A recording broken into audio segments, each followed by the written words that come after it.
the update 24.2, which introduces a revitalized arcade experience, an expanded reputation system for cultivating a vibrant community, and more. Let's dive right in.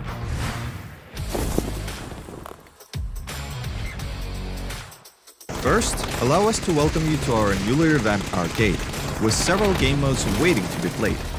No more time-limited laps. The arcade is now home to both brand new and beloved modes, accessible whenever you like. The interface has also undergone a transformation, featuring a more intuitive hub and lobby room. Plus, when it comes to arcade, we're saying farewell to BP and introducing Arcade Points, or AP, as the new reward system. Time spent playing now harvests AP, which can be used to claim rewards. Additionally, with the end of match page, you will now be informed about your arcade journey, including earned AP, achievements, and rewards from different modes. Also, be sure to earn the special arcade medal, a reward not to be missed. Meanwhile, in our ongoing efforts to elevate your gaming experience, we're providing even more incentives to our reputation system. Through the end of match page, you can now give compliments to your teammates and foster a positive gaming environment. The higher your reputation, the sweeter the rewards. Check out your reputation level and corresponding rewards on your career overview page, and get to know your fellow players better by viewing their reputation levels through their profiles as well. This update brings plenty more changes, including an upgraded report function that enables more comprehensive reporting of in-game misconduct, advertisements, and cheating, with an edit feature of detailed text input. Lastly, there are 10 exciting new areas added to Intense Battle Royale. Be sure to visit the patch notes for a complete rundown, and we'll see you on the Battlegrounds.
It's my turn now! Fire away! I shall protect my kingdom! Thunder! Lightning! Woohoo! You can do it!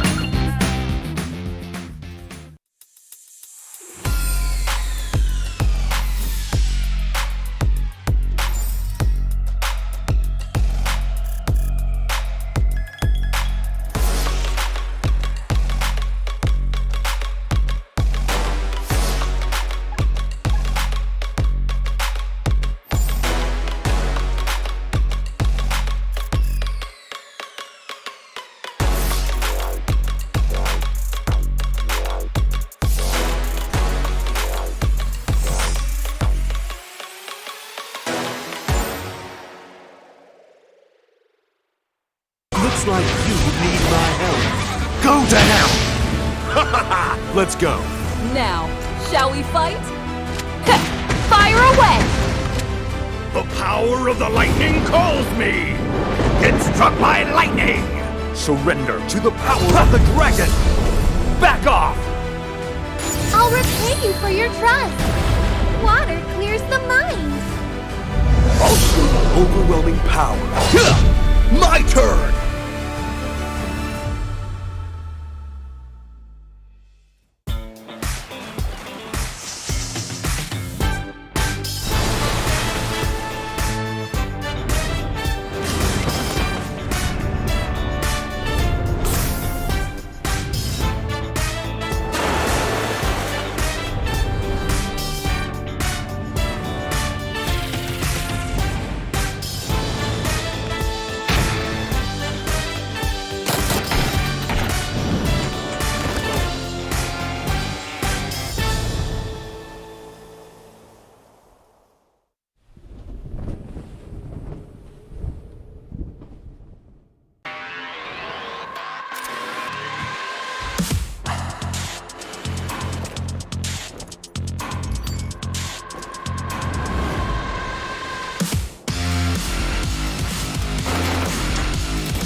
Looks like you need my help. Go down! Let's go. Water clears the mind. Soldiers, give me strength. I'll take care of it. I shall protect my kingdom. Trust my shield. Stop right there. Come at me. All right, here we go. Hey-ya! Surrender to the power of the dragon. Go away. Back off. Now, shall we fight? Fire away! Rapid fire! May lightning always be with you. Get struck by lightning. Thunder, lightning. Oh, is it time to go? Ah, the power of the land! My heart is burning up. Go to hell. I'll show you overwhelming power. My turn. Take that.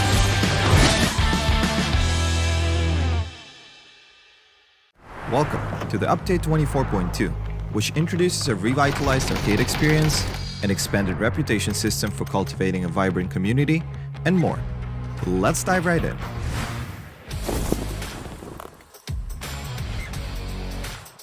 First, allow us to welcome you to our newly revamped arcade, with several game modes waiting to be played. No more time-limited laps. The arcade is now home to both brand new and beloved modes, accessible whenever you like.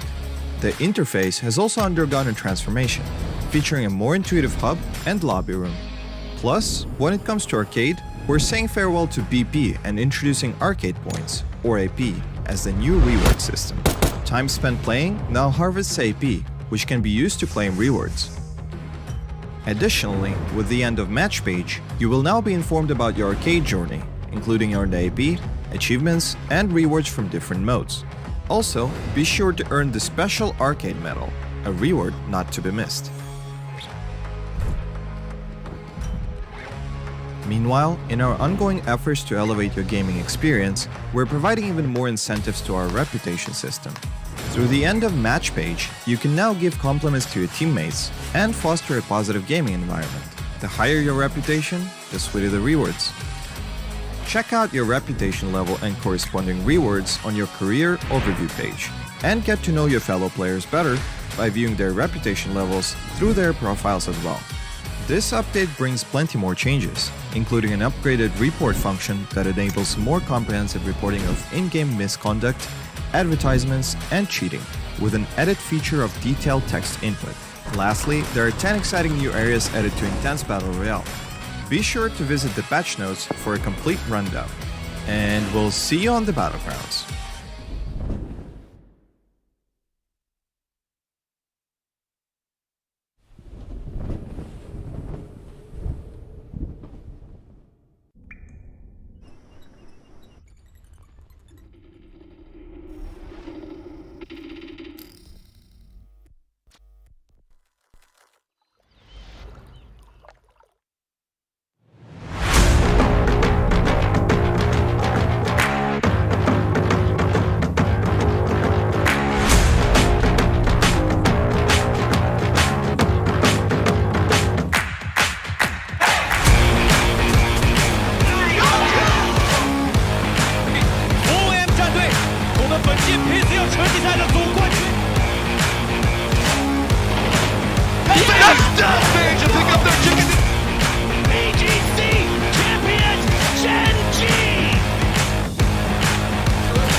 It's my turn now.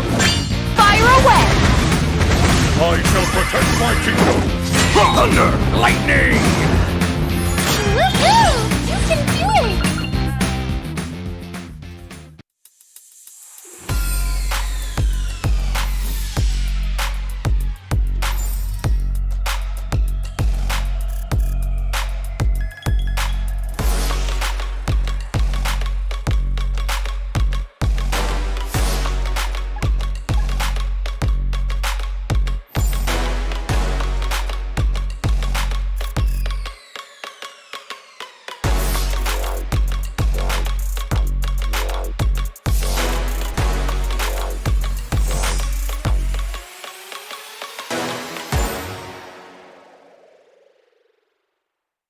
Looks like you need my help.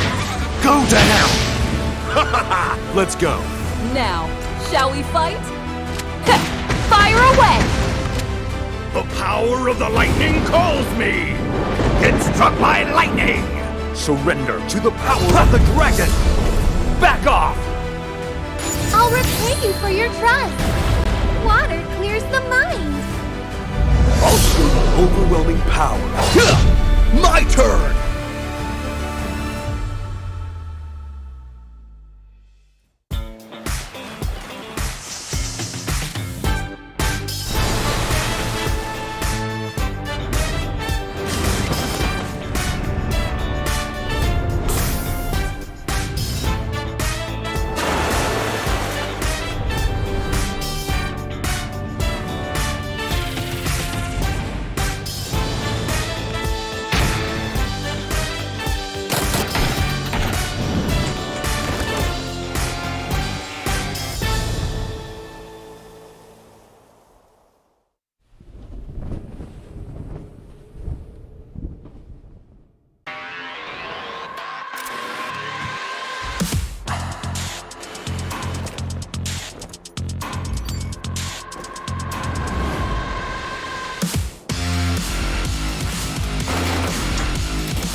Looks like you need my help.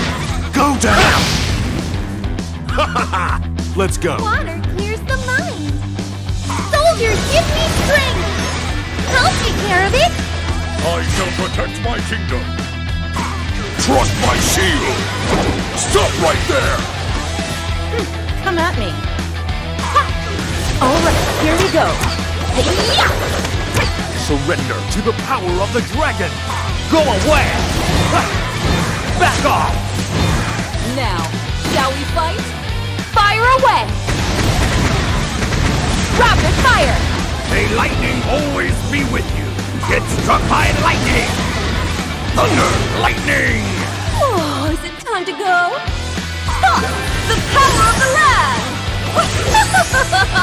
My heart is burning up. Go to hell.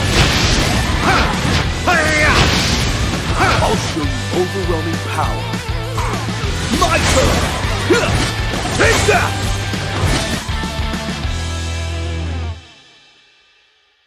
Welcome to the Update 24.2, which introduces a revitalized arcade experience, an expanded reputation system for cultivating a vibrant community, and more. Let's dive right in.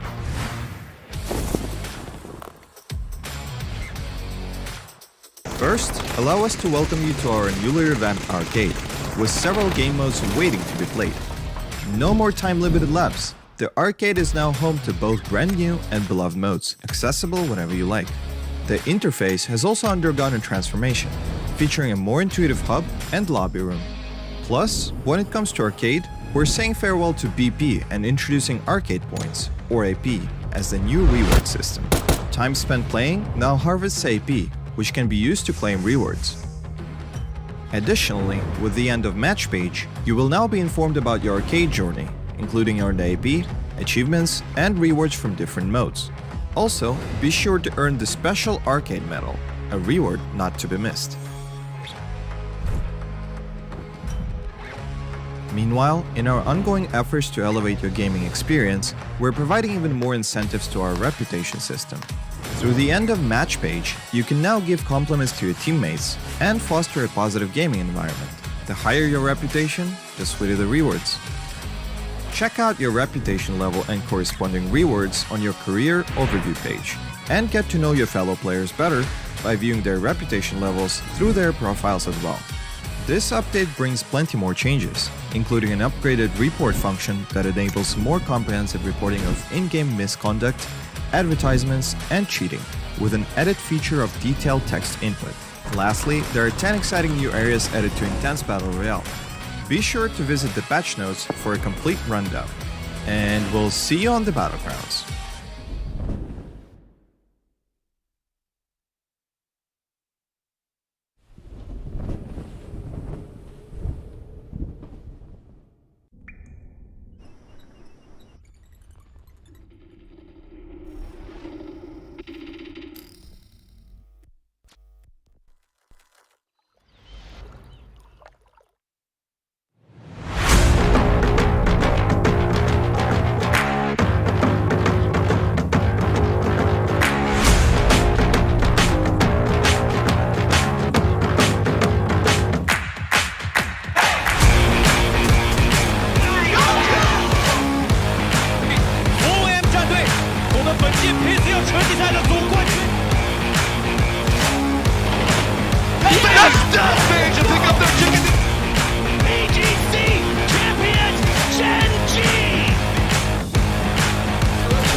Thunder, lightning!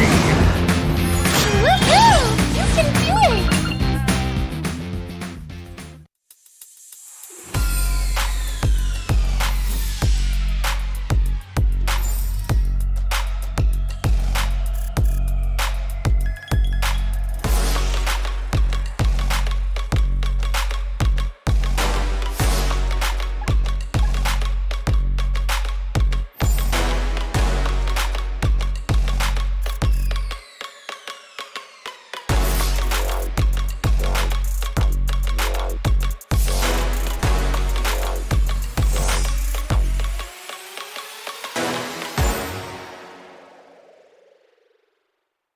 Looks like you need my help. Go to hell! Let's go. Now, shall we fight? Fire away! The power of the lightning calls me! Get struck by lightning! Surrender to the power of the dragon! Back off! I'll repay you for your trust. Water clears the mind. I'll show you overwhelming power. My turn!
Looks like you need my help. Go to hell!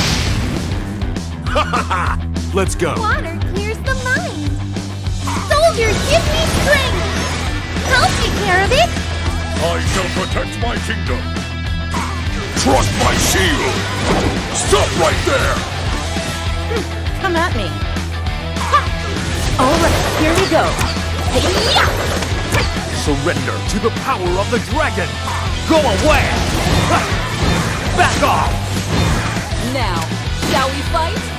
Fire away! Rapid fire! May lightning always be with you. Get struck by lightning. Thunder, lightning. Oh, is it time to go? The power of the land! My heart is burning up. Go to hell. I'll show you overwhelming power. My turn. Take that.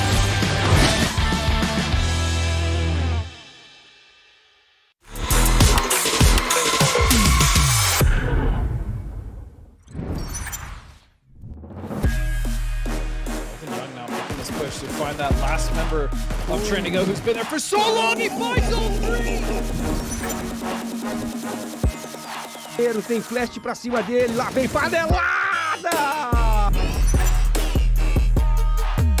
有信息在这个位置啊，刚那个集装箱的位置，他为什么没顶这个点呢？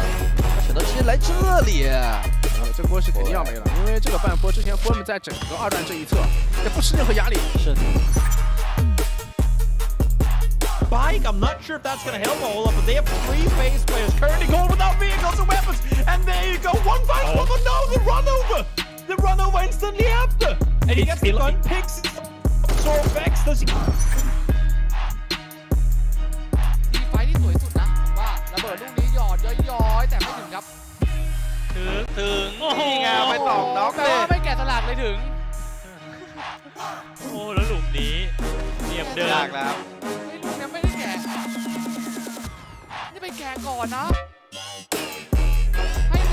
หมดเลยเหรอหมดอีกลูกหนึ่งย้อยๆมาหมด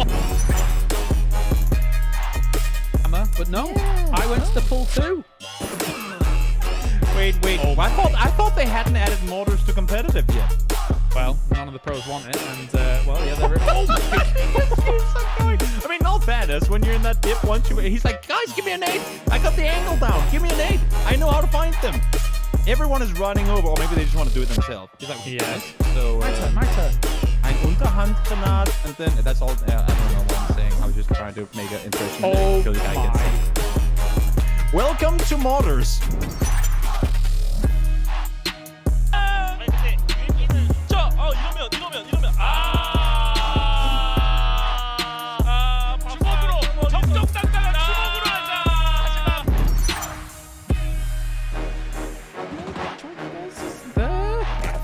They must, right? But like they're peeking to the other ridge, which is a little scary. He does get up the Nixie actually with a double nade on towards them.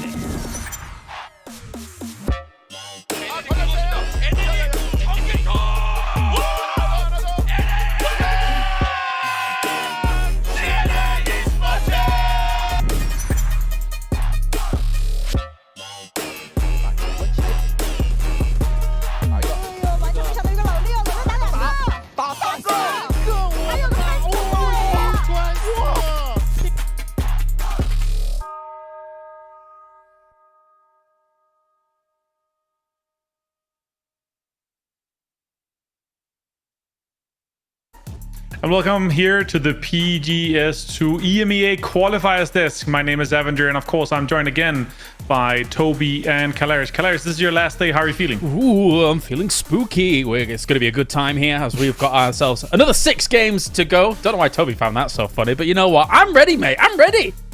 Fantastic. Toby, how are you doing? Not feeling particularly spooky, just really excited to get today's games going.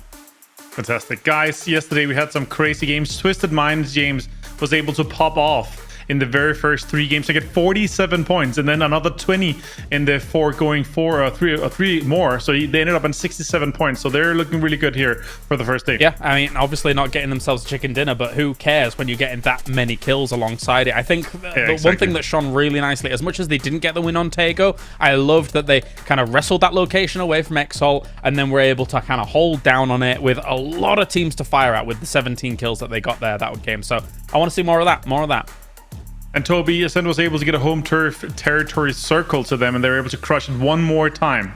Yeah, it's amazing to see a team go out, and while of course having observatory to your needs is amazing, it's still rare that the same team comes out victorious so many times. So Ascend, whenever they go Eastern Military, clearly have found a way to bring them home. Yeah, I saw Batulins and a few other guys who were like, guys, why are we always getting these circles? It's like minimum once every like group stage or bracket or whatever, and they're like, yeah, it's just good. And obviously it's good for Ascent, but they still managed to get 60 points on top of those, or not on top of those with that, and they're able to sit in second place right now. James. Yeah, very impressive. Really cool to see the consistency that comes out from them as well. I mean, even if you discount away that game that they were playing on that side, still your Ascend is hovering around kind of the upper echelons of the points anyway. So yeah, I think ultimately we're going to be seeing them doing well. I think they'll probably get themselves top 3 at least. Yeah, exactly. And we, of course, played both in upper bracket and in lower bracket here at the PGS2 EMEA Qualifiers. And now we're on the second day of the finals. We'll be playing the final day tomorrow for a total of 18 games. And obviously, that's going to lead to us putting the top 2. And currently, Twisted Minds obviously being in second and Faceland being in third would actually mean it would be second and fourth place, Toby, that will be going through to PGS2. So it's kind of interesting that we have 2 of our GPT teams that are directly invited to the PGS2 that are actually doing quite well right now.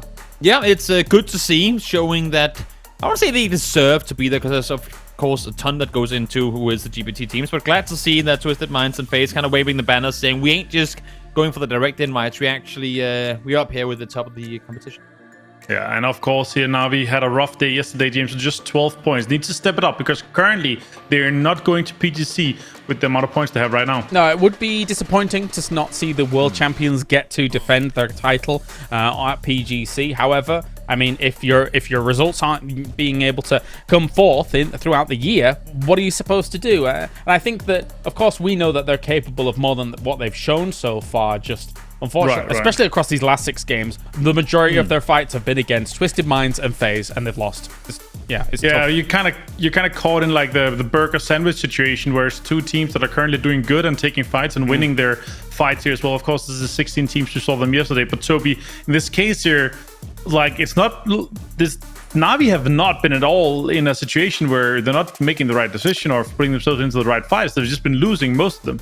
Yeah, I feel like they're playing a lot on their back foot. Navi is a very obviously aggressive team when they're feeling well, and I'm just not seeing them have that same kind of momentum going their way. It's pretty wild to think about the fact that we have our world champions and our PEC spring champions sat on 1 placement point combined. I mean, that's that is just atrocious, really. Yeah, as you can see here in the total leaderboard, Twisted Minds currently leading, and we will be sending, if this was the final leaderboard, we would be sending to PGS2, Ascent, and Digital Edge currently. Of course, as you said here in RV, with just 1 placement point, Toby and Hal currently on 8 points on last place here, James. It's crazy that we have this situation where, PEC finals are looking fantastic. Yeah, definitely. I mean, considering the fact that, Twisted Minds has come back big and strong and powerful here, won't be surprised if they were able to run away with it. But, I think the scary thing is that, as we normally say, they're like a day 2 or 3 team, and day number 1 they blasted. So the rest of the lobby's got to watch out. Yeah, exactly. And here today we are going to be starting with 2 Erangels, going over to Tego in the 3rd match as always, ending on 3 Miramars, and then tomorrow we start with Miramar, where we're then going to be ending up on 3 Erangels here.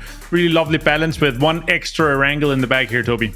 Yeah, it's good. It's I feel like at this point it doesn't really matter whether you put Erangel or Miramar in 1 extra map than the other, but I suppose it's only fair since Erangel is the one that most teams prefer and technically has been there the longest that we get an extra match on that.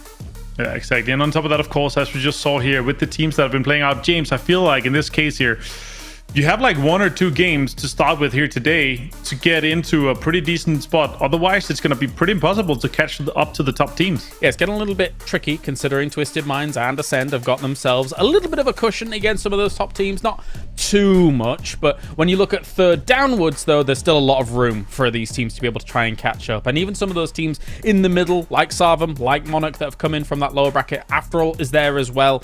In the middle, they've got themselves a win on the board. They've shown that they can hang with those upper bracket teams to the point where you're getting that win. So converting on another one could rocket you up way up to that top 3 as well, and we could see some big upsets happen.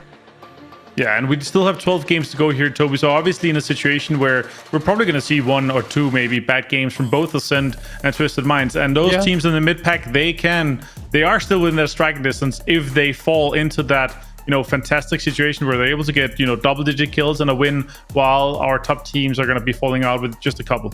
And that's the thing, right? Because even though Ascent is set up there in the top, currently pretty far ahead from everyone trying to chase them down that aren't GPT teams, they weren't exactly playing like an immortal team yesterday. They had a 0-point game. They had a 2-point game. So it's not like they can't be taken down. It's just I think we're reaching a point very soon, if not almost from the start today, where teams have to actively go out and try and make Ascent's games bad. And usually when teams do try and kind of sacrifice their own games to make other games worse for other teams, Ascent is a team that kind of play favored in that they don't mind being hunted. They don't mind having to do things on an audible. So we'll see. We'll see if by the end of today maybe teams do actively go out and try and take them out or not. Yeah, I mean, in a situation where Ascent doesn't go to PGS, we have to have another team that, from the EMEA region here, James, is going to step up to the case. It could be Twisted Minds to make sure that we get one of those 4 PGS spots that is for PGC.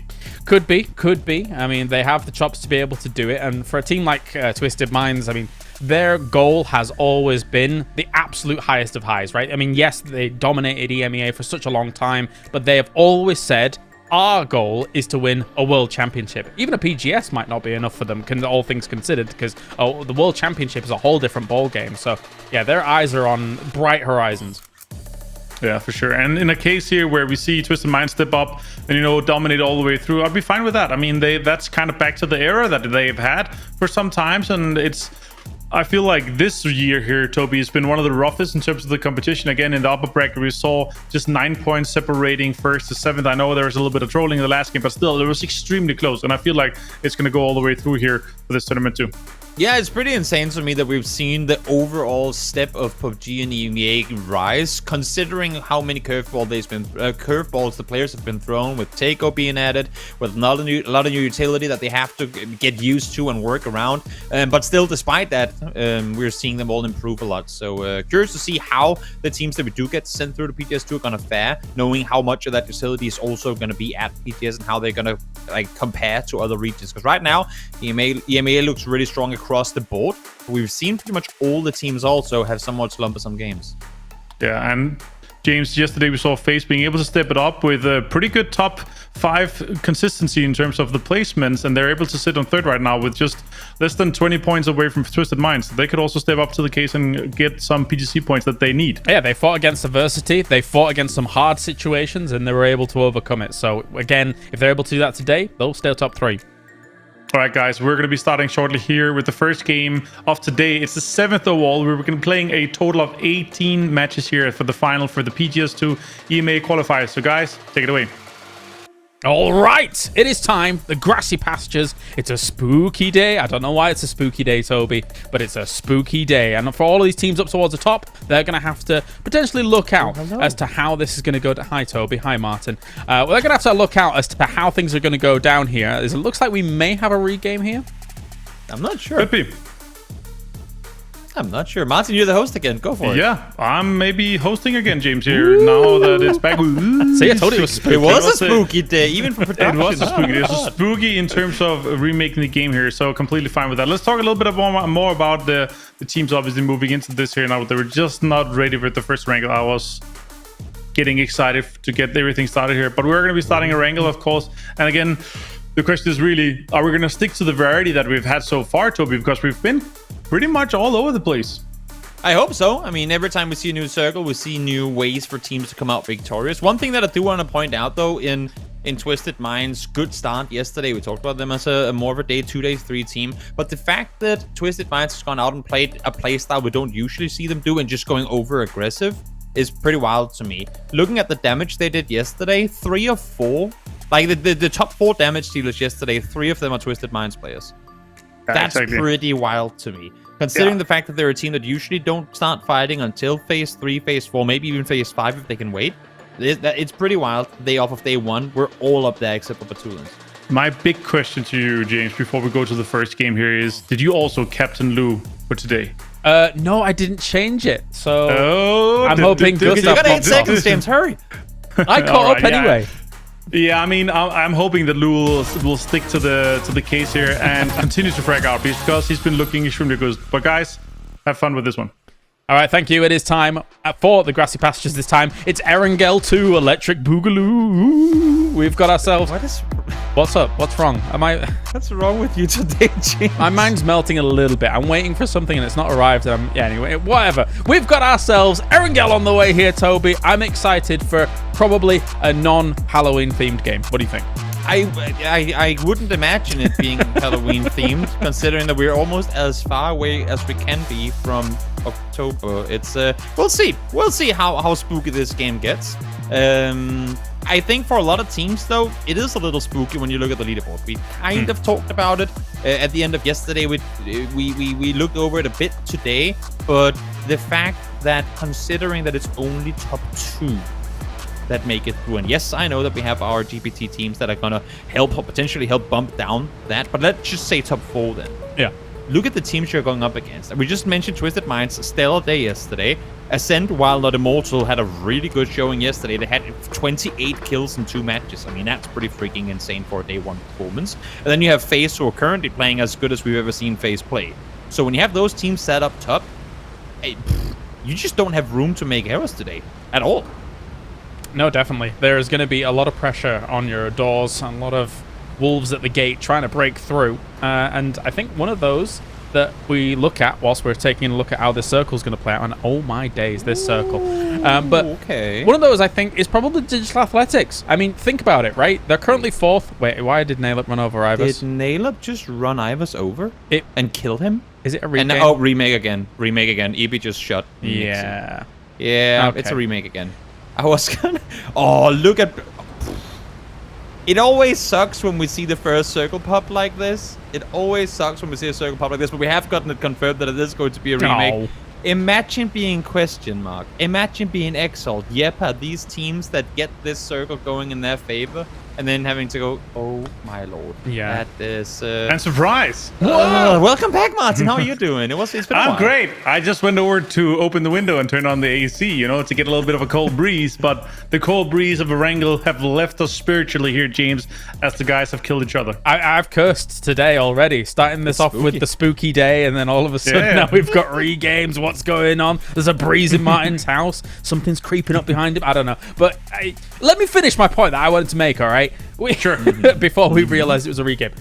A team that I think actually is going to do pretty well here, all things considered, because I do think that they've found consistency, is Digital Athletics. Think about it. 4th in the rotation, currently 4th here as well. What were they in the upper bracket? I'm going to look. 6th. Right, that's a little bit lower than 4. However, still very good considering the quality of teams that were able to come in alongside. So I do think this Digital Athletics roster is hitting some waves here, Martin.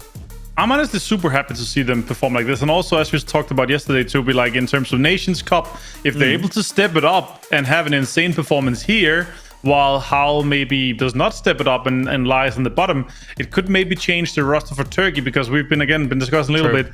Have some insane talent coming out of Turkey. There's so many talented players that could actually get to and play on this year Nations Cup roster. Yeah, a ton of players. I mean, 22 of the 97 we've had in this tournament are from Turkey, so pretty big in numbers, no doubt about it. One thing that I think stands out to me the most regarding this, I don't want to say new DA, but the way that they're playing right now is that we've seen DA succeed in the past, but it's been one of those all-in type of situations where, yes, sometimes they get a double-digit kill win, right? But had you replayed that exact same game 15 times, they would probably got 15 with 0 kills. It's just sometimes have worked out for them over the course of the years.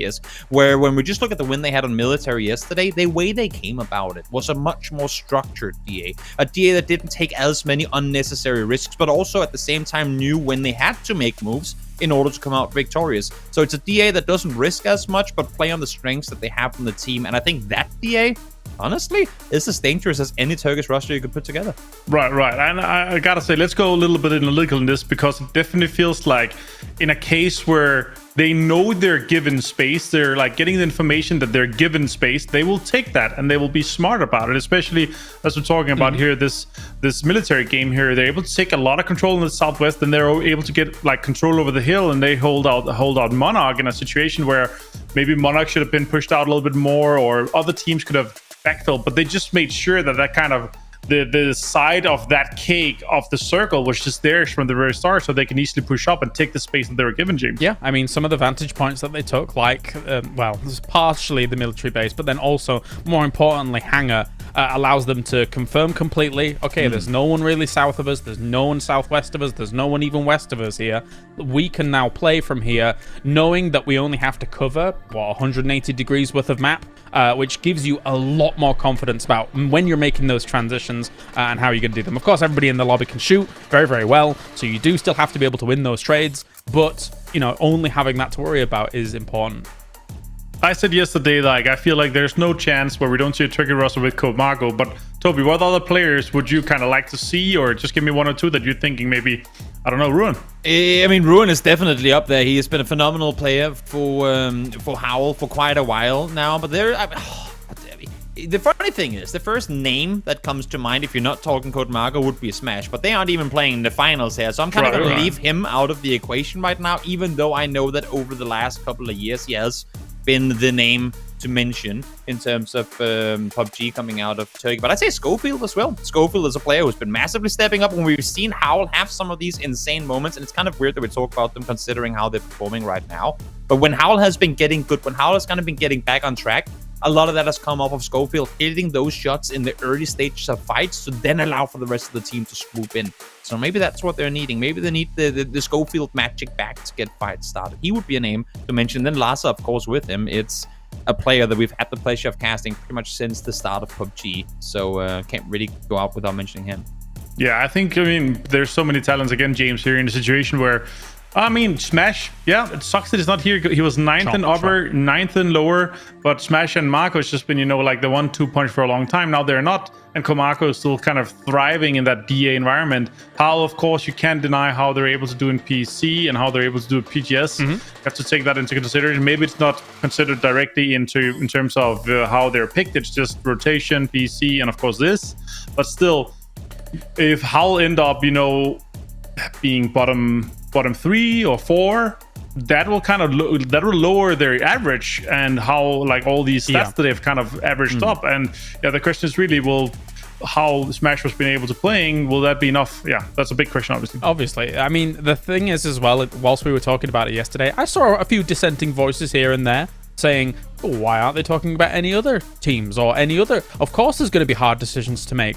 Let's be real, all right? Turkey is by far the biggest represented region or a country when it comes to the teams that are going to be going to the Nations Cup inside our region. If you're looking down the list of players that are representing elsewhere, what are we talking? Denmark. You've got Beamy, Clid, Gustav, Keanu. I wonder what their team might be, right? If you think about Martin is going to join the team. No, please, God, no. I mean, Duffy played in group stage in PC, right? But already Keanu he's here in the grand finals of this event, so that should already be enough to put Keanu as the 4th place. And then you have obviously Keanu playing on Woo. Woogie Boogie is already the coach there, so that's like an easy like 1-2 punch for that as well. But the same for UK. Like you have a situation where you don't have that many players, and some of the players are playing in other regions, obviously. But I would hate to see it, Toby, where it's not the defending world champions. That's not the same team, you know, coming to defend the national world championship. I mean, you'd imagine that even though I know we have different rules for how players get picked and this and that whenever you have a team that won and that same country gets invited again, hopefully for them, they'd get to play together, considering how well they've fared then. But you never know. You never know how things are going to go down. All right, guys, we'll see. But guys, let's get ready with the PGS2 EMEA Qualifiers here. It is day number 2 and match number 1. So let's get things started. Over to you guys. Thank you. All right, there's nothing spooky about this lobby. No, there's nothing. It's a happy rainbow time. You can see that, whatever that is. Actually, that's kind of weird and creepy. We've got ourselves the game on the go, the first game of the day here. So far, so good. Twisted Minds leads the lobby, but can they keep that lead? The furthest away plane from Primorsk, when they got down there and they had the circle sent right on top of them. Maybe a bit upset, but that's something you just gotta shake off and deal with. Just gotta continue moving your way forward and kind of count your losses, I suppose. In terms of what you did. That is how it all boils down. Unfortunately, sometimes these things happen. You gotta. I mean, PUBG is one of the best examples in all of esports for having to adapt on the fly when it comes to the decisions that you make. So. In this scenario as well, just got to adapt, as we do have everybody dropping on down for a question mark. They're just going to be taking the West Road, just be dropping all the way through and going for a long drive, one would imagine, maybe doing some trash looting along the way. But they're properly confident in the knowledge that there ain't going to be anybody else moving down this way, so they've got a lot of time. Yeah, should be all right. You know what? A name that I came to think of that I want to add to the conversation of a potential Turkish roster. While it might not happen, but at least a player that's, I think, has gone under most people's radars is Lyron. Lyron from DA. A lot of the success, and that's some military circle, a lot of the success that we've seen from DA over the course of the last couple of tournaments, that has been not just the Code Marco show, but Lyron has actually been out there doing a big portion of the damage dealt from DA now, coming off of yesterday, by far the top damage dealer from DA set at 2,000, just 400 off Perfectix in first place. So Lyron definitely is a player to keep your eyes on if you're looking for some of these top Turkish performers. Yeah, it's kind of a tricky situation, right? Because for a lot of people, they probably will go with those names that they know very well. And, you know, I don't know how the process is going to be about it all. But sometimes, you know, you get those fan pick names and they go and stuff like that. But when it comes to true performance, sometimes the other boys are shining brightly. And for now, we're going to see how all these teams are going to fare. Right now, after all, is sitting middle of the pack. They are on the east side here and just getting as many vehicles as possible. They know that their transition is going to be difficult. Previously on military circles, they have taken 2 boats to try and actually make this transition happen. So I won't be surprised if they tried for that again. I'm not gonna lie, I'm a little surprised that in all of this Turkish player names mentioning that we've done, that you haven't mentioned Global Army or Baron Peak just because of your love to them. Well, I've refrained, you know. I've pulled myself back. It was an active decision. It kind of was to a degree. Okay, fair enough. Whilst they are 7th and actually, you know, got themselves a win and looked pretty good doing it and stuff, it's been an up and down tournament so far for them. Of course, they did great in lower, but lower is very different to grand finals, right? So. We're talking about Savin, by the way, for anyone who might be. Yes, Savin, sorry. So, looking at how they play, I mean, if they get a good 18 games whilst they're now trying to rotate on over the bridge here, then so be it. We'll really start considering them. And what better team to be part of early game shenanigans than Yepa? They were the ones we were looking at in the early game all day yesterday. In the meantime now, here comes Global Army. Trying to tap the people in front of him. Surprisingly enough, haven't gotten any kills. Now Exalt out right in front of them too. So everyone wrapping over at the same time. I'm a bit surprised. I was just going to say that Global Army didn't opt to go for the full auto spray earlier. But somehow, Yepa gets to live with the scare there. I was even more surprised that somebody on Exalt had a revolver in hand ready to go by the looks of things for a moment, but let's pretend that didn't happen, as for now we have Exhalation here against Exalt. Oh, this is going to be your favorite fight, Toby. Talk about it. I will. Kaboom is going to chill for a while, then Exalt is going to send one player out to loot that shack, and then he's going to go to Boom because he did not expect the player there. Or, now that iZoom came up, they're going to go, wait, so if a guy just pulled up on us, maybe that's because there's a solo set somewhere, and now they're going to be ready for it. We'll see.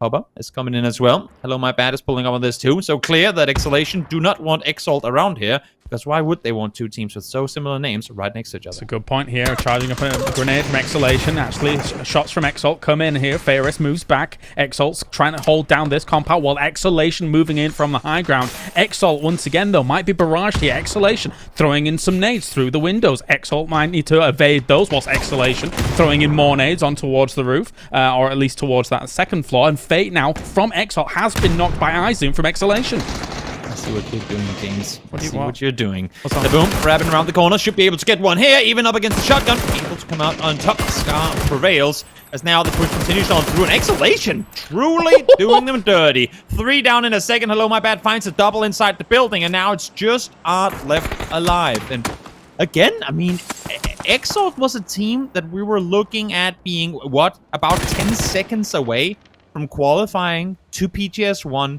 as one of the best teams in all of PEC Spring. Right now, they just cannot get anything to work. Yeah, nothing's... they're trying to start the engine, and it just keeps stalling in a lot of these situations. Only 15 points on the board here. They only barely qualified through the lower bracket in the final game. When pressure was against them, admittedly, they did make it happen. However, now there is a lot of pressure hitting them on multiple fronts in multiple games, and they're not making it happen. They're gone. Yeah, exactly. Yeah, I was going to say, I mean, if that's what they need in order to succeed, when does the pressure hit you? I mean, it's not going to be a last game comeback because you're not looking for top 8 anymore. I mean, you would prefer to be around 60 points at this point, and they're only at 15. So definitely a hell of an uphill battle for them to get anywhere near qualifying. But you know, if there's a story to be written, if there's a crazy comeback to be seen, maybe that will be it. And we were highlighting players, whilst talking about Turkish PNC rosters and stuff like that. Hello, my bad for Exhalation. I feel like every time we flick over to their team, he's one who's making moves, making waves, throwing shapes left and right. He's hitting a lot of stuff here. I mean, even though everybody's contributed, everyone's got themselves a kill against the Exalt. Why? Very impressive. But here comes a drop in onto of FaZe, and looks like the Woo here is trying to make a bit of a meal of it. Fex will fall after already taking out Ibby himself, but this is off emergency drops. Yeah. It's once against the fly-in that I think works against both these teams, simply because I don't think any of them was expecting them to sit in this position. And once again, it's Wu coming out at a loss. We saw it yesterday when they tried to fly in. This time around, the timing isn't really off. They just weren't aware of FaZe being here.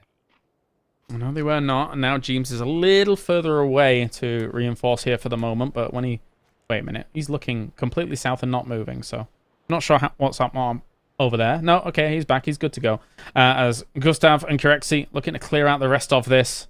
Not in the right building at the moment here. But they're not aware that Quizzy and Keanu haven't made a full transition. Now they do actually see Quizzy in the window. He's going to relocate to try and make something happen. See if the regroup will come through. Of course, the loss of Fex ain't something you want to have happen early on, but Sometimes you got to do what you got to do. And I saw some of the players talk about it on social media today about the emergency pickups, which overall I feel like have been received somewhat well. But of course, the audible cue. Oh, I will see if he can find something at a distance. The audible cue that you get is so incredibly late. Yes, there's a plane flying above you, but when there's a lot going on and you're having to communicate as well, that might sometimes get overheard. The parachute popping to the players landing on top of you, it's but a couple of split seconds, and then you have to react instantly. So maybe do something to... I can ask you this, James. Do you feel like there should be a nerf to the emergency pickup? Not talking about the timing of it or how fast you fly on that, but maybe visibility or an additional audible cue? Or do you think it's fair as it is? Well, from the viewer's perspective, I think right now in the place that it is, in terms of how we were describing, like there is this decent window in the middle of a competitive match where it really can work, but either side of it, maybe it doesn't have value or maybe it just gets gunned down. I think that's great. Maybe an audio extra cue, a little bit of an extra pump with it would help things out, because then people do have a little bit of time to react. Yeah, I also saw people suggest having like a trail of smoke behind where the players were flying, so how very other games easier time catching them because they don't really see the opponents before the parachutes are popped. They're very small pixels in there, so who knows? We'll see. Of course, it's still a very new implementation, and if one thing's to be known about PUBG as a whole, they do tend to change things over the course of time. So we'll see if this first iteration is how it's going to stay, or if things are going to change. Well, yeah, we will have more changes on the way soon. As for Monarch, let's see if anything can change for their fortunes. They're currently sat in 8th at 37 points. I think actually, considering this lobby, very respectable. They got themselves the win on the board with the 12 kills overall. Beyond that, not much has happened for them. And it was quite the benefit of having the compound that they did when they got that win on Erangel. But yeah, we'll see if they can get a little bit more here on Erangel again. And then it's so interesting how we say, oh, of course they should win that. This should happen. But still, it's one of those where you do see teams not make most. I saw that circle fly far away. And it does go east. It's going to end then after all. Foot hit some shots on them when they were flying just then. I don't know if they've done, crippling damage, as nobody's fallen out of the sky just yet. But Foot knew it was coming and instantly started shooting. So they've only hit a little bit. This is going to benefit DA so much, considering they now know the circle pop. They can take a prime location with this. And Twisted Minds is playing bumper cars. Yeah, they're trying to maneuver their way through, I say under the bridge. As they should be able to wrap west around on this one. Perfectix is trying to look over the western side to make sure the team is safe, which they are. A little dangerous though when you have shots coming in. But he's running around in the open like this. Not sure if that's where you want to be, but picked up. Should be good. Should be all right, as we're negating a lot of these teams. So we're now flying forwards here at DA. DA has chosen an interesting entry point here. I'm surprised by this. We'll talk about it in a moment, but they're dropping straight onto Howl and actually going to be taking trade for trade, blow for blow. Lyron is trying to salvage things here now that Code Marco's down, but Schofield will get him.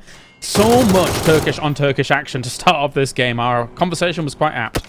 Yeah, nice commitment to the spray there, despite him running low on ammo, but going full forward. And DA, well, in similar fashion to the Wu parachuting in earlier situation, it's one of those where why would a team be here start of phase 2? Well, I mean, for as good a reason as any, there's only so much you can play when you're coming in from that southern side in transition, trying to make your way north, just caught at a bad time. And now, instantly ascend. They know where they like to play these games from. Let's just go back where it worked yesterday. May as well. But I have to ask you, do you think that was the right location for DA? It was way south of the circle. I thought they were going to be heading somewhere a bit more central. I think the issue for them was that they flew too soon or too early. So they were already, I mean, by the time the new circle popped, they were almost halfway across the pond. And having to jump out, I think they saw that Navi had like players running around on the hillsides. And when you're then coming in at that trajectory, and you also see Sabim fighting on the compound and the shoreline, there ain't really a whole lot left but military. Because again, keep in mind, you don't have vehicles. So yeah, it's do you want to run around in the forest with zero info, but everyone's just seeing you parachute in? Or do you just bomb it into a house and hope that you can lay low for a second? I suppose so. I don't know if also they had their win out of military yesterday, so maybe it's one of those. We played well here yesterday. Let's do it again. Yeah, just didn't work. But the circle's very different. So you're not wrong, but you know it's a location thing, I think. Oh yeah, of course, yeah. It's like prime real estate. You know, you buy there, you sell here. Yeah, I get what you're saying. Anyway, we've got ourselves FaZe still moving on up here, trying to take out Keanu, who for them is a bit of a thorn in their side, alongside Quizzy down at the opposite end of this building. So they're really holding on to this strongly. Yeah, they would really want to be able to scout out, maneuver further forward, maybe even send a player towards the north of the road to kind of secure some land for that rotation to come. But as you're saying, they have to deal with the threats nearby before they can really go anywhere else. And I think it's good for them that Na'Vi ain't looking towards the south, because that would be good stuff spotted way out in the open here. So FaZe still looking for snakes, but it's yet to find them. And if anybody's going to do well in this game, maybe Na'Vi's time is here. As we have the circle heading towards them. They've got a decent spread. They've not got too many threats about them just yet. Although that being said, Howl is now moving. You can see them on the minimap. Likewise, you can see in the picture-in-picture FaZe is looking to try and eventually clear out this location. But actually, they're backing off from that top building. So not looking to clear out that location. It's when you only have one door for entry in that position. Oh, let's hold that thought for a second. As you said, Howl was pushing up him. A little surprised they fully committed to it, because shots were fired in their direction early on. But they went regardless, and now let's see if the roster who has taken a casualty will be able to fare this one out. I mean, the two teams that we were alluding to earlier, right? In terms of these two teams, world champion, PEC champion, neither's really got much on the board just yet. Now they're going to have to go head-to-head against one another here, whilst Entropic's dealing with Monarch on the other side of the circle. But Uber's trying to find the picks wherever he can. He actually had good lines of sound, people. Example's already hit into Ruin here. So Na'Vi starts off with the advantage. Yeah, it's going to be real hard. And again, they're coming up this hillside having no clue where the opponents are, and Na'Vi will spread out, will kind of control taken in this position. And now, we'll see if Laza can potentially wrap around here. There is a play to be made if he can get the surprise angle. Issue is his teammates are falling like flies, and now there's just one left to find. You'd have to imagine that now is where Na'Vi groups up to make sure that even if a knock does come through, they're instantly there to trade. Look at it, now they're sweeping together. Let's see, spray coming in, and that was not the Alia spray. It was able to finish off Schofield there. That was Example looking for an opportunity. Laz is going to be moving away, trying to get out of dodge. And healing on up. But, well, they got absolutely... Well, I was about to say ruined by Na'Vi. And, yeah, unfortunately for them, can't catch a break. Yeah, nope, not at all. Trying to make their way safe towards the north again. Somewhat optimistic that despite the shots coming early, they're still committed to the angle. But then again, what are you left with as alternatives? Do you just go west across the open field, hope for something better? I think that the idea of taking the fight there is good by Howl, but also kudos to Na'Vi for spreading out when they hurt the vehicles and trying to approach them from multiple angles. Kind of a death by 1,000 cuts sort of strategy from Na'Vi there, and it worked out well. All right, well, yeah, holding on strong, holding on nicely. As Entropic likewise is trying to kind of cordon off some of the teams from coming in. Obviously, they were able to hit against Monarch. Monarch's now wrapped far around. Lookarooks, usually the guy that's out ahead to try and scout or looking to anchor a position, is now being hit by Monarch. But Question Mark is also going to be a problem for them eventually. So they're going to be looking on multiple fronts here to try and hold people out. Sure are. As Lookarooks is playing around on the edge of smoke there, or edge of blue, I should say. Trying to make his way on back. In the meantime, Exhalation wrapping around the far western side. Have found the knock onto Thunderlust, and now they need to continue moving forward. Issue is phase 3. Blue doesn't hurt all that much, but it is enough to force Hello My Bat to stay behind for a second. How much can these nades do? Hopper throws it forwards. There's a little bit of cover here for Yepper to actually work with. Odin on the roof here is actually able to catch one angle straight away, and Nade almost catches him completely in the face, but not to be. As Voldemort takes out Daboom. This is not going that well for Exhalation here. Yepper is dealing with this nicely. Hold off here, no casualties taken. Of course, they aren't really the ones to have to make a plan. I'm seeing on the minimap that 8C is starting to push over here on foot. His team is far away from this still, but they clearly want a piece of this action. Yes, they do. Getting involved in it at just the right time could be great, because they could catch Yepper here in the back. Hello My Bed is completely done now, as sneaking on through some of these smokes. Exhalation trying to get a little bit of a spray going on here as well, but it's going to be gone. It will be 80 actually finishing off Hobber. So now that fight is going to begin here. T-Bone's very far away, though. Yeah, he has to kind of look forward. They know they have to make a play towards the circle, and having seen it go away, they can only really commit so much firepower to this. The question is whether they're in too deep now in order to be able to back off, because now Na'Vi, with space to maneuver on the west side of the new circle, are able to flex out and take control to Vart. He's able to find the first one with the nade. We'll see now if it's going to be a Thunderlust, and Yepa backing off of this one. It's a good knock. Beyond that, though, let's see how this is going to go. Phil first, actually. As always, man, just an absolute rocket of a player dealing with DA on the other side of this map. And Foot is going to disengage for the moment. I think considering you don't have T-Bone, considering you're not quite putting the boot in as fast as you would like, it's a decent back off, but Monarch here blasting Twisted Minds in the blue. Yeah, it's outside the circle too for both Foot and Yepa. So no reason for them to really stick around. Now it's just saying, yeah, Twisted Minds in trouble. As Lou tries to salvage something off of this, we'll see if he finds a knock. Just one more attack to do it. Correctly, the one to help him out. Who gets the kill though? It is going to be Lou. So 1 point claim for Twisted Minds in what you could, I suppose, only describe as a throwaway game. Yeah, at this point, yeah. Quite unfortunate to be caught out where they were, but, you know, that's how it's going to go. Yepa is going to be sending it straight into the middle now to try and find some land for themselves. Twisted Minds down in 12. And Foot on the far west now. Going to be caught as a barrier team in Na'Vi, as well as Sarvum's going to try and shut them down. Good knock from Mouse there. Kind of a solo player from Monarch up front. Thing with the issue for Gustav, I should say, is that while I think it's still the first knock on him, Correxia is a little further away. And he needs to hit Judson, of course, the double headshot as soon as Mouse peeks over. Correxia finds him, and now he needs to run to the aid of his teammate. They've been lingering here for a long time. You can see that Correxia really doesn't even have that much ammo because they've been stuck around here for so long. And now Scav is going to look to just try and get eke out some revenge, but Mexi is doing a lot here on the east side. Already 2 members of Question Mark down. Philfirst is there as well. But never mind. Philfirst just wins those himself. The nade will finish it off. But I need to get Mexi up fast. Yep, they sure do, because here comes after all of them. I think Entropic is realizing that pressure is getting a little too close. Ivers is still far down on the southern side. So once again, we see one of these 3-1 splits where you essentially say, we cannot fully commit to this fight because we need to respect the fact that we could push from behind and become the team, or the sandwich in this situation. So smart they leave Ivers back, but also smart that they kind of run back before they try and heal up. Hibako is still on the hunt, obviously for after all. They don't know that Entropic was in full retreat, so they have to move a little bit slower on that pursuit.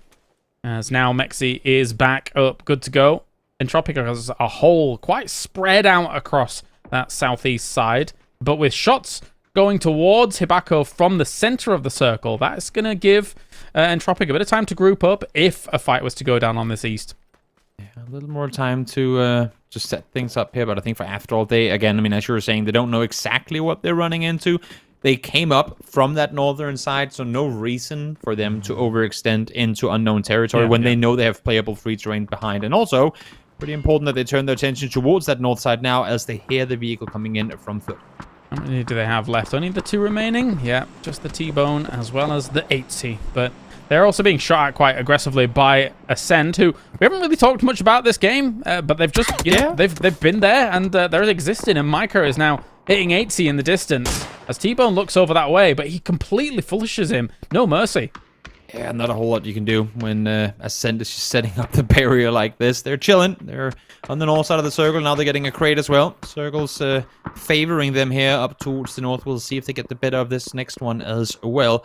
As Hibako, nade in hand, obviously heard the shots land on the hillside down below. And now, with T-Bone spotted, you'd have to imagine, that's going to be put out. They're gone. It's an aggressive push in by Entropic as well to try and seize some of this central location from Yepa, who has had to stem the tide of multiple teams all game long here. Voldemon's doing something all right, though, because FaZe is trying to crunch down on their position from that west side. And you need to keep an eye on this, but it's not going to be enough for FaZe. They will be down in 9. Good stuff by Yepa overall.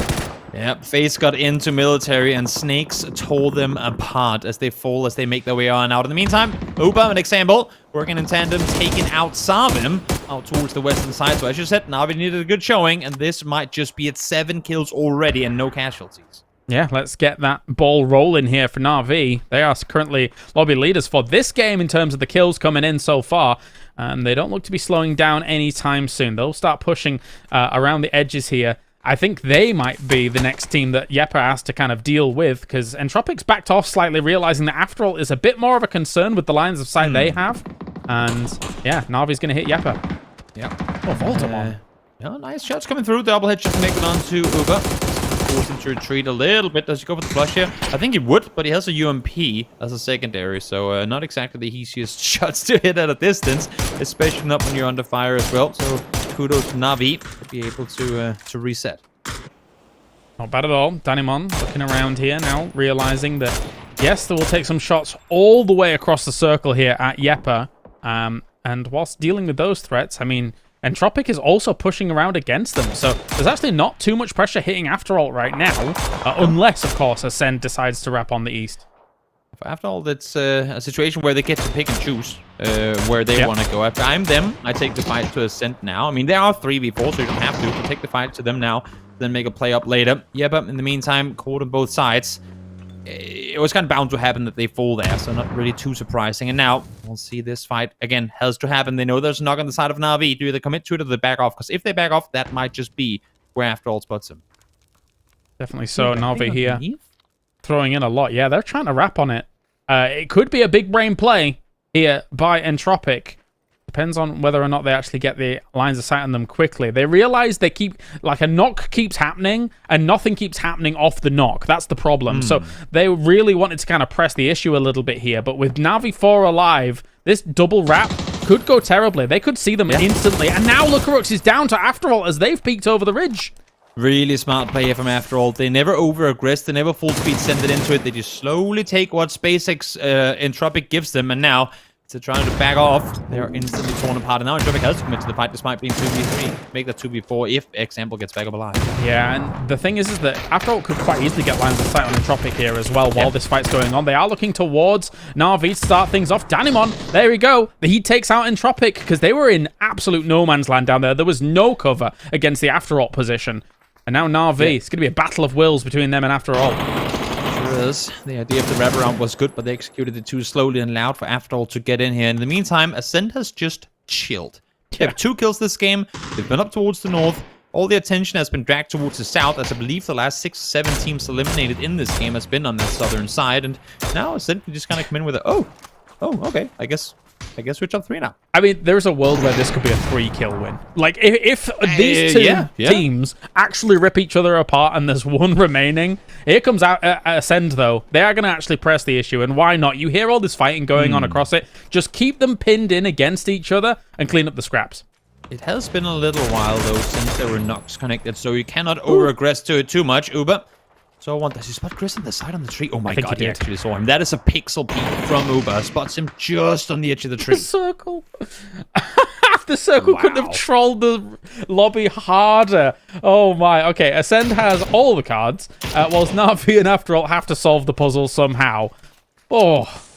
I think this is where I'm liking what I'm seeing from After All right now. They wrap back east. They know they can backfill. If Ascend again, they committed to the push and up. If After All gets to wrap around Ascend here, and they get to become the third party in the fight where they were just getting ambushed from behind, that would be huge. And I think now you're seeing Brexco run off as well because of that exact same thing. They realize, wait, they're not shooting at each other anymore. They've got to be trying to wrap on us. But I mean, they've still only committed one to back off. If After All is able to make this full wraparound, that's a 3v1 against Brexco, and that might just be Ascent getting torn. Yeah, there is a potential here where they just get divided a little bit too much, but those ridges are helping them out for now. And this is Ascend's opportunity to strike out at number 1. So they're going to play this patiently. They realize that, okay, yeah, we don't have that many kills. However, it's going to be quite the opportunity here to take that number 1 spot off Twisted Minds. But Na'Vi, likewise, they are so hungry for the points. You can see it on the kill feed for them. And for what was a Ascend can pick and choose what they want to do, it's now kind of become a Na'Vi situation in the exact same way. Do they wrap south around into Ascend? Or into After All, sorry, or do they try and go north and fight off Ascend? It's a little more open on that northern side, but if they can find Chris, right now he's the only one looking towards Na'Vi. So if they can go that way, it could work for them with how they're set up right now. I don't think they're going to push this After All. I think they're just going to hold here and make sure that After All does not push them. They want, after all, out towards the east. They want to force them, as you can see here. Hawk shots, don't even shoot at the target, just apply pressure. Force them to go east, force Ascent to be the team in the middle. As I say that, though, now they're fully committing to it, so I reject what I said. They're going to go for the sprays here. I think they realize that, after all, is 3 at least. So now they kind of know that they have the numbers advantage, be it that as an advantage over anything, regardless of terrain. But Danimon's been hit, so that makes it a 2v4. And now Ascend is going to be the one that's going to be peeking over. Navi knows they have to finish this quick. They're trying to aggress as hard as possible on this, and they will finish it off fast. But how can they react now? That was a perfect cleanup. Now they've got to deal with Ascend. Yep, they've given up the high ground. They've given up all kinds of control in this fight. Look at how they're pinned. They have this little bowl. They have this little corner to work with. They have to be fast about it. They were. And now the reset has come through. But they need to wrap back east, I feel like. They need to try and make that play around, because now they know this grass is filled with snakes. And as you can see, Kilyakai is one of them.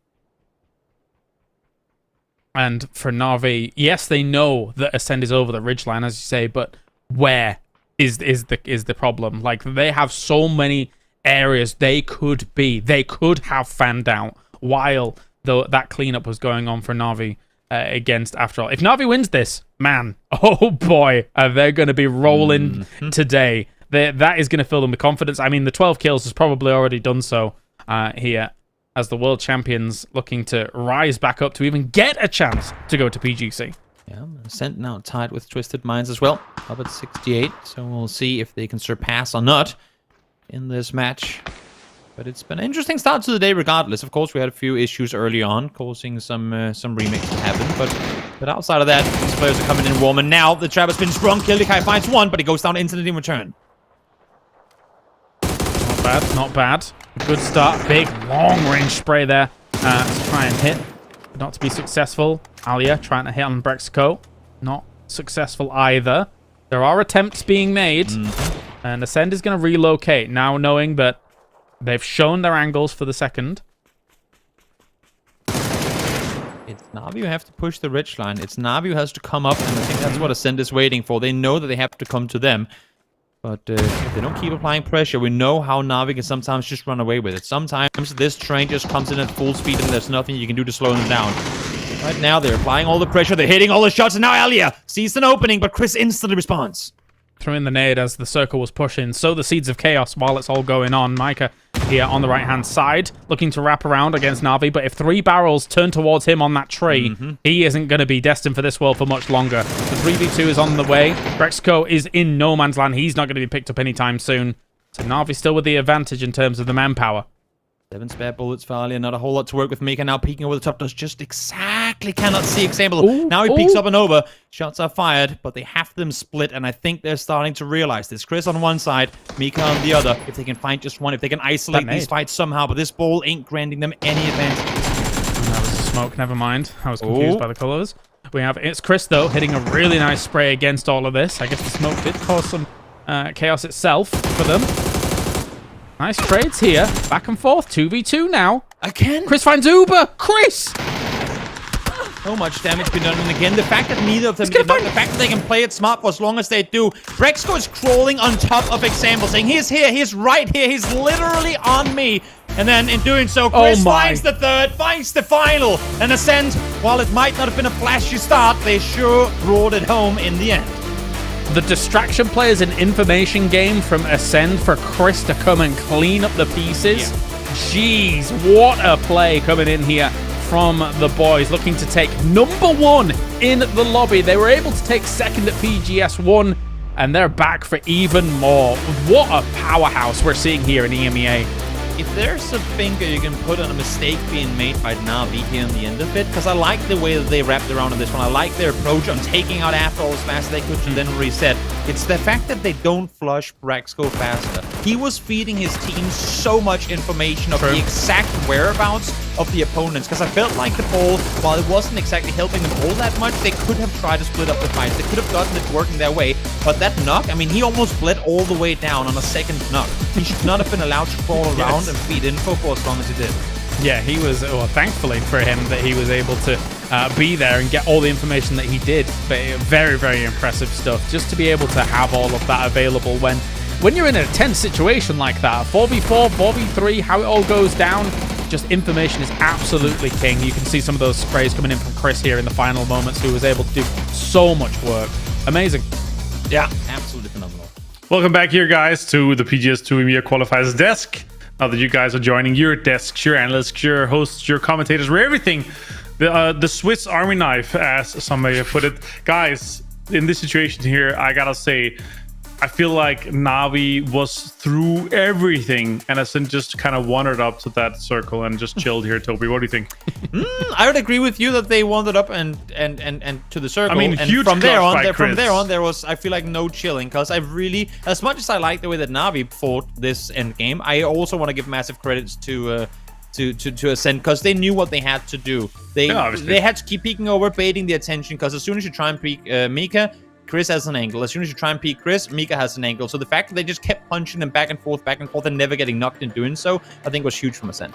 I was more referring to the first 26 minutes of the game. And not the yes, last that was 3, very so chill. obviously very chill here for them. And they were able, James, they were able to poke a few shots here and there. They only got 2 kills moving into this before, at the circle 3, they moved into that. Yeah. The grandma Harry Potter little town village that they had, and then they could wander up to this here. And in a situation where Chris obviously pulls up and has a huge clutch, I feel like Na'Vi was through, wind and fire on the western side. They had to fight so many teams. They had to push over and then take on Afterall, then take on Entropic, then get the knocks here and there. And they managed to stay four guys alive for an insane time to then lose it to Ascent, of course. That's right. That's the whole breakdown. No, I'm not going to do that to you. Fantastic. Good. Yeah, the funny thing is, the funny thing is that technically speaking, we thought Na'Vi should have had a good game from this position, right? Like, they had a good, strong location that was center of these circles. They were able to control the hills effectively and stuff like that. But there has been moments yesterday where we thought that Na'Vi should have still been in an okay position and then weren't, and then crumbled a little bit. So it's good to see the fortitude back on the Na'Vi side here for the 20 points.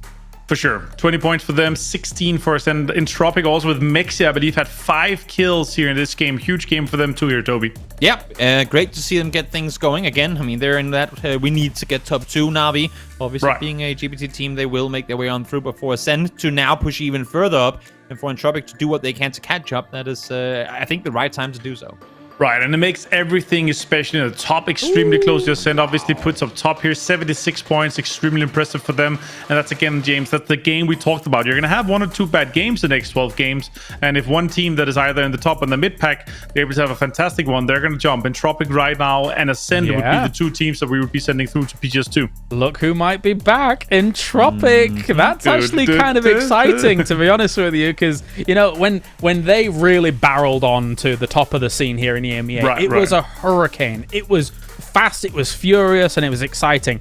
This Entropic's not as fast and furious as exciting, but they're approaching the game slightly different. And Toby's talked to it ad nauseum about how they're doing it. And it's really cool to watch so far. 54 points is great. Yeah, Mexi in general, I think, just have put that calmness, that slowing down at the specific times that needed to. And then obviously the clutch moments, we've seen him so many times have this clutch opportunities here, through the roster's phase, Liquid, all the way through. And now he's doing it here for Entropic, Toby. Yeah, it's good to see. Good to see him being able to add more spice to the Entropic roster. I will say this, though, with Twisted Minds and Ascent being able to rack up as many points, it's just 20 points from 10 to 3rd right now. Yeah, exactly. It's incredibly close on that hunt for Entropic in 3rd right now. And while Ascent, I mean, I don't want to say they have to throw the ball to not get through to PGS, because there's still a lot of games to play. They're looking terrifyingly consistent right now. And just 22 points from 3rd down to Na'Vi on 11th. So that big game for them here, if they're able to step it up, James, that could mean that they're getting these so needed PGC points to make sure that they go back and try to defend their title in November for PGC. Yeah, and Na'Vi's capable. Very, very clearly, especially when they're able to get something like this on the board to start off. Yeah, okay, you don't get the win, but it was always going to be difficult when you are somehow having to solve the after-ult problem, somehow having to corral Ascend away from you when they were pushing for their initial push, when that fight was going to happen. So I think Na'Vi could have crumbled in this game, but they didn't, which is very important. Yeah, the 14 kills they're able to get off course, but also the wins in terms of their 1v1 fights and their team fights, and then being able to stay 4 guys alive for that long, that was extremely impressive to me. also under the pressure of multiple other teams, like when they have multiple angles, Toby, they just manage to get a smoke out, or then lucky enough to have one team that, you know, their ranged gun is an AUG with a 3x on. You know, that's just a case where you don't get flushed, and that makes it get them even further in that game. And I guess if this is what Na'Vi needed in order to come back, because what we've seen from them so far is they play passive, then they lose one, then they lose two, and then they fall. Here, the fights kind of come to them. They didn't have to move much, but maybe this reminded them of how good they are when they actually do go out and take the fights. So hopefully that can spark some sort of motivation for them to go out and try and continue to play this play style more, even in games where they are the ones who have to make the first mate. But also, they're in the center of the circle in phase 3. I feel like it's more the Na'Vi that when they don't have to worry too much about the circles and they can kind of move on foot from there, then that's the really strong now, because we see them just, you know, fight and then fight for the territory rather than worry about, okay, how are we going to get into the zone to then fight for the territory afterwards. Yeah, they're good at edge fighting, right, and trying to kind of eventually slowly move in against these circles. One thing that actually worked extremely well in their favor was the fact that the west of the circle, whilst they were in the center, sometimes when you're in the center, you get crushed down on and it's very difficult to survive. But the west sort of resolved itself without too much effort from Na'Vi having to go down on that situation, and because of that, there wasn't really that much of a huge threat coming from the west, I felt. No, it ended up being Foot trying to go all the way north, and then it ended up Yepa being in a situation where they kind of went south close to the military base and having a little bit of a fight, and there were not that many alive after that fight. So in general, Toby, everything, you know, ended up, but still they got 14 kills. They fought their way through that. Yeah, they sure did. It's that's what Na'Vi can do. They can get into an end game with already 10 kills and you go, wait, when did they get those? It's just been a while since we've seen that proactive Na'Vi, since we've seen that daring Na'Vi. And again, as I said just before, hopefully this will be what motivates them to go out and play like that again. All right, guys, we are here on to the second and last game of Wrangle here on day number 2 of PGS2 EMEA Qualifiers. Guys, take it away for the grassy pastures. Let's do it then. It has got a pretty good playing path as well for these teams to be able to solidify themselves a decent position. That's right, game number 2 here, and at the moment now, Ascend has taken the number 1 spot. They've wrestled it away from Twisted Minds.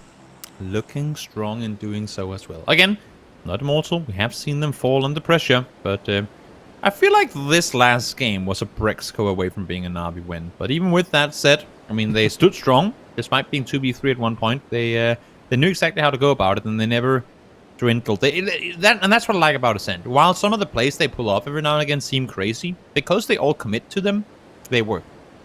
It's like you're standing one on each side of a bowl to fend off an entire Na'Vi squad. Like, putting that pressure on one guy is insane. But when you then say, dude, if you're holding me, I'm holding you, and they keep peeking one like after each other all the time, and every single time someone goes to peek you, they get shot in the back by your teammate. That's gotta be such a motivating feeling. That's gotta feel so good knowing that you have a teammate who understands you like that. It's very few teams who can pull off plays like this the way that Ascent just did. But it goes to show how long they've been playing together and how much they work together. Yeah, I mean, it's true. In leading groups in general, and I can speak about this mostly from like a World of Warcraft raid leading perspective, like a mana and everything. Okay, mana. Ooh. A suboptimal plan, but everybody committing to it is better than an optimal plan, but half your people committing to it. What is this circle? It's military, James. Are we ever gonna leave? It is a bit spooky, I'm not gonna lie. There's no one there. There is no one there. Nobody, well, I mean, okay, so it was a middle plane path, but bloody hell. Yeah, because why not, you know? We have been there a few times. People have figured out how it works. Ascend is already, 22 points ahead of anyone else on the hunt for PGS2 spots. Let's just give him that win, even though they are right now the team furthest away from military. We know how it's gonna happen. They're gonna come out victorious again. There is a possibility. I mean, I feel like there's a little bit of man going on, because normally they like Novo. They're okay with Novo. Maybe the plane patch wasn't able to stretch there too much. Maybe they could have got some vehicles, and their backup, of course, is that Kameshki split. But, you know, it would have been lovely to be there from the start. Yeah. But then again, I mean, then we see them on Miramar, where they're also the team furthest away. They emergency pick up their way in, and they get themselves a win off of it. It's a good day to be an edge team these days with emergency pickups coming through, because you can pretty much just pick and choose on the edge whether you want to be a center team or an edge team. Whereas to when you're committing center early on, you can't really say, oh wait, no, we want to play edge this game. So kudos to you, edge playing teams. And it works because you can linger in the blue for the first couple of circles if you really need to, right? Like, it's not that detrimental. It's as long as your looting phase has been fine, as long as you've got plenty of meds on board, well, not even that many meds for the first circle, then you will be hunky-dory. You'll be all right to survive. And there's already teams moving across. Exalt is there, assumedly waiting for Exhalation to come and rock up on them, and we can have that awkward fight again. But they're really far away. So it's going to be Zarvon's turn, maybe, to have that fight with Exalt. Yeah, we'll see. This time around, plenty of space to maneuver. Not shooting at any Yepa players in front of them. And FaZe as well, I think, obviously, coming out of the plane when they did, should be well aware that there's no competition ahead of them and making their way across here. Very far ahead of the first two. That is an extremely early choice here from Yepa to deploy it makes this. sense, right? Sure. Yeah, I guess. To get there and guarantee you're going to be there early, sure. I think it's fine. But I do think it has more value mid-game. That's just my proper impressions from what we've seen so far in competitive. True. I feel like it has more impact mid-game as opposed to early. I'll say with how they were all almost shut out of their vehicles in the previous game when they tried to rotate across, I kind of get that Yepa just want to skip that bridge altogether and then only send Voldemort over there. At least now they're coming in on the southern side. They see that there are still vehicle spawns down there, so that should be a very clear indicator that there's no one around. And for Yepa, well, 17 points total, still ahead of Howl and Exalt. It's, again, it's time to turn things around if you want to have any chance at all of catching up to those top two spots. A big beach in for Entropic. They're going to just ram that boat up there and then try and start making their way on. I mean, for a circle like this, it's what, 80% likely that it's going to be on military. Yeah. I mean, there is a world where it could end on the mainland, of course. So I guess we go back to the age-old Toby gamble of how many teams do you think are going to be there? And I'm going to say 3 this time around. I think people are going to hard commit to the military. I would agree with you if we had talked about this circle pub and done it earlier. Yeah. Because now at 5 minutes, the fact that there are still this many teams up towards the north, we're effectively talking half the server almost. I think we're looking at more like, let's say 6 or 7 teams come phase 2 pub. Because I don't think teams are going to commit to it before they know for a fact. And obviously we could have the case where next circle is right on the middle of the water, or at least almost. But I think for now, there's still enough land up towards the northwest that those teams that are coming in late anyway don't want to fully commit before they know, because why would you when you can just eat one more first aid and you sure wait and see? Which is why I think the Yepa emergency job was just too early. But, yeah, I mean, that remains to be seen. We could quite easily get a south shift and then they're really happy and everything's Yepa territory. But, yeah, it could be a thing. We're seeing a few teams now migrate down towards the circle here. But as you were mentioning, there are were still teams in Severny, up in Kameshki still, etc. So they are definitely going to be late to the party. Whilst Twisted Minds is driving around Na'Vi. Are we having this fight again? We might just. At least they're looking that way. Uber is sat up close, kind of as a surprise element player alongside Alia. Ready to peek on over, take a few shots, but again, the entire team ain't here, and they're hearing a lot of vehicles. Issue is Batulans is sat behind alone, and I don't think Na'Vi is aware of this. At least they'll find out very soon, and so will Batulans. Sees the vehicle, though. Yeah, that's a dead giveaway, and they're just going to take him for free. That's really unfortunate for Batulans here, using this area to scout and not realizing that Na'Vi was laying in wait like a panther, going "Rrr," and they were able to strike. And you can't really fault Twisted Minds for not catching this, because Na'Vi has been incredibly fast at moving across in circles like these in the past. Like, take the boats down on just east of where they currently are and sail across. At least with 2 to kind of make sure they have a crossover for free. And Twisted Minds, caught by surprise on that one, will lose Batulans yet again. I'm not going to say it. No! I almost said it myself, and I stopped myself. Oh, I'm so stupid. It's unreal. Yeah. But now, DA here, still on the mainland, still kind of looking north, waiting for that foot rotate by the looks of things. And Yepa is very far south, as we were mentioning before. They would ideally like to avoid the entropic rotation, even though they can hear it going off to their east side. I think it's gonna go quiet for a little while now. I mean, we, of course, there was a chance for Entropic and Yeba to do more fighting, but now as they know pretty much approximately where they have one another, I think this one is gonna quiet down. It's more so gonna be the teams that are on the rotate still, depending on, of course, where this next circle takes us, that are gonna be skirmishing, that are gonna be fighting as they try and transition on over. But for now, I think all's gonna be good. Big skirmies. Let's see. Yeah, as for Sarvam, they've been chilling in this location for a long time. Yeah. And very happy to potentially shoot at somebody if they are coming over the bridge. Question mark came over the bridge, but slowly and kind of in a sneaky manner. Sneaky. And for that, they have been rewarded with just the west side of the military bridge. And yeah, I mean, I think you're right. I think we're going to have a lot of those teams up in the north. More so than I expected, considering I wasn't properly looking at the map, I suppose, when I made this call. And now Ascend is slowly on their way through, but they are in blue. Maybe they were looking for boats and stuff. Quiz time. Would you rather, as we're watching Exalt, I was just gonna say, hopefully they have an emergency pickup. They do. They're all the way up by Asnaya. Would you rather that we have emergency pickups like this, or that we had built a bridge from where Navi is sat on that peninsula across to the top point of the military island? That bridge exists in a different version of the game. different version of the game. Yeah, I know, but would you rather have had that than emergency pickups? No. I think emergency pickups kind of cool because it opens up way more possibilities than just one bridge. You know what I mean? True. It's hard to use that bridge at Miramar. I do agree with you. True. Also true. Factually correct. 100%. Thanks. I'm pretty smart sometimes, you know. It happens every now and again. As we see Wu now rotating on over. 10 more seconds to go. I like the fact that they're late on this one. As I said, they knew they were going to be late regardless. Might as well just wait this one out and then rotate back if they have to. Issue is Ascend are currently backfilling them, so we'll see as this one goes yoink straight down to military.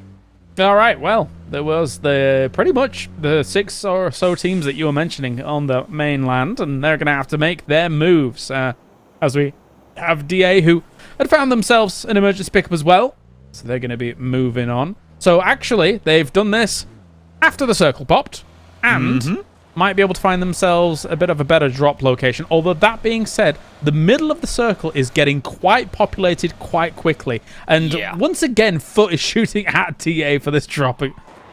Second game in a row.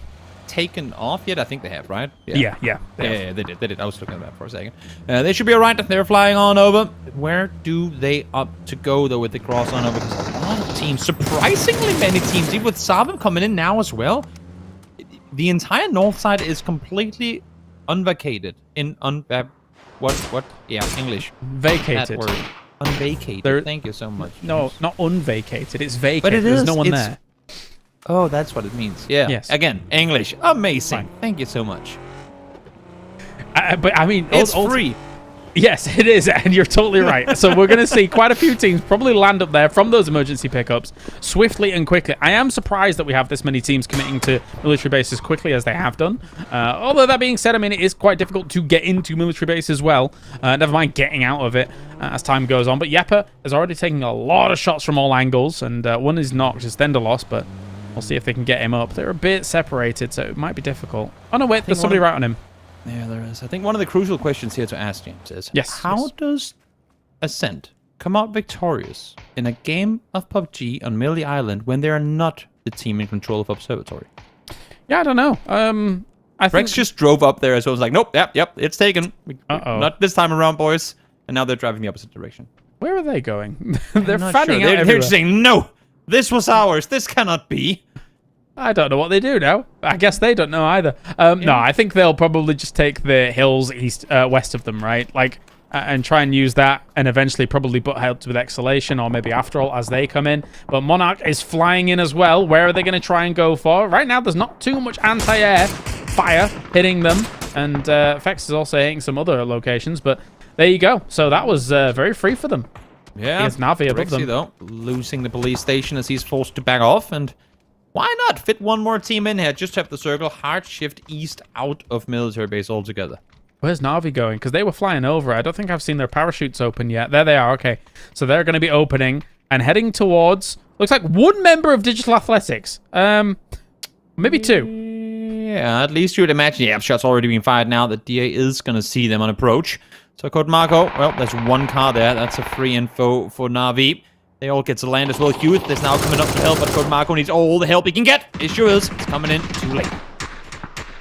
Big shots. Code Marco not able to withstand it. Likewise, Hearth trying to reinforce, but it looks like, yeah, there's no way for you to be able to really salvage this situation. So just back off, tuck your tail between your legs. But the thing is that for both of those teams, I mean, depending on where the circle goes, it's quite a difficult transition, especially if it ends up heading towards military, where there are so many teams already, and indeed it does. So they're going to have to move west. Yeah, I mean, I was just gonna say, Adushi should be rotating over towards the rest of Question Mark now, and it does. Yeah. If DA catches this now, seeing that vehicle come out on the southern side, at least that's a scouting point for them. But they need to be fast. They know that they have Na'Vi behind them. They know that Na'Vi just found a vehicle.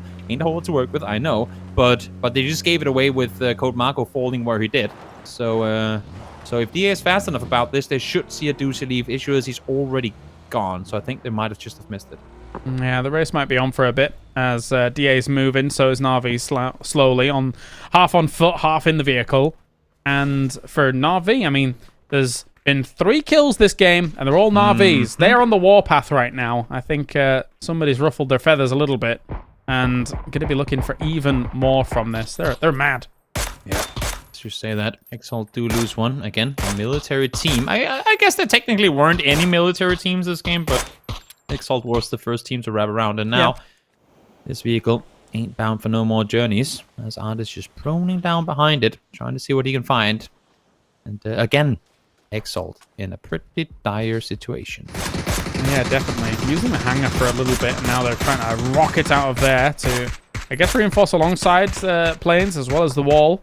Here is Fairest and Molodoct making the mad dash, and a few shots hitting. Will any more on Molodoct? Oh, it doesn't look like it. The check back is not there. Live on the southern side, D8 plummeting in to the plane graveyard as well, as they'll get set up on the southern side of military base. In the meantime, now Exhalation, having lost, hello my bad, already, will spot Danimon on the bicycle, because we know he is the BMX master, trying to get away. Bring, bring, he is safe.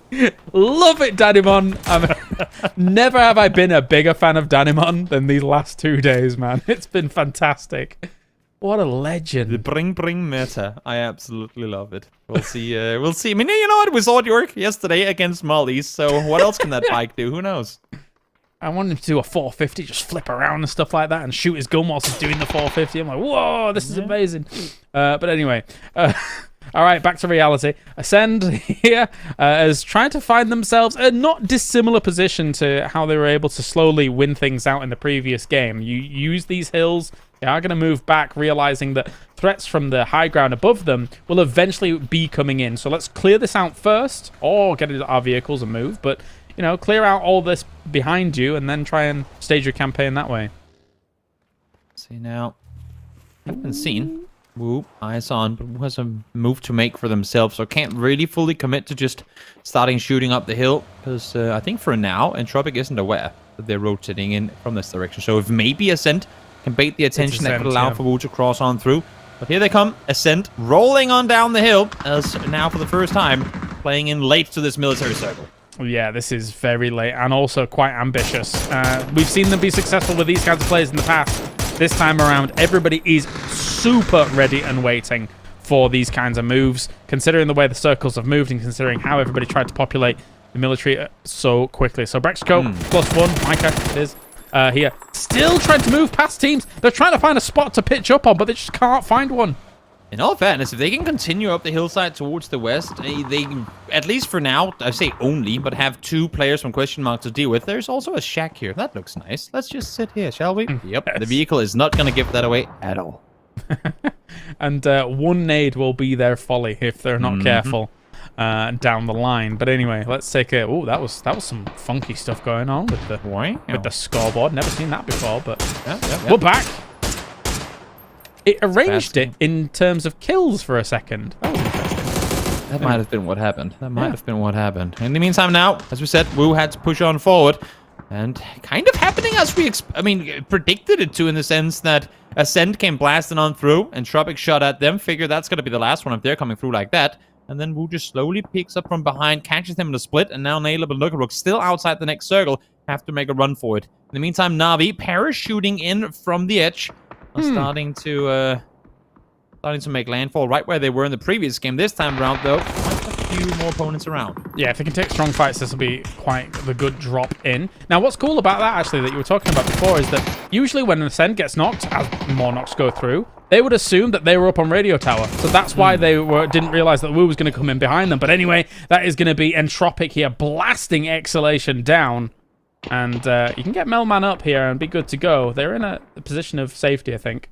Yeah, you say that, but Wu is pushing up from behind. Yepa has just kind of backfilled Wu from before, and now they're starting to take casualties with Medibay finding Quizzy.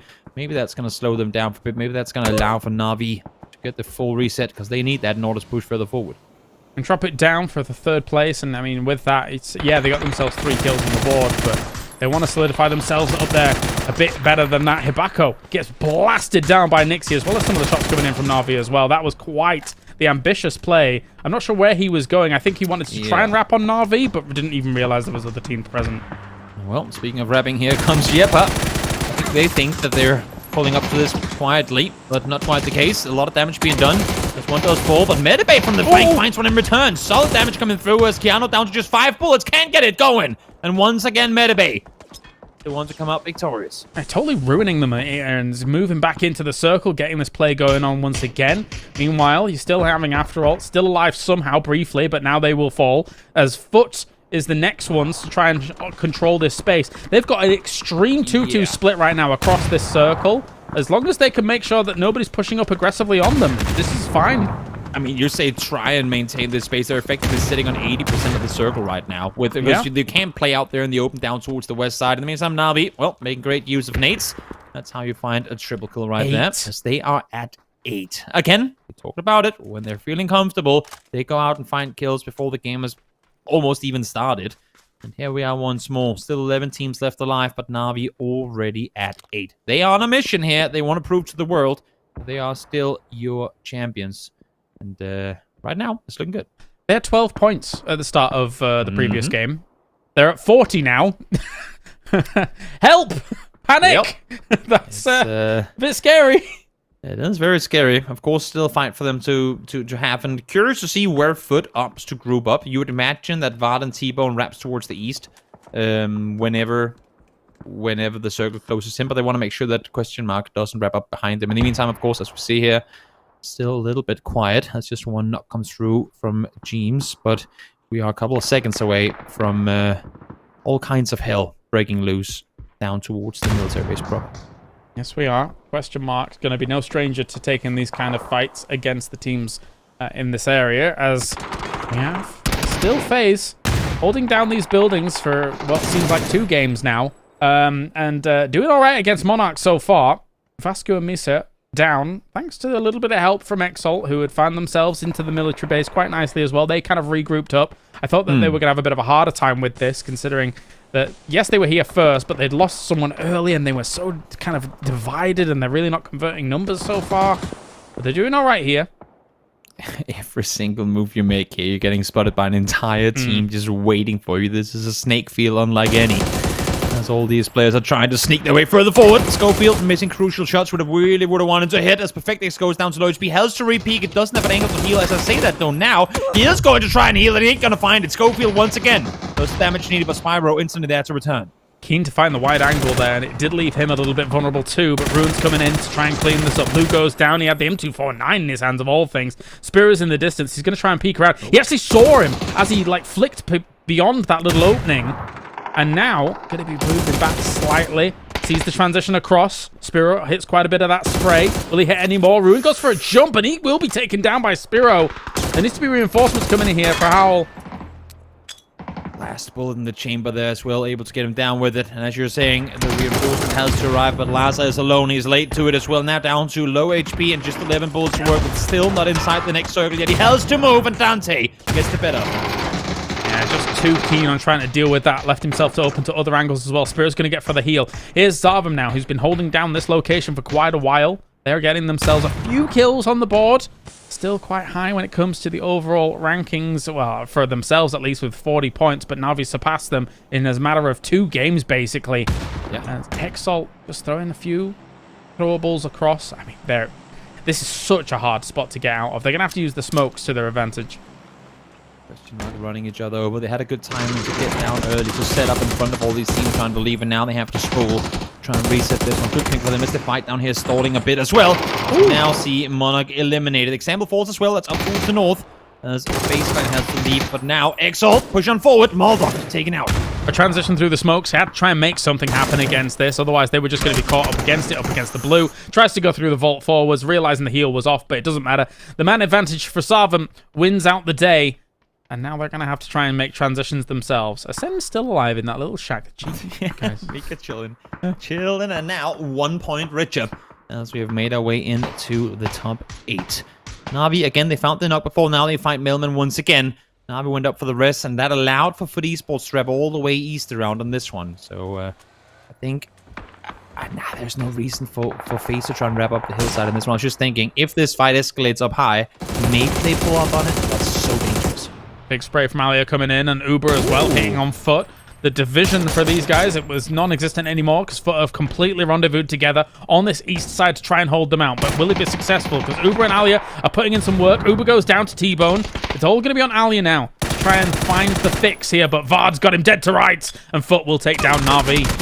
Even if they fall, 11 kills, this game is a good show. And what I thought maybe we'd see FaZe do is exactly what Question Mark does. They gave them the space, they backed off, and Question Mark knew exactly when to make the aggressive play forward. So who knows, maybe them running each other over actually helped them out in the end there.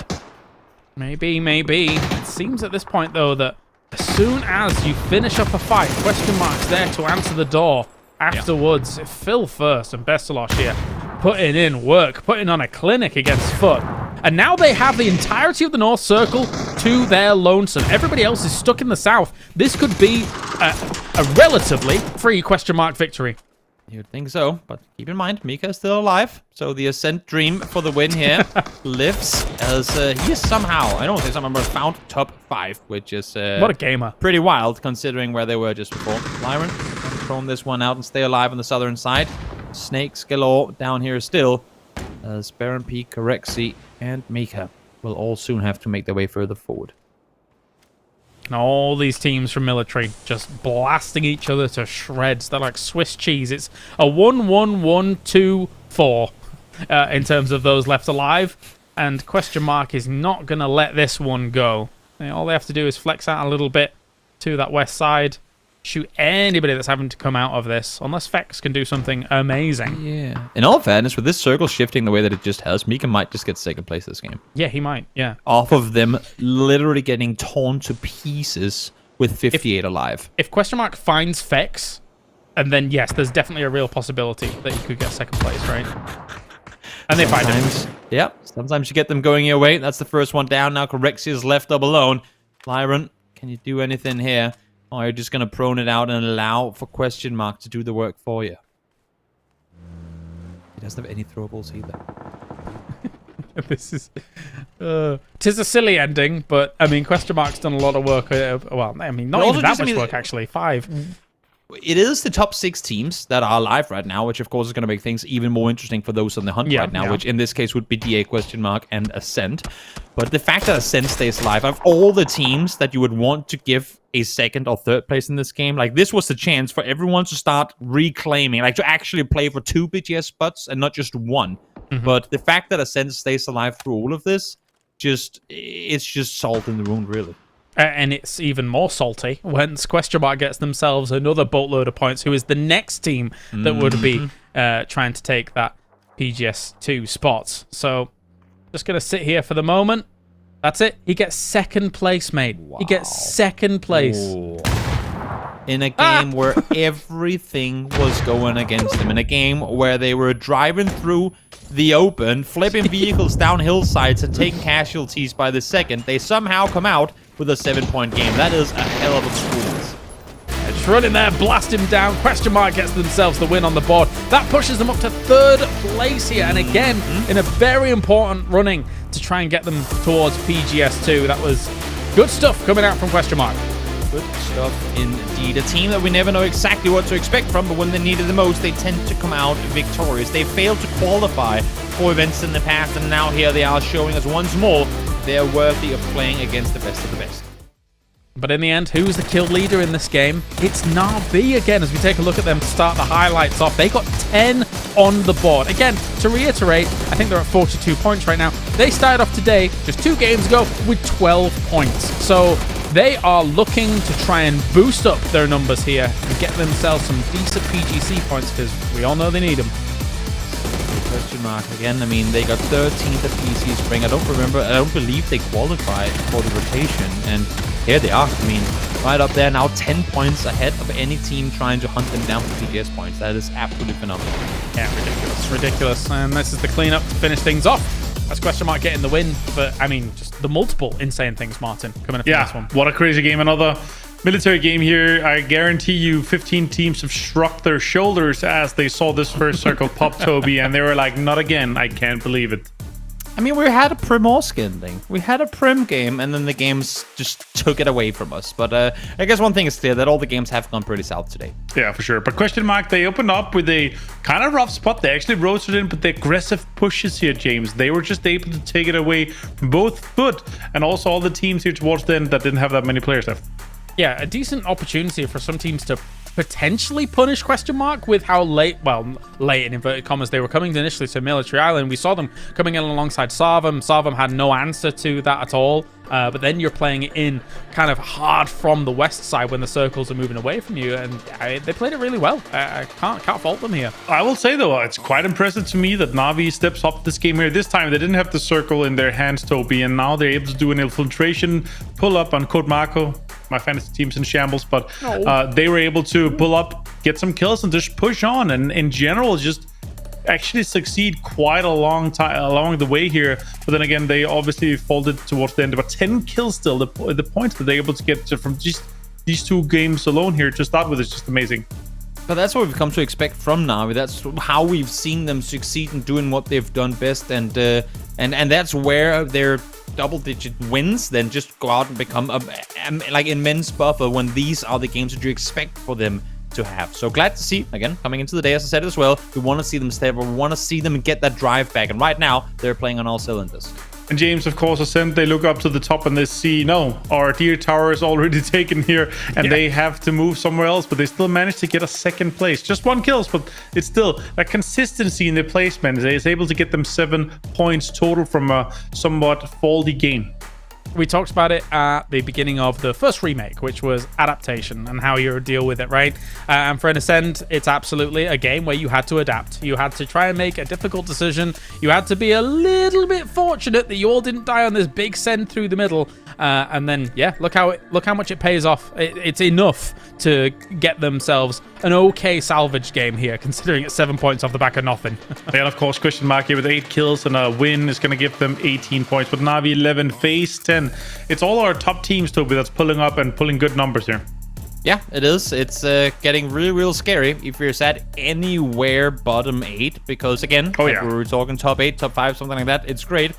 But there really are some top teams that are starting to separate themselves, and with just 8 games to go, it's not gonna be fun. And this means that Na'Vi is able to move from 14th in the start of the day on 12 points to 43 here, James, and kind of within striking distance, 11 points up to DA. That's just one more decent game. There is a world where Na'Vi can make the big run after basically sacrificing 1 day, because 12 points in 6 games is not World Championship caliber, but 31 points in 2 games sure as hell is. So let's see if they can do it. Yeah, and on top of that, we have a huge lead at the very top here. Ascend looking fantastic, Toby, so far. Yeah, it is. It's good to see them ahead. It's good to see them working. But as I said, I mean, we're not 8, but 10 games left. Still plenty of PUBG to be played. I just think it's very demotivating to see some teams come up to such a strong start. But considering the fact that we're still yet to make our way to the halfway point of the finals, even if you're sat down in the bottom, as much as I said before that it's getting scary, you cannot lose hope. You cannot let this get away from you, because those other teams that are playing comfortable right now, you can see how Na'Vi turned it around from yesterday coming into today. They will come hunting for you if you're playing wounded, if you're playing weak. And a somewhat slow start here for Twisted Minds, of course. Just 5 points in 2 games. They kind of let the lead go over to us in this case here, James. But again, they're still in the top 2 and they're still be able to kind of middle with everyone in the top for PGC points. Yeah, letting the scouting get ahead of them, I suppose, in this previous game, losing Batulians as early as they did when he was trying to figure out what was going on. A little unfortunate as it does stand, especially unfortunate that it's an RB that comes cresting over the hill and is just riding a wave of what we would assume is some decent motivation after having such a good performance in the previous game. But I can only imagine that Twisted Minds will bounce back. It's Tego, of course, coming up, so they looked great on it yesterday. It is indeed. All right, guys, we are ready for a short break, so stay tuned and we'll be back with Tego for game number 3.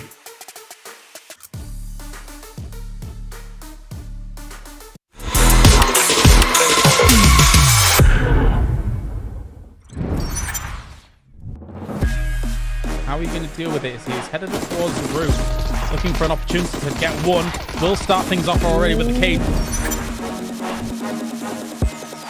Oh no, that's just not fair. That, you know, Prince attacking Brick. And we're now back on with Sarvum, who are taking some shots at Exalt here. Nice. DA's car positioning, considering the dip that they're trying to take, trying to protect as many wheels as possible. Total. He has 3 nades, and they better work for him, because if they won't, then he's going to be in trouble. Good thing is that nade right in the middle. A lot of damage done. Oh, Sheila, you got to watch out. One more take from Blue. You're going to fall, but they claim with a double nade does not need bullets to come out victorious as he finds the third.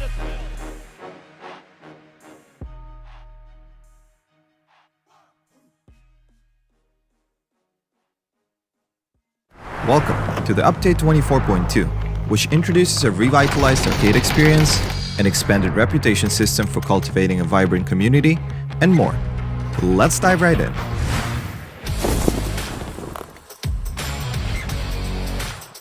First, allow us to welcome you to our newly revamped arcade, with several game modes waiting to be played. No more time-limited laps. The arcade is now home to both brand new and beloved modes, accessible whenever you like. The interface has also undergone a transformation, featuring a more intuitive hub and lobby room. Plus, when it comes to arcade, we're saying farewell to BP and introducing Arcade Points, or AP, as the new reward system. Time spent playing now harvests AP, which can be used to claim rewards. Additionally, with the end of match page, you will now be informed about your arcade journey, including earned AP, achievements, and rewards from different modes. Also, be sure to earn the special arcade medal, a reward not to be missed. Meanwhile, in our ongoing efforts to elevate your gaming experience, we're providing even more incentives to our reputation system. Through the end of match page, you can now give compliments to your teammates and foster a positive gaming environment. The higher your reputation, the sweeter the rewards. Check out your reputation level and corresponding rewards on your career overview page, and get to know your fellow players better by viewing their reputation levels through their profiles as well. This update brings plenty more changes, including an upgraded report function that enables more comprehensive reporting of in-game misconduct, advertisements, and cheating, with an edit feature of detailed text input. Lastly, there are 10 exciting new areas added to Intense Battle Royale. Be sure to visit the patch notes for a complete rundown. And we'll see you on the Battlegrounds.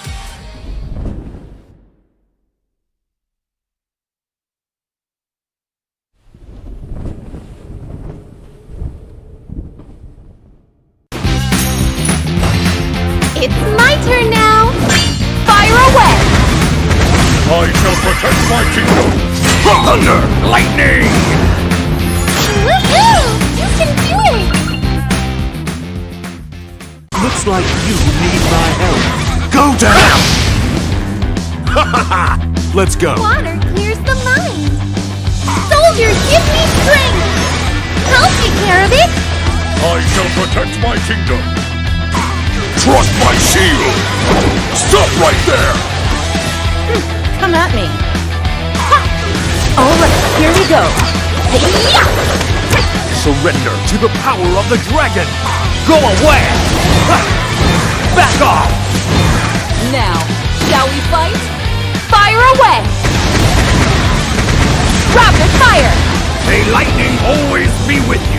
Get struck by lightning! Thunder! Lightning! Oh, is it time to go? Ha! The power of the land! My heart is burning up! Go to hell! I'll show you overwhelming power! My turn! Take that!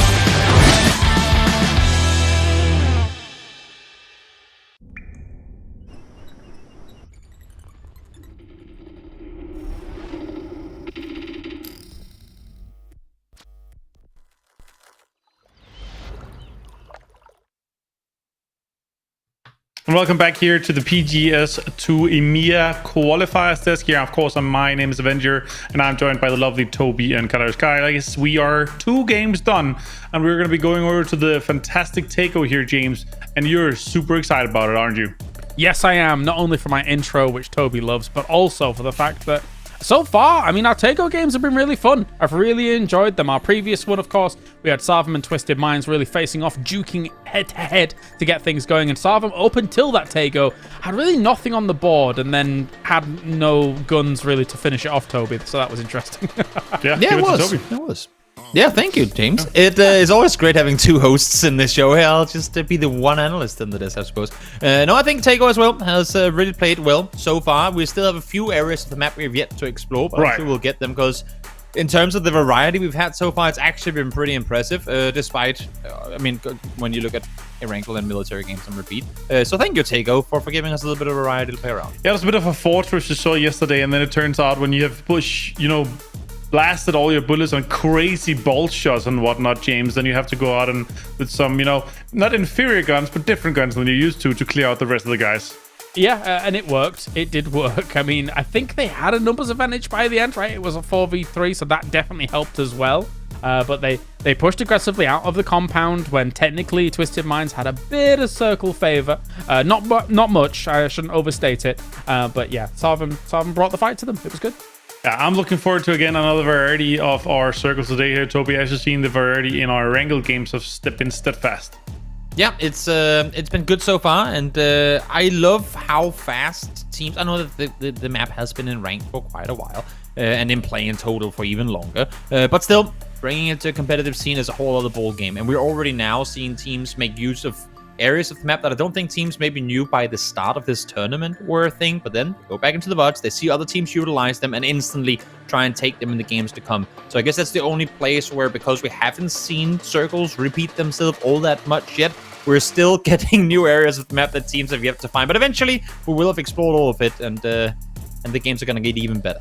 Yeah, there's some extremely strong compounds that, you know, throughout, when you have 60 players or 55 players alive, that is just going to be realized that it is so strong that it might be worth even crashing and breaching and trying to take over, because, you know, in a situation where Sarvam was left alone for quite a while, James, you know, the more we play it, the more we'll realize, okay, this is a prior compound. This is the compound that we have to take or try to take away. Otherwise, we're not going to win these games. Yeah, I mean, there are so many compounds on Tago, and this is something that I guess we don't speak about too much, but let's speak about it, that are kind of arranged like cube on Erangel, to use an example, right? So you can position your cars in between all of these locations, kind of defend their wheels quite nicely, and then quite a lot of those for building compounds are on a slight incline. So you could actually use them as somewhere that's going to be a vantage point against teams encroaching on you. So there's definitely a lot of that, and the teams are getting used to it and using it strongly. All right, guys. Hope for where we're going to end here. Toby, quickly. East. Anywhere east of the river. You, James? I want to go east too. Kangnyeong. Yeah. Same. I love the eastern side here. Obviously, it's also where you have the dried out river. But we guys, we have already jinxed it. So I'm just excited to see what's going to happen. Of course, this is the PGS2 EMEA Qualifiers, this, guys. And we're going to be going to take our 3rd match of the day. And when we're done, we're going to be halfway through. And we're going to have a really good idea who might be the 2 teams that's going to be going to PGS with our GPT team. So, guys, take it away. That was a lot of acronyms, but it's time to Tago. That's no acronym. It's just the official slogan of Tago, as we've got now game number 3 for the day. I'm joined by Toby to bring this one to you. What happened to Mike Myers, man? Oh, you know we what? had an agreement. I wasn't going to say it because I was going to test our friendship, and you just left me hanging. Look, I've been a busy, stressed boy. And I okay, don't even get today. to hear it. I don't want to hear Saga do a It's Time to Take-O Austin Powers impersonation tomorrow. Yeah, it's not gonna be. I wanted you to do it today, James, and you make a bail on me. I gotta just save it for PGS2, I guess. What do you think? Oh, that's what it is. For all the casting you're gonna be doing at PGS2. Oh no, I can just throw it to the casters with. Well, I was about to do it, but I'm not gonna do it. Fair. I guess we're saving it for the ultimate chance, but we'll have to wait. We'll have to wait in excitement for a little while longer. In the meantime, these players don't have to wait at all, as this playing path pretty decent diagonal across the land of Take-O. As I just really want to go east. We haven't seen any play in and around the shallow river at all yet. That's really one of the few spots that I've yet to see properly explored in a competitive environment. Well, after both of us asking for it, it's definitely not, as you say. Yeah, So, probably not. You're expecting the Harpo. Wall song, that's where we're ending. Yeah, exactly. Oh, yeah. Well, let's see now. And as we're having all of these teams settle in their positions nicely. Hey! Oh my god! The game delivered! You know what? That is insane. We have magical powers. We didn't run out of mana on this one. Whoa. Oh, that's what it was. But this circle, James, I mean, when we look at unplayable terrain, for those of you guys who don't have the map open, it's the big red line just cutting straight through the eastern edge. There's a lot of land you can't utilize for anything inside this circle. It's not just water that technically isn't going to be used, but could be. This is just can't go there. Yeah, it's land that exists. Like a third of the circle. And it forces you out. If you go into it, it's like, no, you're about to die if you do not leave. It's like, okay, calm down. It's a funny old place. This is really interesting because not only, I mean, I'm all smiles right now. Not only are we seeing a lot of teams having to come in from the west-hand side, but look down towards the south. You have that unplayable terrain, just a little bit of a tip up towards Songam as well. That's really gonna narrow the angle you can approach from. It's just forced, like pinning teams closer towards one another. I know there's still technically plenty of space, but when you have Busan in one side and you have like down towards this the studio, do you really want to wrap through there? There's a lot of interesting rotations about to happen that we have never seen before. Yep, could be cool. Could be cool. As we'll have Entropic, of course, going to be very happy with how things are settled right now. They were in a big 2-2 split, and they'll be rendezvousing with one another in due course. Likewise, After All is already making their moves to find themselves a bit more central a position to get things going. Because, I mean, when a circle comes in like this that you really don't have as much experience against the rest of the lobby, a central position oftentimes is going to be better than an edge position. Most of the time, you're going to be able to just sit down, hunker down, try and kind of survey your surroundings. Edge positions, they're a bit more stressful. And when it's a circle you're not as used to in a competitive lobby like this, yeah, it gets stressy.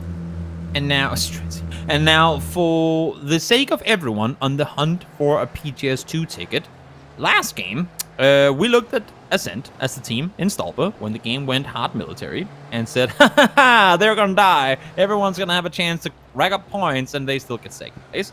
Now I'm seeing Ascent, and I'm saying they're the furthest away team again. How are they planning on rotating into this one? Because it ain't your clear cut, we know exactly what to do military game.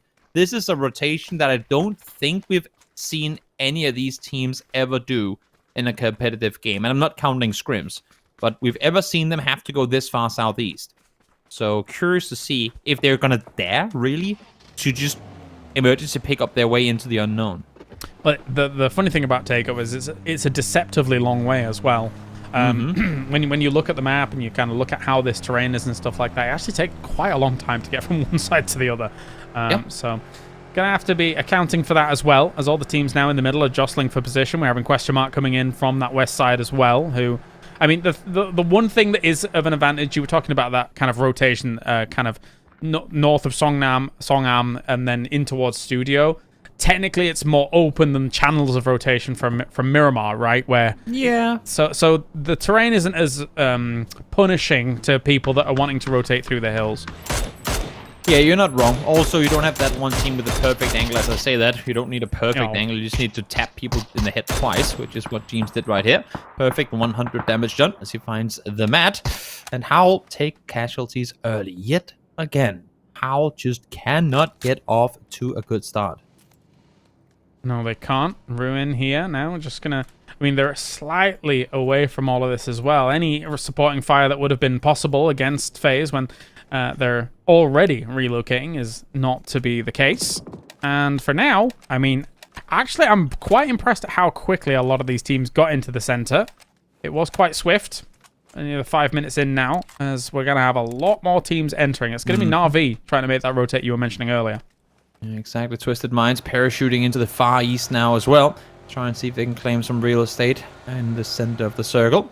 And Na'Vi, as you mentioned, wrapping their way forward up towards Studio, which is still not taken by anyone. So should be able to get a somewhat decent rotation going forward. Question mark just made landfall here on the southern side. Should have pretty good oversight on everything ahead of them. That being, of course, if they don't just stare into loot all the time.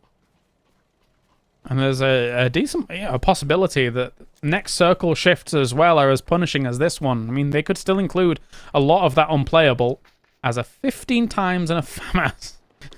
That's great. Best combo in the game. Yeah, look, I'll be like, well, I mean, okay. What big gun does Bestalosh have this time? It's a FAMAS with a bigger scope than the gun on it. So, okay. Yeah, cool. The 15x MK. We'll see if he can hit anything with it. Should be able to do just that. Exhalation crossing over the shallow river. The one leading down towards Kanyong. As they are approaching the circle from the far north. They do have Exalt wrapping in that direction. And with, honestly, while we could giggle about this just slowed them down for, let's say, 4 seconds. That might just be exactly what causes them and Exalt to run into each other. Yeah, maybe. I mean, Fate is the one that's moving. It looks like the rest of Exalt is actually moving north. Not sure why, what they might be looking for here. But Na'Vi... I've seen cars roll around in the river. Which maybe. Like, oh, look, a beautiful hippo. Like, I don't know what's going on down there, but, you know, it's something.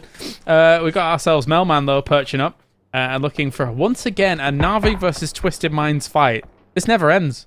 Yep, really doesn't. Trying to make their way in on the southern side here. Na'Vi in a very narrow position. I think, have they seen Sparrow further up? Batulin says it is further up the hillside. I'm not sure they have. If they haven't, Batulin's going to get a pretty clean shot on quite a few of them as they come their way. But I think with them seeing them now set and kind of limiting their chance to just sneak around on the eastern side, they're just going to 180 and go back and find the new angle of approach. Also, there is a chance that this one swings south. So might as well wait out as we once again see Hello My Bat, who flips with his vehicle. They're loving it. It's, you know, having fun. Yeah. It's like all those YouTube videos with pandas just rolling around on the ground and you don't know why they're doing it, but they're cute when they do it. Stunts galore. I mean, they're not quite the BMX master Danimon, but, you know, it's true. They're trying their best. Yep, can't fault them for trying. As they've now tipped the vehicle, and I think I think this was Exhalation saying, you know what, Hello My Bat, have your fun, but please can we just play the game now? And he didn't. He lost his driving privileges. Get out of the wheel. Stop driving. And yeah, they picked him up. Still not as bad as Froz. But anyway, we've got ourselves Foot who are chasing them on down and having a little look around. But for the most part, they'll just sit back after having them moving away. And Exel ended up running into Yepper, who, yeah, I mean, you've mentioned it a lot. Yepper can barely ever avoid these earlier skirmishes going down. So let's see if they take any more fire. I feel like when you're reaching a point where it's happening almost every single game, is it a coincidence any longer, or is it them actively just going too far with every rotation, of them just not stopping to scout to then just push straight into an opposing team? Because they've also fallen under the kind of the curse of losing a player somewhat unnecessarily early on, which is part of the reason why they just haven't been able to get anything going. Or sometimes you get Voldemar making a little bit of a pop-off going on. That was pretty impressive at the start of the day, as we're looking at the most impressive team in the lobby so far, Ascend, who is coming in very slowly down towards that south rotate. As I say, it does take a while to get from one side of this map to the other. We just have that proven by Mika literally refueling his vehicle as it ran out of gas. And now, of course, full tank, almost full tank available. Should be able to get that last couple hundred meters towards the circle. To go, circle, down towards the south. This is going to be an interesting one, because look at the amount of teams up north that now have to find the approach, and it's literally impossible to wrap east around. Turns out maybe we picked the wrong town to be heading towards here. I was hoping for Kangmyung, but Ohang is an opportunity here for some of the teams. Of course, Question Mark currently has it very well controlled. A lot of teams going to be blitzing their way down from that north side, as you were mentioning, and there's going to be a lot of crossfire that's going to be hitting on some of these teams. Still a lot of compounds available, especially north of where Ascend is. They could take their pick of the litter. Say Question Mark. Well aware that they currently in a position which they probably won't get to play with alone for much longer, as FaZe full speed sends it into the western side of the town. FaZe has been one of the towns on Taco thus far that have committed to cities pretty quickly. They sit in here, they wait for teams to come their way, and this time around is no different. Exhalation, in the meantime, trying to full speed send it on the southern side, but down towards the south. They're going to run straight into an Afterall setup here, which so far isn't quite working the way that I think Afterall wanted it to. No way Daboom's going to be able to get out of that as well. Yes, he goes down to Ayin and looking for a little bit more with all of this. Hobber was actually making the seat swap here to try and make something work, and does get Ayin, whilst Klim finishes off Daboom. So, a little bit of a blow for blow at the moment. Izoom and Hello My Bad really need to come in and actually reinforce this, but Danimon's going to be the one to take out Hobber from that angle. Damage done on both sides here as the reset comes through. Enan, if he Gone? can get back on his feet, yep, should be able to do so. He'll be able to stay put. Twisted Mind's able to find points in it, and here you see why FaZe opted to commit to the city so fast. They knew there were going to be more teams trying to wrap in here. Teams that, again, because we haven't scouted the terrain properly yet, are just going to commit to the city saying, we don't know where else to go. We literally don't know what dips are playable. Let's just go to the city. FaZe probably maybe expected this to be the case, and now get some damage and one kill onto Yeba, as teams are probably talking to each other going, guys, do you know a good dip around here? Because I don't. Yeah, I mean, Monarch, I'm surprised that they were able to get into the city as well. Of course, they did lose 2 on the entry, and they've sandwiched themselves in between the 2 teams that already exist there. But so it's not terrible. It's not great, though, as we do have Afterall here and the Woo battling it out up in the northeast. Wizzy down. Now a lot of utilities being expended here to try and get them out of this sticky situation. Lou even putting in some shots here against Afterall. Afterall is in a scary predicament. Yeah, it worked out for them just before with the help from Twisted Minds, and this time around, seems like Twisted Minds ain't all about that alliance no more.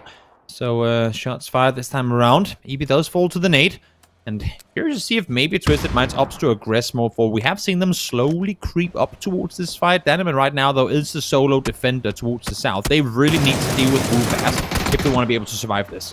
What? Oh my god, that turnaround here from Nixie on Klim. I thought that Klim had him dead to rights on that transition, but no. That was pretty wild there. And Nixie is now down, though, as Hibako will actually put that to the end. But look at all the shots coming in against these teams here. This really shows just how the terrain on Tago can be quite punishing at times. It's so open for these teams to try and make the transitions and make the fights happen. What? Just constantly swapping seats to avoid the bullets, I think he might have been. And now Daniman actually might be able to get out of here alive. I'm not sure how he baited Spiro so hard, but in the end he will fall. That was a little bit wild, that. But anyway, we have Lou as well as Batulian's kind of cleaning things up now from a distance. There is still decent opportunity here for them to continue it on. Perfectix is nowhere near them, by the way. I mean, he's very far away to try and just hold on to a compound towards the south. And Foot is just finishing off Fairest very quickly here, but need to back up because they're once again on a big 2-2 split. Exactly, once again trying to maintain full control of multiple sides here towards the north. They have kind of been the north slow rotating team on Taco. Seems like that has been their place out pretty much all the games we've seen them in so far. And here, Na'Vi trying to make use of an area we've seen no one in before, but they're dead center, and a lot of people are looking their way. Right now, it's a how long can we stay alive here for type task, and the game is showing us that not long enough. Yeah, maybe the commitment to this location was just a little bit too early. I mean, there were still opportunities for them to play spots in the south, but they decided, nope, we're going to bomb it through and try and take some of these fields. It has worked for teams in the past, we've seen it, but the way in which the compounds around these fields work, if you're on corners, eventually another compound from a different angle is going to be able to see you, even though you've got cover from, let's say, the DA compound just there. And while I know that Na'Vi has had 2 pretty good games on the Wrangle just before, this is just so unlike Na'Vi. YOLO center, prone behind a car and wait it out. It's, I mean, they're so good at taking shots at a distance, just playing it smart up on the hills. And now, I mean, by driving off, they're giving Ascent all that space to maneuver. And we'll see what they make of it. But Na'Vi committing to these incredibly kind of passive defensive decisions it's just very different from the Na'Vi we've seen in the past. And in all fairness, the Na'Vi we've seen in the past had more success in doing what they were doing. Is he wheeling? I think that's to safety. I hope that T-Bone just wheelied all the way up to 80 there. There's no way. That'd be amazing. Woohoo! That would be pretty amazing. You're right, but no, I think as time goes on here, they'll keep going. You know, the thing is that, as you say, where Navi's taken, where Ascend has taken, I feel like Na'Vi could have been, and that feels more like a Na'Vi play. So yeah, I would agree, slightly uncharacteristic, but and they're all just getting knocked slowly in those fields. And that's the thing, right? Because what counters those fields is high ground, and the position they left and gave Ascent is high ground. So by leaving that position and going somewhere else, they're essentially just asking teams to take what they had before off of the info they've been given and take him out. And now Na'Vi, well, down to 2. Make that 1.5 as Uber is knocked here as well. I see. No, actually, I take that back. Not knocked, but prone in the middle. As the circle shifts north. Howl, they lost one early. Maybe this is the chance for them to turn things around. Maybe. This is a good position for them to start things, unless they, again, get crunched down on by some of the teams if they're trying to crash on in. There will be potential crashes eventually if some of these teams, especially on the east side, want to try and make some very, very bold moves, because there's really not that much for the east teams to play for on the east side of this circle, to be honest. So let's see how it's going to play out. Now, already Ascend is on the move down to the south. Teams trying to hold up here against Best Luck. That is an easy as a pick as you get. Finds the double headshot connected. First that up falls to the ground. Deucey spotted now as well, mid-transition on the edge of the bush. We'll see if Teams, I mean, he has 5 nades, but can he lob it through the window? There's always going to be someone on the crossing the T angle against you when you're wiggling left and right, but it doesn't change your position to the person who's looking at you from the side. That's unfortunate, but Foot able to do quite a bit of damage here, actually, against Astral as well as Twisted Minds on this side, as the big moves are trying to happen here from these teams on the east side, knowing that there really isn't much to play for, but Foot's just holding them all at bay. Exactly, really preventing them from going anywhere. Perfect X falls as his helmet gets torn off. Blue will try and get him back on his feet, I'd imagine, but Patulans in the meantime trying to defend alone against all of Entropic. Say that Lookerooks was alone before, but now the team has arrived. Patulans trying to wrap around the side, not going to happen as Nail Up finds him. I thought he was going to try and continue that spray, but not to be the case here. As you say, Nail Up puts the nail in the coffin for him. It will be throwables on towards the rest of Twisted Minds, who are kind of also next to Ienan, kind of next to Vard. Very, very sandwiched at the moment as Twisted Minds. It's going to be hard to get out of this one.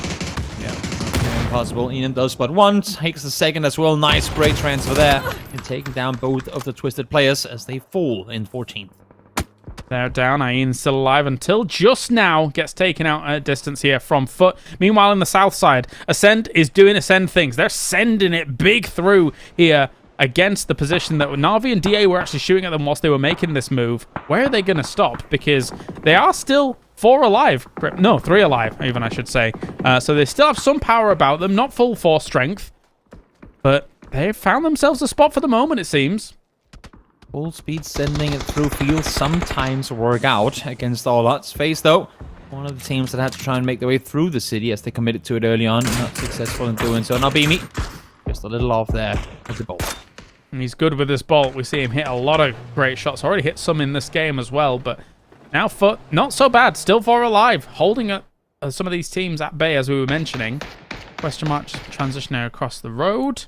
Monarch. I am surprised that a Monarch and FaZe, Monarch was the one to prevail out of that. It's a hard city to fight out of, and you're reaching a point where teams from uphill starts engaging on you as well. So definitely going to be hard regardless. And now, when you talked Foot just before, they're currently 29 points out of a PGS ticket, being down to a question mark at 72. They need...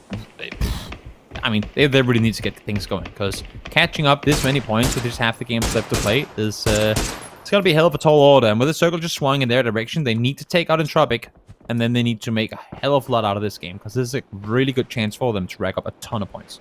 Yeah, it's like we've said that sometimes, going into the last day, you need to wildly change your strategy and how you're going to be performing. If you're Howl, you need to do it right now. Like, you need to be shooting at everything that moves if you have any hopes of trying to catch up, considering how poor a day they had previously, and then the start of these games weren't Navi games, so they didn't go that well either. But that's a good nade. Nice nade indeed, clearing up Nail Up.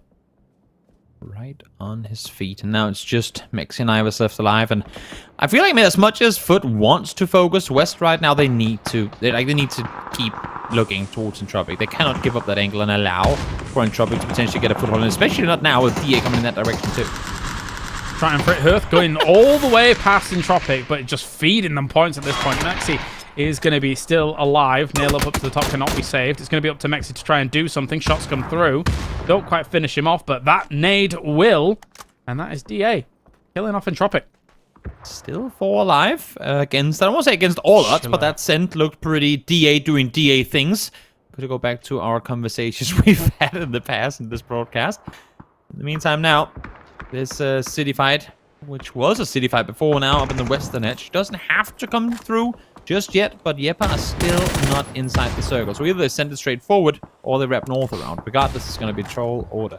This is sort of what I was talking about in the pre-game to this particular Tego, is that the compound that Sarvam has down in the south is not dissimilar by any stretch of the imagination to what they had in the game where they were able to win things out on Tego.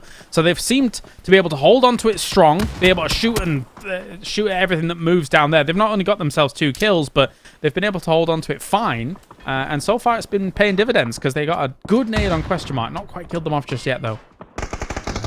Now, though, Voldemort solo player left alive for Yepa. Again, as I said, tall order for them to make their way in here, if not near impossible. And Howl, well, they desperately need the points. So what better than have Yepa feed you a couple as they try and cross on forward. As I say that, though, it's actually excellent to take point. Sarvan would like to hold off DA, but they're also being assisted by Foot from the distance, but they get completely killed off. It's also question mark here, able to shoot their way. So anybody encroaching and approaching some of these compounds, not easy to do. Foot gets the circle. There are still 4 alive. They've been putting work holding off some of these teams moving on in from the east side. This could be their opportunity to bump up big in the standings. Now is where they have to be wise, though, because yes, they can go aggressive, but before the players have to move, they could be looking in their direction. Monarch does fall out towards the west as Howl makes more space for himself. Lassa finds the double, and now the fight continues up towards, or down towards the southern side, I should say. As question mark try and bounce forward. Brexco able to find the first, but he knows there's a full team coming up right behind it.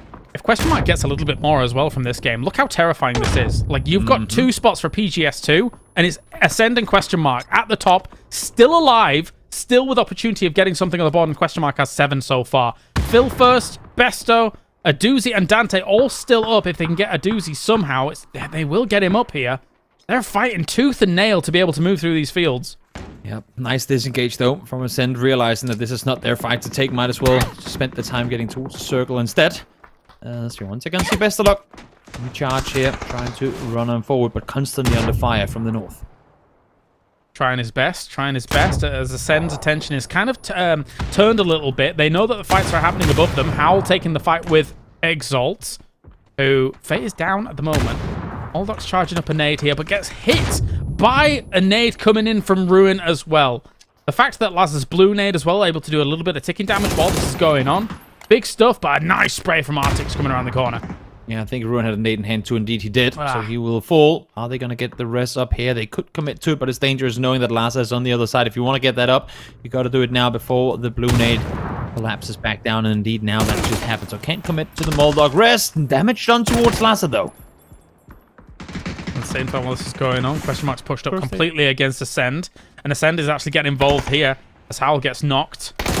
And where's Howl during all of this? I guess he was trying to hold things off, but Artix will be able to get him over the box. Here comes question mark now.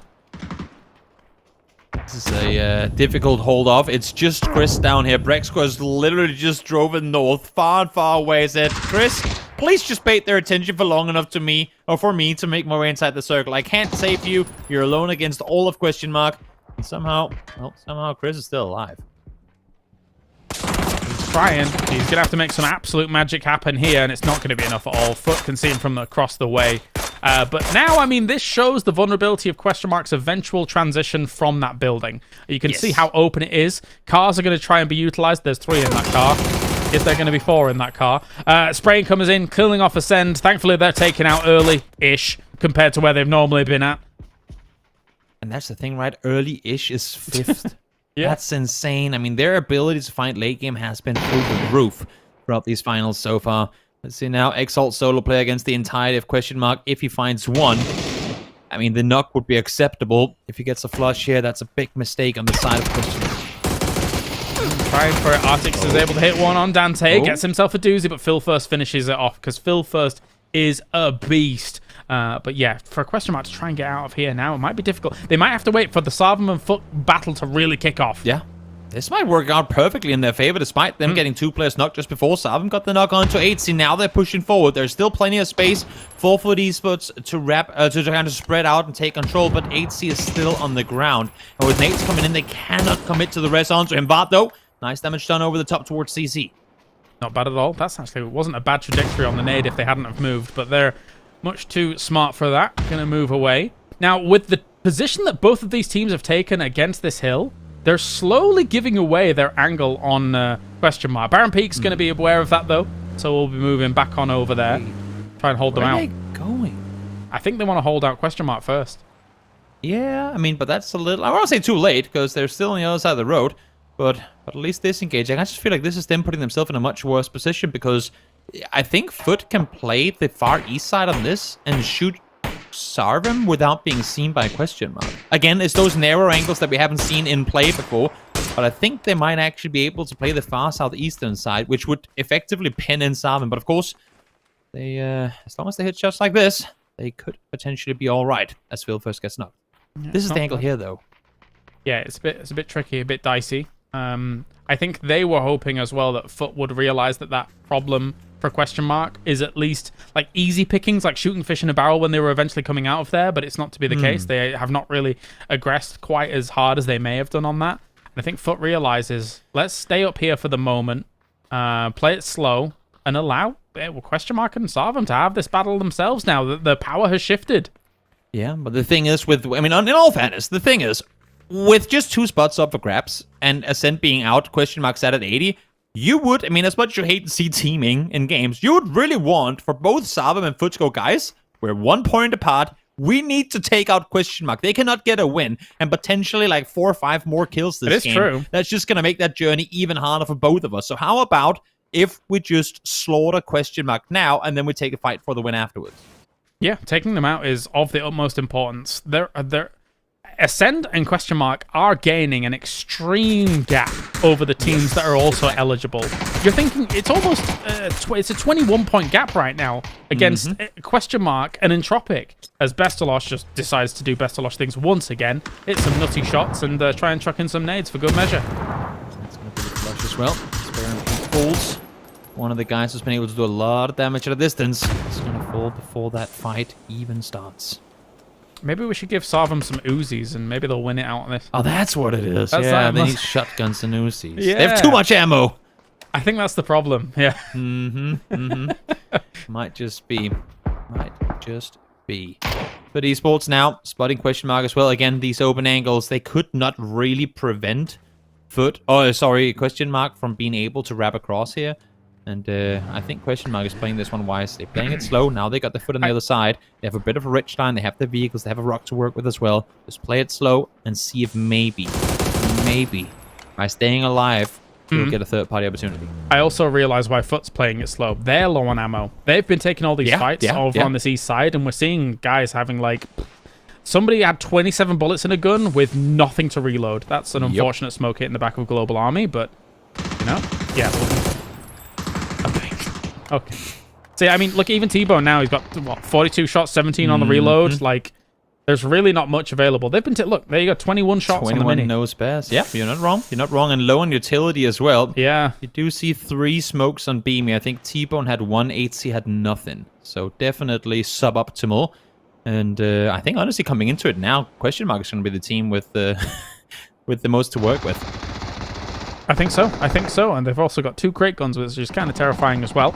But here now, We're going to see a lot of lying down. Sarvam has always gone prone. Foot is doing a little bit of it as well here. They realize the fight is going on across it, but again, with not really the utility you would want to punish that. Imagine if one nade came across the ridge from Foot.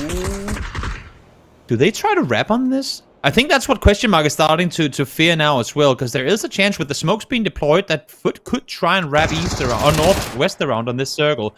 Of course, the more that Sarvam has to crawl on forward, the more they're going to be seen on the other side. T-Bone finds one. Global Army goes down to the blue. Foot up to 10, as the final member of Sarvam, Schiller, will go down to low HP, but now the flank has started. T-Bone finds one. 80 finds the other. Beanie is on the angle. 2 finds the third, and just like that, Question Mark dismantled. Dante down to 1 HP, as there is just one player left alive on either team. 1,000 damage coming in from T-Bone. Foot is able to get the win. Talk about efficient use of the remaining ammo they had, and they pounced at just the right time here. What a win for them here on Tego. Absolutely huge. You can't really fault Question Mark for prioritizing Sarvam in that position. They knew they were prone. They knew that they were literally a half second away from being able to see all of them. And as soon as they start shooting, the smokes on their left side dissipate, and Beanie and 80 just had a perfect angle to tear them apart. I felt like they played so many of their engagements very, very well in this game. I mean, they were controlling so much of that northeast side, taking out the teams that were trying to wrap around on them, and then the disengage from Sarvam when they did. I mean, even though Sarvam kind of initiated that to start things off, but you know, they didn't get extremely aggressive on it. They just bided their time, waited for their chance to blast both the remaining squad members. And I think it's a great understanding from Foot in where they were on the leaderboard as well. You cannot risk giving over points to, well, not only Sarvam, who's right next to you, but even more so Question Mark in top. You need to optimize. You need to get the absolute most, maximize, I should say, get the most out of the game possible. And this time around, while we have seen an aggressive Foot in the past, this time around it was them playing it very quiet in that end game. It's not going to be just a scrambling through so far here for Foot. They're not going to be on the barrier to qualify for something or what's going on, or regardless. They're going to try and grab it with both hands here. Now moving up to, I think, about 64 points-ish or something around those areas. Means you've got an opportunity now to strike at those spots up towards the top. And here's the final moments as we're watching it. Veseloff really kind of causing a lot of problems for Sarvam to start things off, but both teams causing problems for each other overall once Foot showed up. Yeah, tricky end game here, but for Foot to keep all 4 alive again, a lot of their fights came at a distance, but they had control all the way through it. And welcome back to the PGS2 EMEA Qualifiers this year, guys. What an insane game. We're getting what we hoped for with that Eastern Circle, but damn, there was some shifts out of Ouyang here, James, and it ended up being super far away, and Foot, they were able to hold on to that hill for a long time.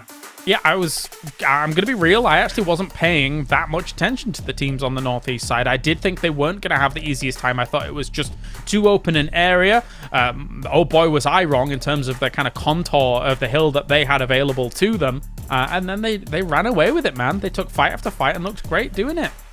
Although Foot won here, I gotta say I was extremely impressed with Question Mark being able to go into Ouyang, survive with 4 guys, and get that far into lane gate them to Toby. Oh yeah, it was a very challenging like Western wraparound for them. The good thing is they come into it when at least a few of the other teams are already somewhat wounded.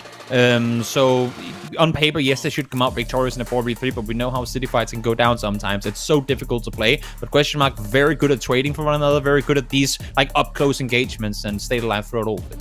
Yeah, and even though Foot were kind of on the northern side, just chilling for some time, they still engaged in a lot of fights here. 14 kills, James, for them. And a win, of course, is 24 points going their way. Much needed points to say as well. Yeah, they reaped the benefit of all of those teams, because there was a lot of teams on the east side having to make wide rotations. There wasn't really clear paths for them to try and move through the middle. When you had DA there, when you had half of Na'Vi there still alive for a little bit, and then Ascend kind of blazing it through, yeah, there wasn't much opportunity. They had to try and make the wrap against Foot, and it didn't work. Yeah, and 24 points here for Foot, as I said, and Question Mark with another great game for today. Toby 16, Sarvam also coming up there, and the best game so far for Howl, 8 points for them. Yeah, it's a kind of worst case scenario that when one of the top contenders right now isn't getting too many points, being Ascent with 5. The other one that is starting to separate themselves is just racking them up. 83 and 88 now, respectively. That is huge. Yeah, exactly here. And as we are now halfway through the games. We have played the 9th match. This would mean that Ascend and Question Mark will be going through, and they're well defended by Twisted Minds and FaZe at the moment here. 20 points down to Foot here, James, with a huge buffer for the rest of the games to go. 3 more today and 6 more tomorrow. Yeah, it's quite extreme. I mean, of course, you know, Foot could quite easily come out and get the back-to-back, right? They could do that. They are Foot. They have been capable of it in the past, but considering that Ascend shows no signs of really slowing down in terms of just, you know, even going through the hard sends themselves and salvaging some points on one surviving towards the end, it's going to be hard to catch up with, I think, both of the teams, to be honest. Yeah, and 2 impressive games here for Question Mark. Toby obviously puts them in a situation where they're now in the top 2. I think, and an impressive feat for sure. But I think to look back to Ascendant first right now, they almost have more placement points than they have kills. It's very, very close. So again, to go back to even their bad games, they get 5th. I mean, the fact they're always making sure to get these extra points on the board, it's so hard to contend with, especially when you're playing in from behind. Yeah, in this situation here, obviously, you're able to get, you know, instead of having that 1 or 2 point game, James, you're talking about, you need to have those 4, 5, 6 points every game, and you're fine. And then you have your good games, and that's going to put you in the lead, or at least within striking distance if you're not in the lead already. Get things evened out, and you'll be sitting pretty, especially if you're able to constantly find yourself in those top 5 spots, because then you have the potential to convert those into top 1 spots. You get the victory off the back of them, and, you know, teams like this, if you put yourself in those situations more times than not, sometimes you will make those conversions happen. And here in this case, Salvim, they were in a fantastic compound, but unfortunately, they were the team that kind of was not decided by the other teams, but they got squeezed out by the circle and by not being proactive enough here, Toby. Yeah, it was a tricky one here as it kind of kept crawling up towards the north. We saw these teams that were coming in on the south side early on, technically with as good a position as the teams up north, but then we go there, you go through a field, you go into the city, okay, we can't do neither, let's try and wrap around, and then the eastern side just completely blows up. I guess in that case, it's really good by Foot Esports that they don't get too greedy in trying to find kills down on that field. They knew we have to focus on what's happening out towards the east, because if we start looking west too early and the likes of Entropic or DA make their way up behind us, that's us torn apart. So it was smart in the sense that Foot never kind of try to grab for too much there. Yeah, and in this case here, Howl with their best game so far, James, they had this compound that it felt it was a little bit too kind of comfortable to be, you know, even holding down as a full format. There's just too many. It's like a small village, basically. There's just too many angles that can be either crashed or breached, and then it ended up being the case with Ascend and Yepa pulling up, and then later, of course, Question Mark joining the party. Hard to hold as a 4-man, but they weren't even that, right? They were 3 for so long, so it makes it even more hard. It exacerbates the problem so much. And I do feel like they are constantly having the scenario of, okay, yeah, we're losing 1 on rotation. Okay, we don't feel as comfortable as a 3-man compared to a 4. And then it's really kind of maybe even getting into their heads a little bit, because we've seen that they can win even tournaments like PEC with this roster. But so far, it doesn't look the same here. Yeah, I'm super sad to see that, of course, Howl. It's a team that we have high expectations to, Toby. Yeah, but I also will say that our high expectations have come very recently. I'm not going to say that their PEC spring performance was a fluke and that it's a one-time performance, but we can't go too far back and see Howl have had similar performances. So no doubt we cannot take anything away from their impressive performance during PEC spring, but we're starting to see a certain consistency where that consistency is averaging out or having bad games. And maybe we just thought too much of Howl compared to what we're actually given. And now that we're halfway through the games here, James, we have almost 50 plus points for some of our bottom teams up to that top 2. Is it done for them yet, or can they just win the rest of the games and be okay? Did you say 50 or what? 50 plus. Okay, right, because I was thinking, oh, maybe you're referring to Howl with 15. I was a bit concerned there for a second. But yeah, for 50, I mean, there is still an opportunity, right? Like, we are, yes, maybe at that halfway point, but there's a lot of games to play. There's still a lot of slips and slides that can occur for some of those top teams. We've seen teams that, you know, have had great starts, but then all of a sudden not been able to get onto podium finishes through the rest of the tournament and stuff like that. And that's where you can start catching up. That's where you can start having your motivation and your movements occur in the second half. Yeah, currently the bottom 5 teams are 55 points or more down or up to Question Mark currently in second place. So that's obviously a huge kind of play for them. But again, Question Mark could, they end up, you know, being going out. But we still have our mid-pack teams, Toby, that are close, that are within that striking distance. And just one or 2 rough games for our top contenders, that means our mid-pack teams, they're ready to strike, and they could easily either overtake or get close enough to be within a kind of comfortable level. Definitely. And then we also have 3 teams who, while there's a lot to play for, they are guaranteed to go through. I know there's PGC points on the line here, but when you think about it, right now, Twisted Minds and FaZe have a very good chance of just saying, we'll sack 1 game to make this closer. Right. Of course, this is probably more conversation for the last couple of games for tomorrow, but they really have a chance to dictate how things are going to go down, especially with how big of a spread there is right now with the teams down below them. Yeah, and with 22 points or so from Na'Vi up to FaZe on 4th games, that is still one pretty decent game for them, and they're within that PGC points that they kind of need. We're talking, 350 points or more, or even more, 400, 500, that would be really comfortable with, because they are super far away from FaZe right now, or about, I think it's about 500 or 550 points they're away from FaZe in terms of the PGC points. So in a perfect world, they need to get top 3 to be comfortable going into PGC Fall to make sure they go to PGC. And there's still a world where it could occur sure. again. We've seen, the start of the day and how things have gone down and stuff like that. But, I mean, they've been more volatile than stable in the past couple of tournaments. So that's a counter argument to me saying it's possible. So, yeah, I'm not sure. All right, before we get our game started here, we're obviously going over to Miramar in this case here, of course.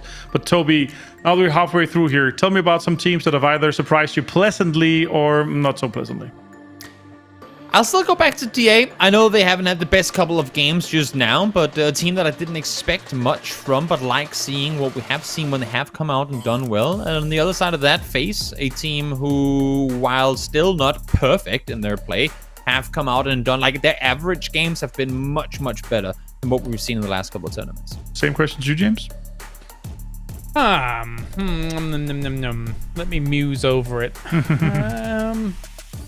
I do think that Sarvum surpassed what I thought they were going to do. I do think that so far, they're not, breaching into the top 3, breaching into the podium. But the last time we saw Sarvum trying to battle up against the very top of EMEA, I don't think it went that well. Just off the top of my head, I can't quite recall the result. Right. But right now, they're looking better against the top of EMEA. So it shows progression in their game overall.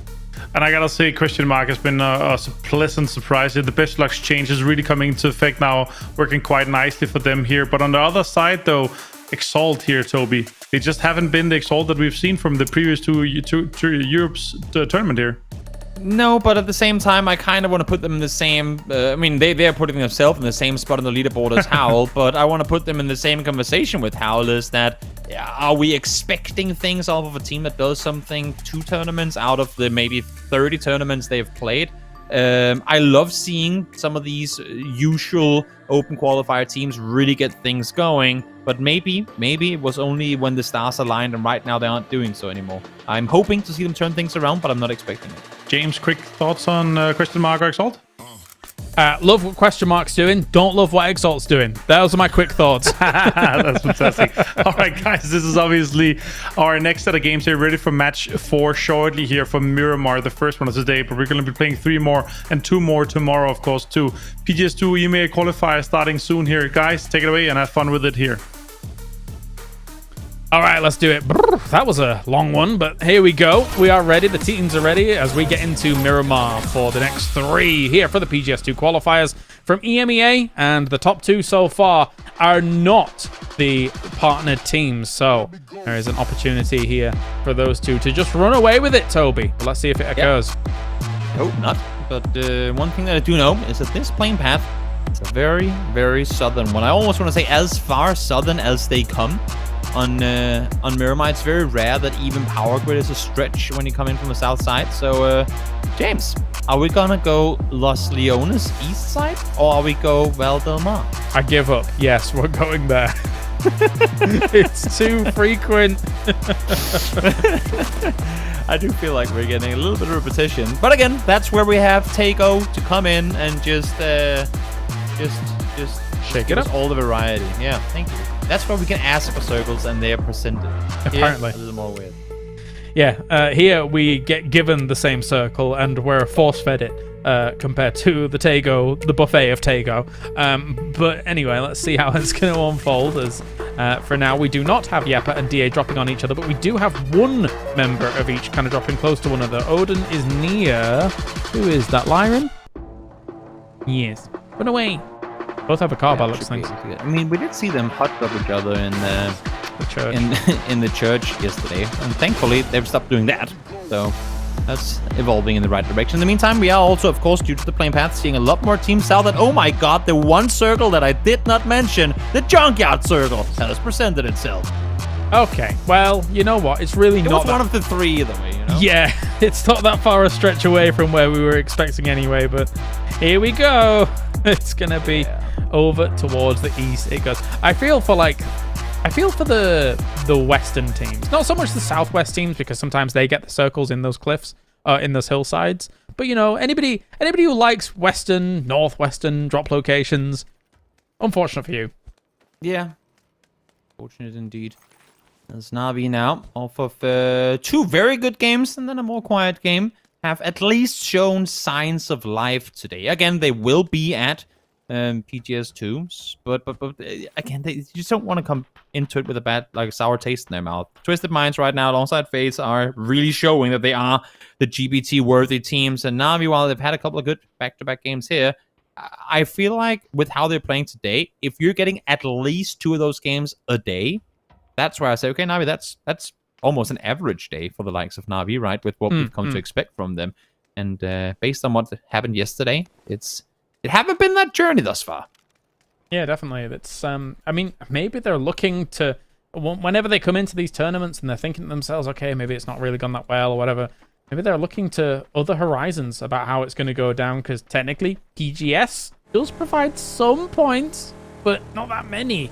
So, you know, it's not easy to gamble on that, though, because in the theory, the lobby's even harder. So, yeah, ain't gonna be an easy ride at all. And while both, I mean, yes, harder in terms of the caliber of teams presented, it's also gonna be a whole different ball game. That's where I don't want to say proud, because it's not like I'm their dad or anything, but that's where I'm really, really happy to see how well Ascent managed to do during PGS1, because again, what they're used to in EMEA and what they played against in PGS1 was 2 completely different things, and they just adapted insanely fast. But it also goes to show that all the players on that team have been used to the open qualifier middle. They have run through that gauntlet time and time and time again, where they've had to play on the fly and adapt on the fly.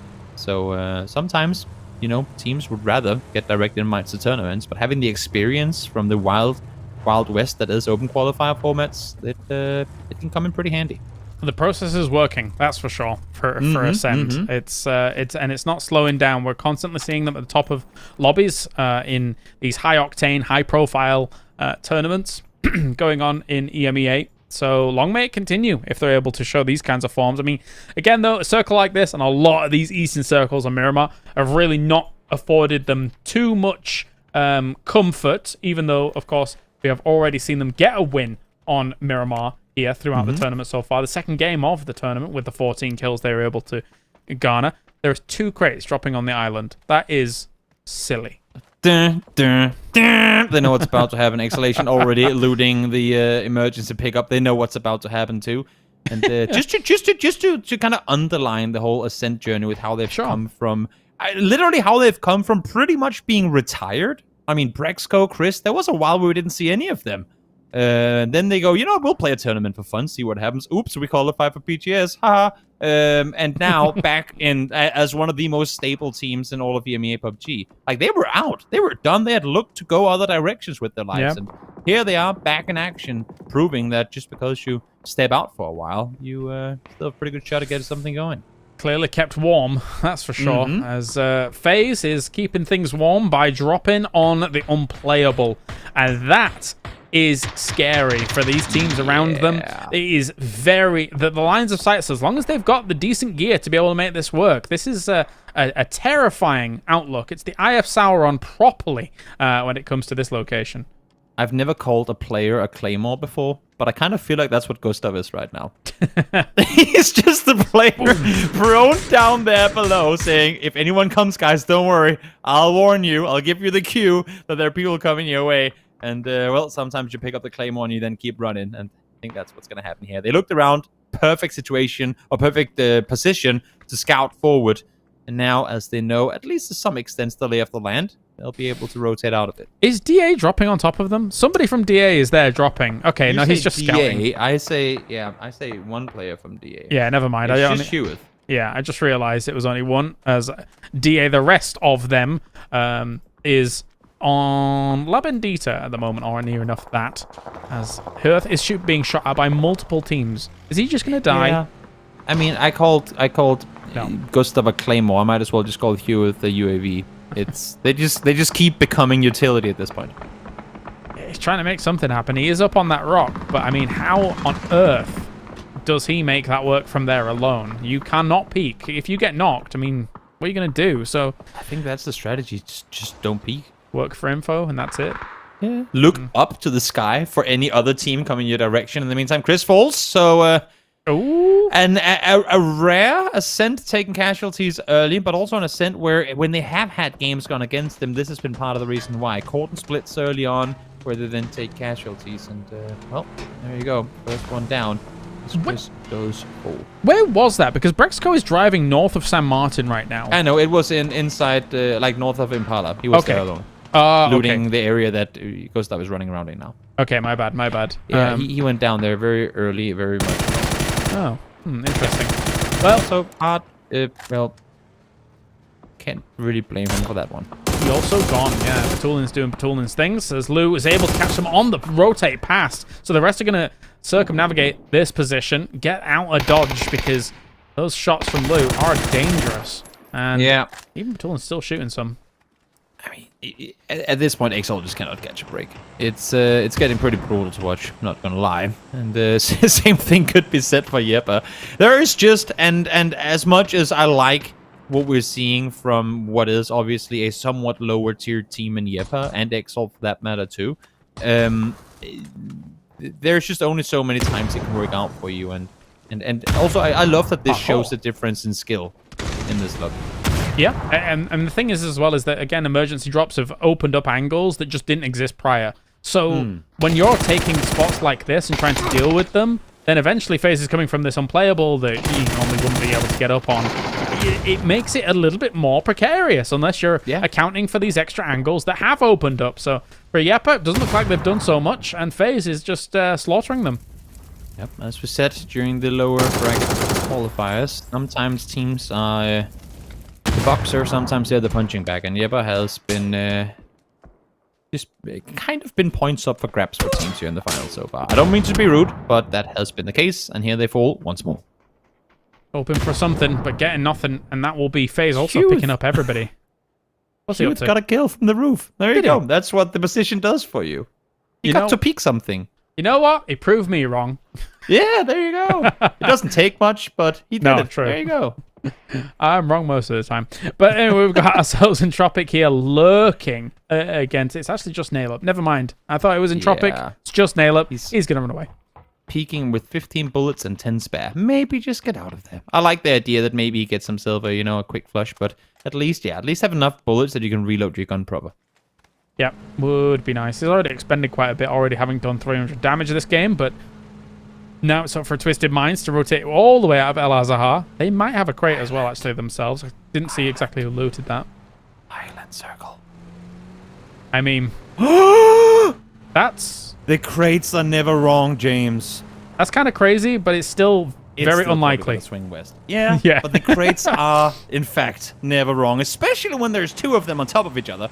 Regardless, I think now we're going to... I mean, if you have an emergency pickup now, I'm looking at Navi, they would be sending it straight down south. You know there's unplayable mountains in and around Impala. The issue is, look at the direction they're coming in with the plane here. They would really want to fly all the way down to the warehouse compound on the southern side, unless if they're just fully committing to the island play.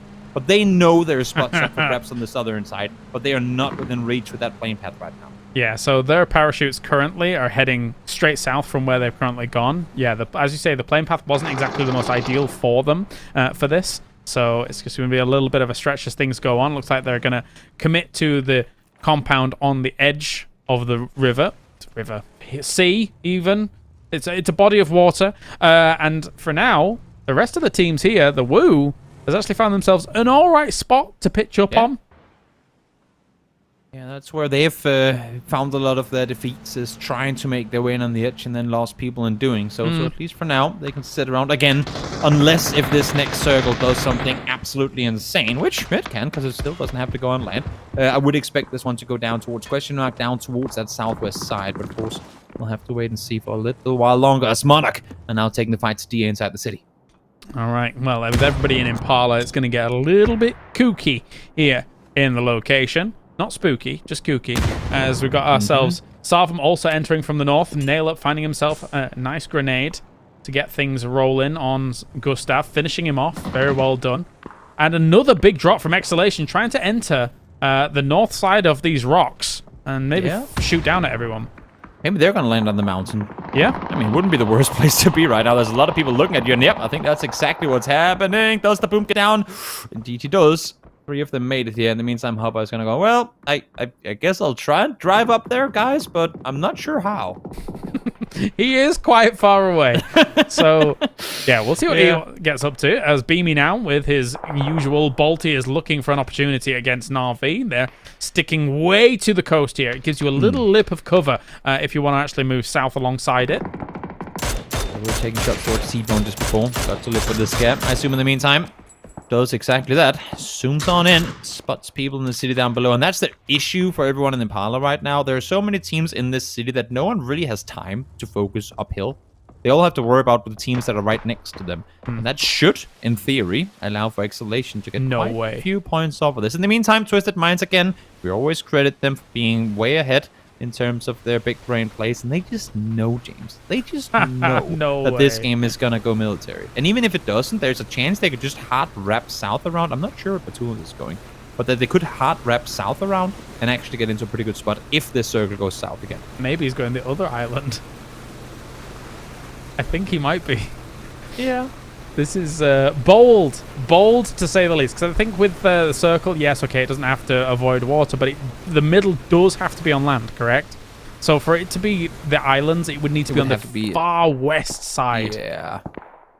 Where is he There's going? a little dot where it could happen, but no, not gonna happen. Not this time either.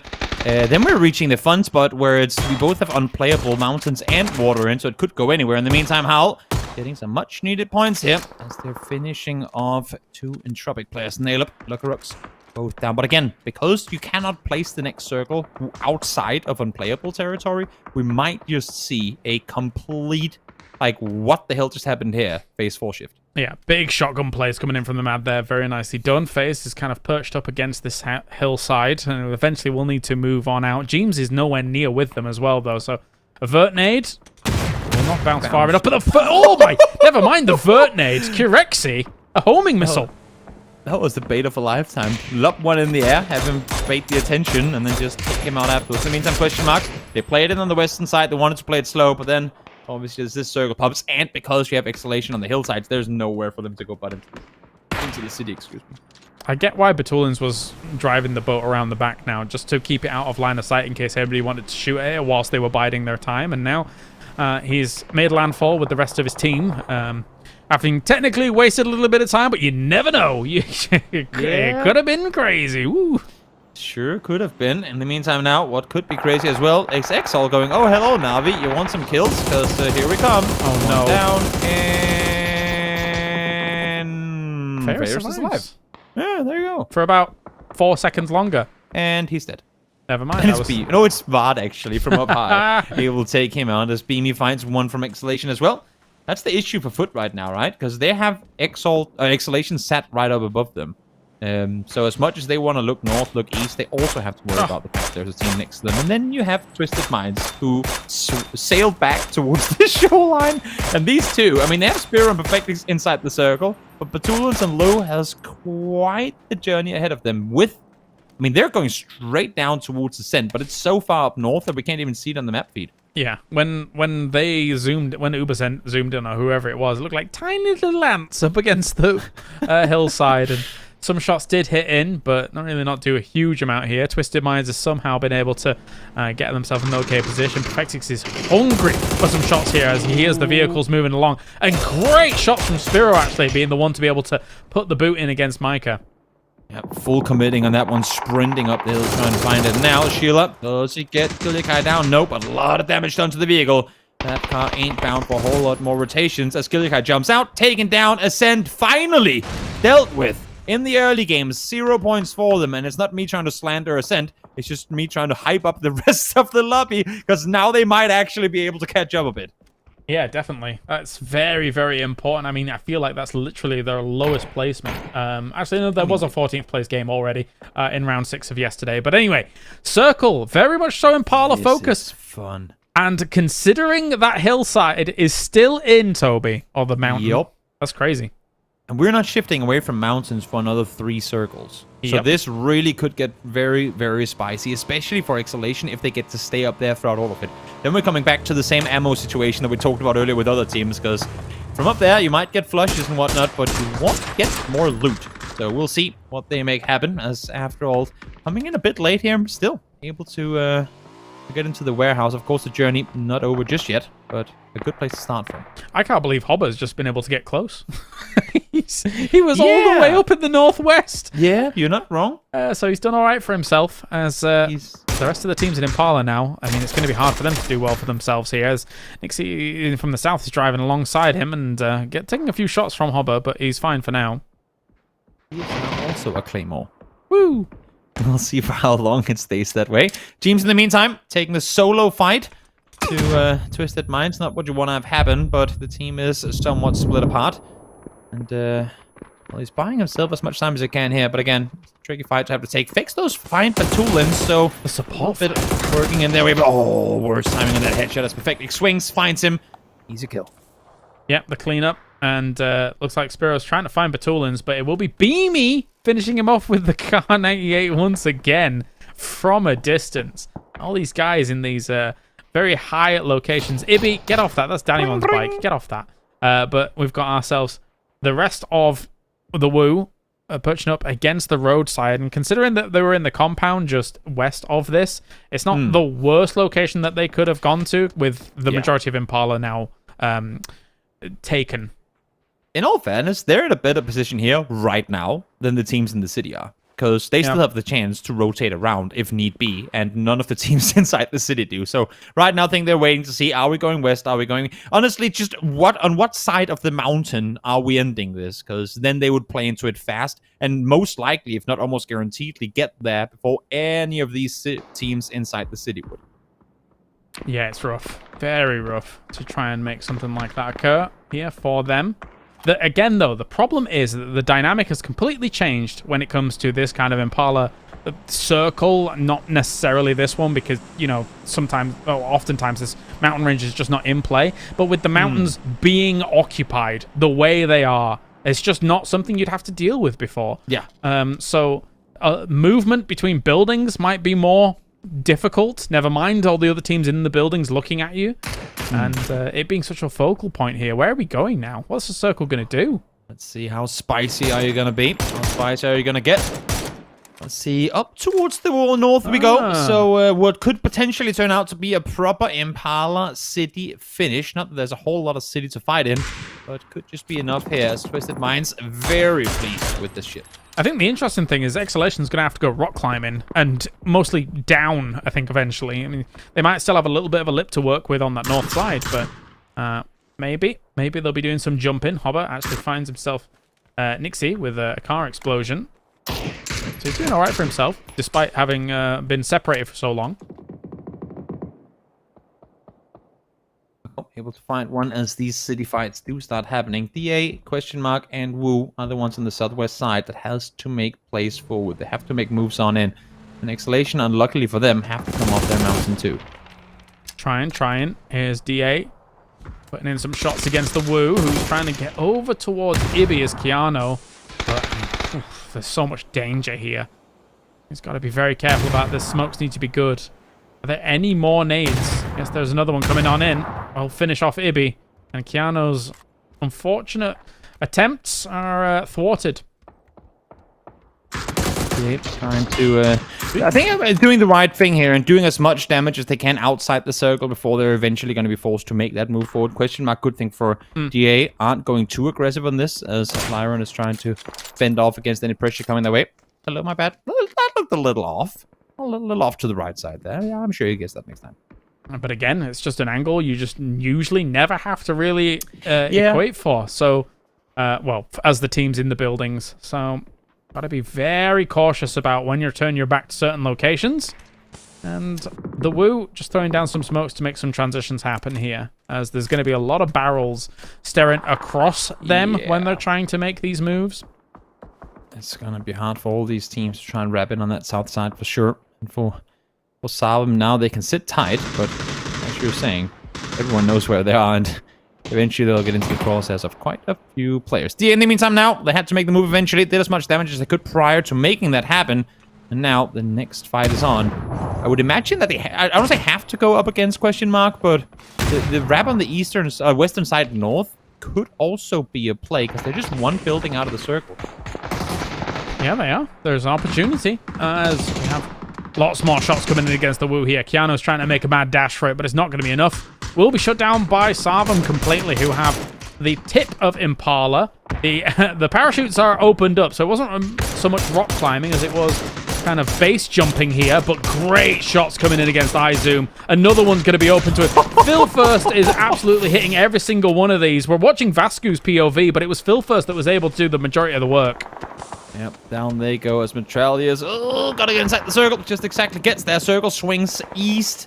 And this fight between Face and Foot, the winner of this could also be the winner of the game, because they will be able to reclaim that high ground. Damage done on multiple fronts. Now it's actually Twisted Minds helping out Face, or helping out Foot Esports, I should say, and keeping the position under control, but they do have Na'Vi nearby. Yeah, maybe Na'Vi will try and wrestle it away from them. Mexi is also able to shut down Hobber on this side here with Zentropic. Now, they're back against the blue a little bit, so it's going to be up to Mexi and Ivus to try and make sure that they can shut down Exhalation and then get moving fast. Because moving through these cities is hard enough when you don't have a time limit. Never mind when you do. Exactly. Good nade lopped on forward. Bounces off the car, finds Marco as well. Spill first, throws one more. Goes a bit too far on the second one though, but instantly swaps over. Finds the forest, finds the second as well. Phil First has been a beast in this tournament so far. A big part of the reason why question mark is currently set up there in second, tied with Ascent. The kid's so good. The kid is so good, and it doesn't even matter that that fight has just concluded. He just says, okay, another window, another shot, another window, another shot, another window, another shot. Because Howl is getting blasted by Phil First here, who, again, they need to be moving through this circle fast now, considering the blue's going to be on their toes. But well, how do you make these transitions now against all these windows? Exactly. I like the way the question mark is going about it. Again, as I said, coming into this game after their takeover performance, they're so good at these up-close fights, going building to building, room to room, just making sure they're leaving no snakes behind, because there still are a few of them behind, trying to sneak their way on in. Phil First, trading headshots with Schofield. A lot of damage coming through both sides. With that nade, could be. Let's see if it does anything. Doesn't look like it has. As now Adeuce is going to be making another move down to the left-hand side here, hoping that some of these buildings have been vacated ahead of him. And looks like he's going to be okay. Monarch is just a leapfrog ahead. But it looks like right now they're more concerned about self-preservation than anything, not trying to hold off anybody moving in from this angle. That's the thing, they're sat down. I mean, now we're turning up to the north side of the city. It's all these layers upon layers upon layers. So many small hills and increments that are making it practically impossible to defend anything. And Monarch are sat down in that little dip below question mark. They can't really do a whole lot before question mark peaks over the ridge. And right now, as much as, yes, they would want some extra kills going their way, they're just going to have to kind of, I mean, accept the fact that they're only being given what's ending down towards them. And now, the next one is going to be Monarch to make the same move. All right, a lot of eyes are going to turn their attention to Foot at the moment, and some of these teams on the chase. Maybe not Entropic, because it's only Mexi left alive. It's going to be hard for him to get anything more done with this, unless, of course, you're Kiliakai, who's able to just... Oh, was it Micah? I can't remember. But find yourself a shack. Find something, but it is difficult here when you're in Impala in the middle of all of this. Na'Vi and Foot are going to act as the barrier teams here on this east side against one another, I suppose, actually, because now Foot's going to have to wiggle their way in against their position. Well, they managed to force Na'Vi around to the east. I think that was the first mission that they needed to accomplish, Foot, because once they get full control of the hill switch, they now realize that they have also sending T-Bone further down. That is just confirmation that they have the space to maneuver. The issue is, where do you go now that you have to come off? Yes, you can shoot at people from afar, but realistically, they ain't going to be much of an impact in your transition into this next circle.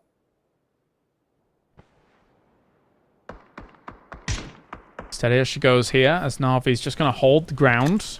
Oh, a BMX near Danimon. Let's go. As nades. No, don't blow up the bike! No! That's what James is worried about. No! The bike! This is ruined. My entertainment is ruined, Toby. Ah, there you go. Okay.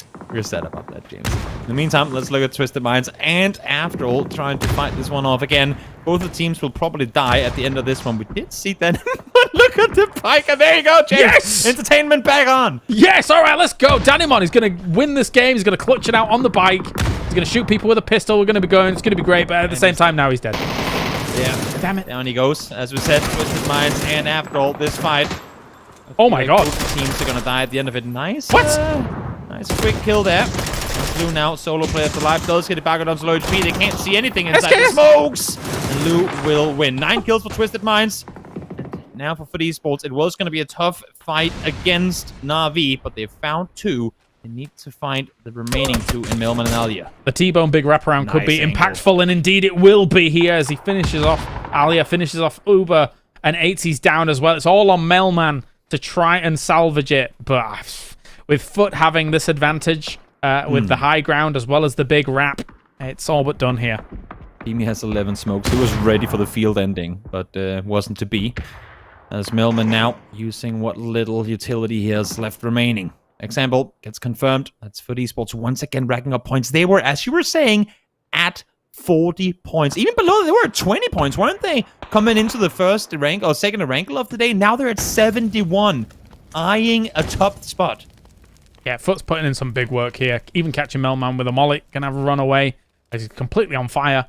Thankfully, he will be able to heal up, but he's completely surrounded by anything else that may encroach. Also, he doesn't really know exactly where the angles are, but it opens straight up to Mexi. Mexi's a solo. Any points that he can get here are big. Currently in 65 points in 6th place.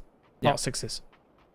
I mean, just staying alive here could be placement points acquired, but of course with Foot right around you, nice keen. Days are somewhat counted, but also for Foot, I mean, as long as they don't have to move, I feel like they won't.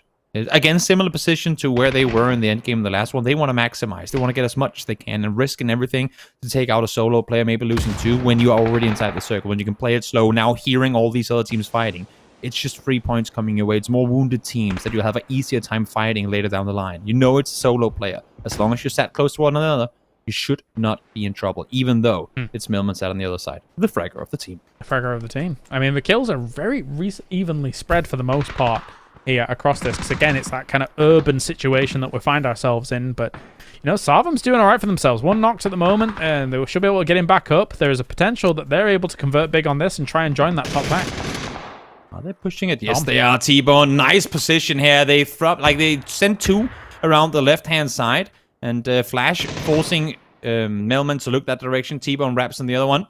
They get him down with it. So now let's see. They have Savum on the other side. They need to be wary of that. At the same time, Monarch here. Vasco knocked. They should be able to get the rest. Again, these multiple hills that you're working with, these different levels of elevation, are allowing for rests to come through, but also only giving you so much time to work with. Still, the solos persist. Mexi still alive for Entropic. And eventually, he has to get rooted out here. Foot is looking towards him slowly. And likewise, you're having Howl slowly coming in behind Monarch, where they're going. That's insane damage. Almost 3 with 1 nade. CC peeks on over, finds the last. Oh, no. As Monarch are just, I mean, completely destroyed. Yeah, I mean, Sarvum's not really had spent too much utility during all of this. They've been sat in these little shantytown areas for a long time, and it's paid dividends. Now they've got themselves a decent amount of the circle. Mex is also winning things out on the other side. I mean, he's been able to survive for a long time. They finally find him through a little hole in the wall. Mexi's super gone here. There's no way he can get out of this. Yeah. And look at the teams alive right now. It's all but the 4 teams we've been talking about all day. All these teams alive now to try and bridge that gap that was question mark and Ascent in first and second. Yeah, there's a great... For Sarvam and Foot, there's a great opportunity to play massive catch-up. And now Foot here, I mean, both of these teams are going to be wanting to eliminate Howl. Howl is kind of the middle piece of this puzzle right now. Yeah. It's a weird situation where, again, because of the different hills that we have within the city, you can play it safe for now, but the game is ending up on the road itself. So I think Howl's going to wait for Sarvam to peek up and over. They have to play Whack-A-Mole on them in return. Yeah, there's a spray coming in on that corner of that crate, realizing that there's really not that many angles that they could be playing for now. Actually falls down the hill a little bit. Global Army starts things off with a good nade. More is going to come forwards. A flash here to try and slow them down as much as possible. Try and allow the blue to tickle them a bit. I say tickle them, punch them in the face. As Beamy tries to peek on around, gets himself ruined. Oh, that must have been a fadeaway shot. I think he could have connected that one after backing off the angle. Let's see here, Sarvam and Foot, back-to-back top 3 finishes for these two teams as they're trying to isolate Howl. But with the amount of smokes, this is becoming a full-on blind man's warfare with Howl 1 nade away from destruction. All right, who's got the M249 to run in and just spray on everything? That's because you can't see. There's nothing to see. Yeah. Everyone's blind. Completely smoked. This is ridiculous. Global Army has a sawn off shotgun. TC next up. Things off against Lazar on the right-hand side here. Another spray transfer as well as Beamy. Oh, he's up on the high ground. He's up on the high. He's actually jumped up on the track. The Global Army finds one. That's going to be the second one down. Third one down. Sarvam starts taking casualties as well. Howl in trouble too. As now more kills come through. And once again, no, it's Sarvam. Sarvam wins the game from down below. Chiller with the sawn-off takes out 8C. What? The huge sawn-off play. What? Sarvam gets the victory and joins the upper pack here. A lower bracket team that was able to do so much there is doing a lot in the grand final. And I think the team that got the least out of that 3 teams alive was actually Foot. Because Sarvam started getting kills, Howl players started dying to blue, and then Sarvam wins the game. Yeah. That was absolutely insane. Their points didn't budge too much. They'd already done, well, what had they done before all of that? And then from there, they didn't get a whole lot off of the back of it. Let's take a look at some of the highlights from this game because it was, once again, a bit of a ridiculous game. The emergency drops are causing some problems for these teams that when they're able to get up on the high ground and just shoot at everything. And it looked like, well, Elevation really was the kind of play of the game, really, for a lot of these teams, especially Foot on that east side. I mean, I've never seen anything like this before. City endings where the best position you can get is try and crawl up on a tractor and just wait it out. I mean, just trying to blindfold yourself and try and see if you can poke someone with your sawn off and then get yourself to win off of it. That was absolutely insane. But again, 2 very, very different endings. Looking back at the previous Takeover, and yet Sarvam and Foot both capitalize on this one. Yeah. I think that's the huge takeaway. And more importantly, as talked about in the previous one, where both Question Mark and Ascent were racking up a lot of points despite them falling early. This time around, neither one did. And welcome back to the PGS2 EMEA Qualifiers disc here. Guys, what a fantastic cast and what a fantastic game here. I can't believe it, like a fantastic urban ending with like the high ground in play, of course. Twisted Minds managing to get this many kills after going out to the island, James, here. What's going on? Yeah, and the fact that they got 9 here is kind of the sleeper story of the game, right? I mean, yes, okay, Foot and Sarvam are able to join that top pack, but Twisted Minds getting 9 after what was a precarious choice. Not exactly the easiest of choices and maybe not the most advisable of choices, but they still were able to somehow convert some decent numbers off of this, so kudos to them. Yeah, and another situation here with just 1 nade or maybe 2, they could have gotten, you know, 7 kills while Sarvam and Howl, they're fighting on that left side or west side of the road here, Dobby. Yeah, I'm not gonna lie, I could not keep track of the ending of that one. I thought for the longest time that Foot had it in the book because Sarvam and Howl were in a position where they had to fight each other. It was just going to be about when Foot opted to push over. And then you realize, wait, none of these teams have really had to move in forever. They all have a trillion smokes. And that kind of became the deciding factor. The coin toss, that would be who won this game. Yeah, of course, 10 for the kills and 10 for the win, of course, and 20 for Sarvam here. A fantastic back-to-back in terms of how many points we were able to gather so far, James. Yeah, definitely so. I think when you get down to the final moments in the game like that, it's why mollies can become really high value. If you've got that many smokes down, sometimes people are having to just move in, and there's no choices, and then all of a sudden you throw a cheeky molly somewhere and people are running into fire, going all over the place, doing whatever they can. It's difficult, but exactly. I would like to see more of that. I think I saw a gas can being thrown into the road. Yeah. And you guys were like, Did you? woo! Yeah, I saw a gas can because it was like, it looked bigger. I feel like it was Foot that it actually did it. So that's amazing. I looked at the map at one point. I was like, oh, was that a gas can thrown? And if that was kept to actually be thrown onto the other side of the road, onto Savim and maybe Howl there, that could have been a whole different game. But in general, this Impala ending and this whole urban ending that becomes an actual urban ending, Toby, here is just a situation for where Savim managed to hold on to that edge, that kind of the top of the pizza slice that is the inner sides of Impala. I mean, it was kind of bound to happen that the two last teams, or the two teams furthest up towards that north side, were going to be the ones to come out and fight for top 3, along whichever team would survive from the east, whether it be Na'Vi, Exhalation, or Foot Esports. So the way it went down, kind of as expected, but the fact that we get these circles so rarely makes them really, really interesting to see. Exactly, and here are our leaderboard for this match here. Savim 20, Foot 14, Howl 10, and Twisted Minds 10 as well. Obviously, a good performance here for Mexi as well. While being the solo, he's able to get 4 and 4 for a total of 8 here for Entropic, which kind of makes it them. They're kind of holding on to being that part of that mid-top pack that is able to strike on the top here, James. Cheeky little scamp, isn't he? Little Mexi, to be able to survive as long as he did. And again, actually outlast some of the other teams on the side of the circle when those fights were going on, when you're trying to make transitions through Impala that are not easy. So, well done. Huge clutch for him for sure. And now let's see how close it is, guys. It's a tie at the top, Toby. It's Ascend and Question Mark and 88. And still, now with Foot, Savim, FaZe, still these teams within just one good game, even Entropic at that point here. One good game, they could actually strike the top teams now. And I think that's the biggest thing, right? Because honestly, I don't care how many points Ascend and Question Mark are ahead of one another. I just want to see more teams be close to them. Right. We want to see more teams be in the race for those 2 spots for the finals. And right now, while Ascend and Question are ahead, Foot and Savim are right there on the hunt. Yeah, for sure. Thoughts on this leaderboard here, James? I thought it was going to be a bit of a runaway for the 2 top teams, but they've, Ascend especially, not really got that many points in the previous games, so it's allowed things to even up slightly, especially with Foot and Savim joining this top pack. It's very exciting to see. Yeah, and Twisted Minds also having kind of a slow start to the day, Toby, also means that they didn't run away with it, which also makes it exciting. Yeah. And yeah, you kind of applauded or cheered on for Ascend not dying, but for the rest of the lobby to catch up too. Yeah, exactly. And I think, maybe we're just seeing a bit of an upside down day here, where we always say Twisted Minds are the team that gets going on the second day. Then we say Foot, they're the team that comes off to a good start. And now, well, I guess they just change things up for the sake of variety, and then we'll see who comes out strongest tomorrow. Yeah, and on top of that, of course, here Savim being able to have this two back-to-back games, or decent back-to-back games, also makes it again like a talking point. It wasn't just that one good game on Taker James that made him kind of pop off, and now here they're showing consistency both in kills and placement.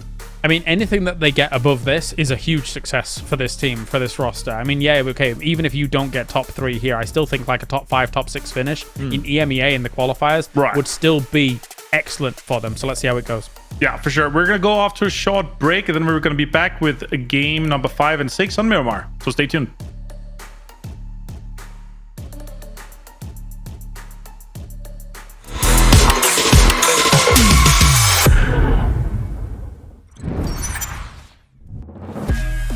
How are you going to deal with it? He's headed towards the room, looking for an opportunity to get one. Will start things off already with the cape. Oh no, that's just not fair. That, Brent's attacking Brick. And we're now back on with Savim, who are taking some shots at Exalt here. Nice. DA's car positioning, considering the dip that they're trying to take, trying to protect as many wheels as possible. Total. He has 3 nades, and they better work for him, because if they won't, then he's going to be in trouble. Good thing is that nade right in the middle. A lot of damage done. Oh, Sheila, you got to watch out. One more take from Blue. You're going to fall, but then claim with a double nade does not need bullets to come out victorious as he finds the third.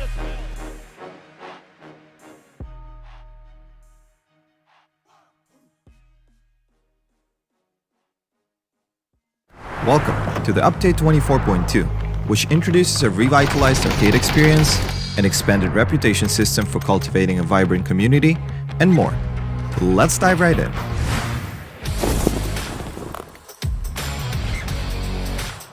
First, allow us to welcome you to our newly revamped arcade, with several game modes waiting to be played. No more time-limited laps. The arcade is now home to both brand new and beloved modes, accessible whenever you like. The interface has also undergone a transformation, featuring a more intuitive hub and lobby room. Plus, when it comes to arcade, we're saying farewell to BP and introducing arcade points, or AP, as the new reward system. Time spent playing now harvests AP, which can be used to claim rewards. Additionally, with the end of match page, you will now be informed about your arcade journey, including earned AP, achievements, and rewards from different modes.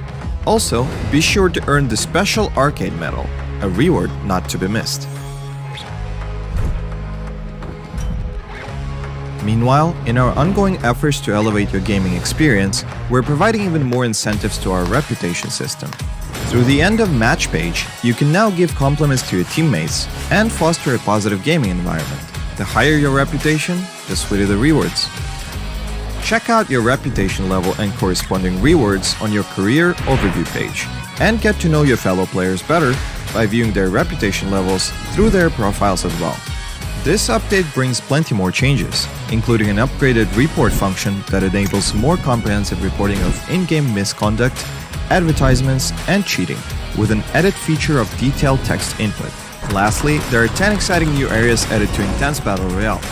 Be sure to visit the patch notes for a complete rundown, and we'll see you on the Battlegrounds.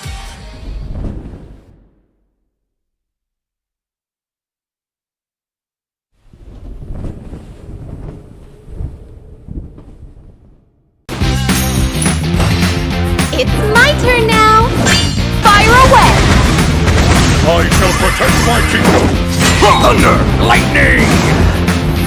Woohoo! You can do it! Looks like you need my help. Go down! Let's go! Water clears the mind! Soldiers, give me strength! I'll take care of it! I shall protect my kingdom! Trust my shield! Stop right there! Come at me. Alright, here we go. Surrender to the power of the dragon! Go away! Back off! Now, shall we fight? Fire away! Rapid fire! May lightning always be with you! Get struck by lightning! Thunder! Lightning! Oh, is it time to go? The power of the land! My heart is burning up! Go to hell! I'll show you overwhelming power! My turn! Take that!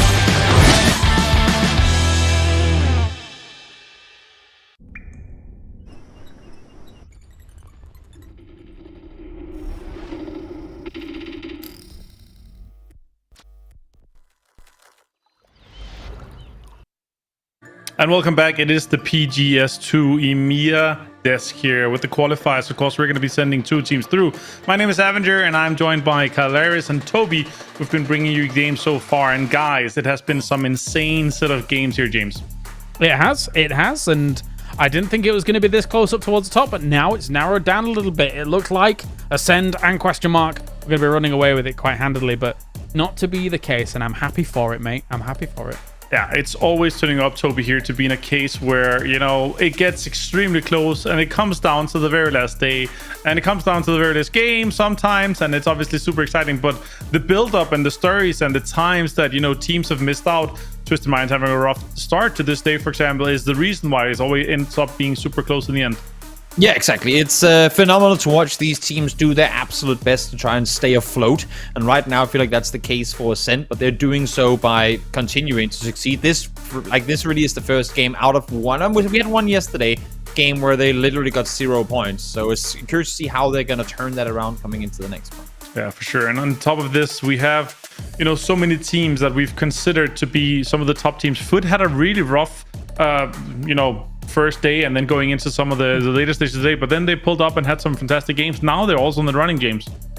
Yeah, I mean, considering the points that they got in day number 1, they didn't have too bad a placements, and they did get that third with 5 kills, but it's not quite the Foot that you would expect oomph from, right? Like you're expecting them to get maybe a win with like a 10 or a 14 kill or something like that, but there really wasn't anything of that going on. But these past couple of games, man, they've converted big, so they can easily strike out Ascend and question mark at the top.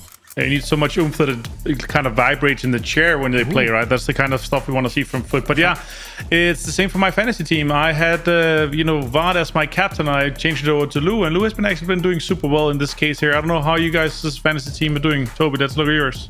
I'm doing pretty good. I have T-Bone on my team, and I have Perfect X on my team as well.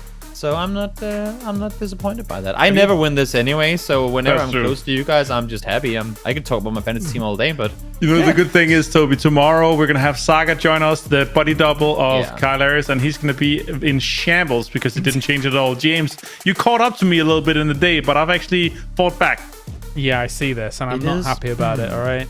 It is pretty interesting that Martin is only eager to always talk about fantasy when he's ahead. Imagine, notice how when he's behind, he's like, oh, let's not talk about fantasy at all. Now he's just like, blah, blah, blah, blah, blah, fantasy. You have to remember, it's not always the chance where I am leading the conversations and I'm kind of leading the story, because I don't get asked the questions when I'm in the lead. Like Calaris will ask me questions that is nothing to do with it, but when he's in the lead, then he will ask the question. So now I have to do the same to you guys. But guys, it's the penultimate game on Miramar here. Guys, take it away.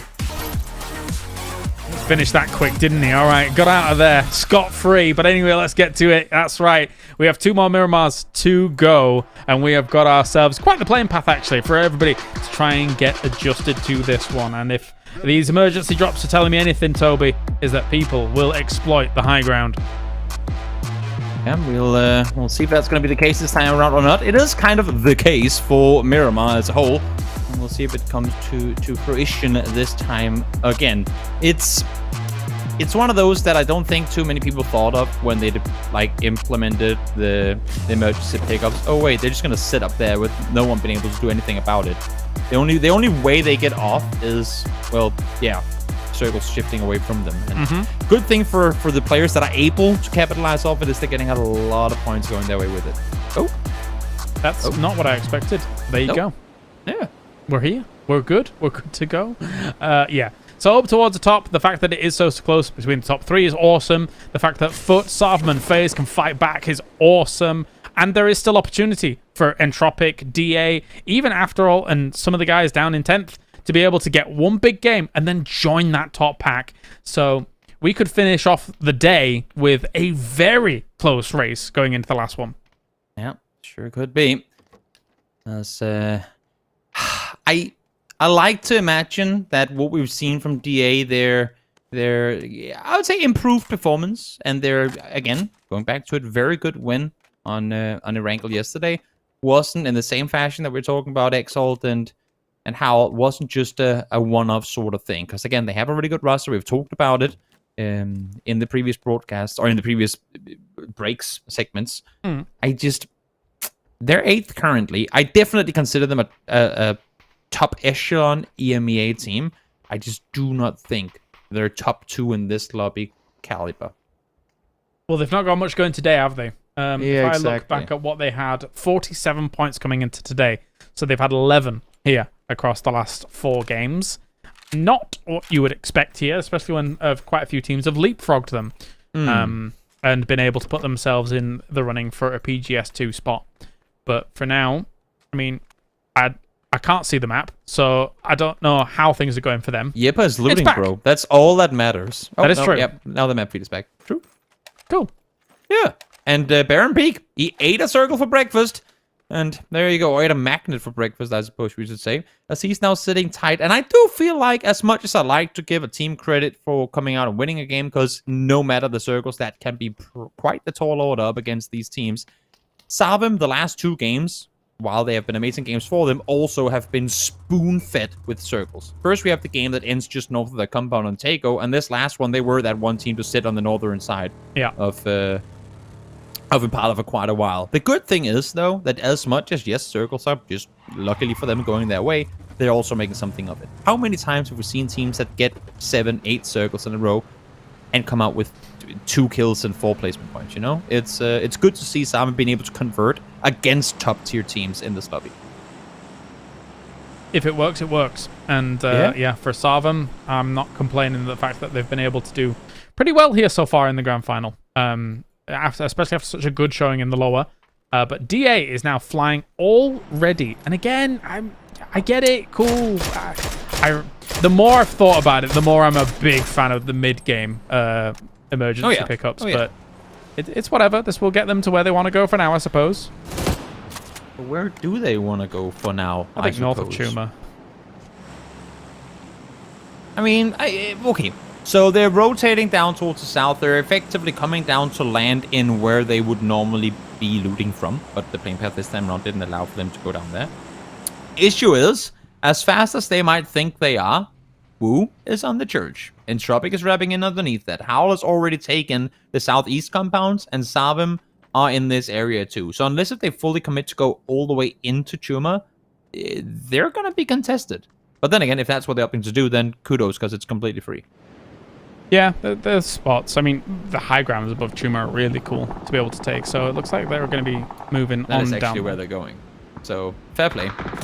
It's a spot that they know. It's a spot that they like, right? So they're actually fanning out across it at the moment. But that could be a little bit detrimental. As Keanu's taking some shots against the Mad here, who's really caught in such a rough spot. He's dancing left and right and actually has forced Keanu to step away from the shot. But there's so many angles open against him. Yeah, not having ace time here at all, and with how the rest of the Howl players are positioned, there's not really a whole lot they can do to help out, unless if they fully commit to the crash onto Keanu and Quizzy, which would be dangerous, considering the fact that Wu also has players up on the church above. So, Liza, Schofield, and Ruin, if they want to come to the Mats 8, I feel like they kind of have to go for it now. Yeah, it's tough stuff. He's running, though. He's running. Mm-hmm. That boy be running. Yeah. He's got guns. He's actually not only got one gun. Wait, no, he's got 2. He has 2. Yeah. I was concerned there for a second. yeah. He does have 2 weapons. Only 5 bandages, though. So, suboptimal situation for him to be in, of course. We'll check in with him a little later as this game unfolds. In the meantime, one of the 2 teams you want to see eliminated early. Not that we dislike ? and Ascent. We just like the exciting... grand finals. So if people could please take out Ascending ? That would be woohoo. Yeah. For me, I like the ones that cause the most misery to the teams. Oh, well, that's just you, I suppose. Yeah, and surprisingly many other casters too. Yeah, it's a tough one. Feast on the tears of the players. Okay, I see how it is. Yes, exactly. Because there's nothing better in this game than watching people have the worst luck or the worst time with a circle and trying to make the worst rotations. Because that's what creates the crazy situations. Oh no! There is no way EB did not kill him. EB, it was super. That was a. Thank you, Nixie. I am, you know what? On behalf of the observers, I will say thank you for not making this the most clipped EMEA moment in EB's at least 2023 PUBG history, because that was a bit of a whiff. Yeah, there's one moment from EB that will never be beaten, I think. Yeah, smokes, and then some more smokes. Good times. You know what? It was quite the moment. But I'm thinking to myself, it's like, I feel like in 2023, there's a whole lot of people that could replicate this. It's just, it was the perfect moment at the time, right? It was the perfect moment. Also, when you know that EB is almost 2 meters tall, it just makes it so much more fun that his head is poking out of the top of the smoke as he's jumping around for information. It's a good time. A while ago now, almost a half decade, but. Oh God, is it that long? Yeah, we do miss those days. Or do we though? I feel like PUBG has come a long way since. Yeah, it has. Yeah, it's definitely very different. That's a smoke. It's perfect. Never would I wanted to have placed the smoke anywhere but that. Yeah, that was great. I mean, I just want to see the observers kind of show where it landed. I also want to know where it is. It is perfectly placed on a crate. Where is it? Where is it? And why did you shoot it, Spiro? We need team comms, damn it! And we wouldn't understand them. No, probably not that either. So we'll ask them in a post-game interview eventually. Spiro, you remember that smoke you fired once in game 11 of the EMEA Qualifiers PGS2? Yeah. In the meantime, now Hal was set they had to fortify or group up. We said they had to come to the defense of the Matt, and actually Matt found Keanu, and now the push in comes through. No way. If this is the reverse, this is insane by Howl. As obviously they need a lot of points to be able to make this work. Lazash moves out into the open, and actually, despite all the utility being charged up for it, Nixu's still able to get the shots down. If he finishes it off, Howl here in shambles. They're falling apart. No better way to put it, honestly. And this is where my fear of the Howl PC Spring performance was a one-time thing. The way they went about their good performance during PC Spring was full control in team fights. They knew how to back each other up. They knew that if one player got knocked, they had to be in a position from where they could then defend and make sure the flush didn't come through. Here, they're all over the place. Matt gonna prone down. He's seen. Easy peasy from Nixie. That's gonna him down.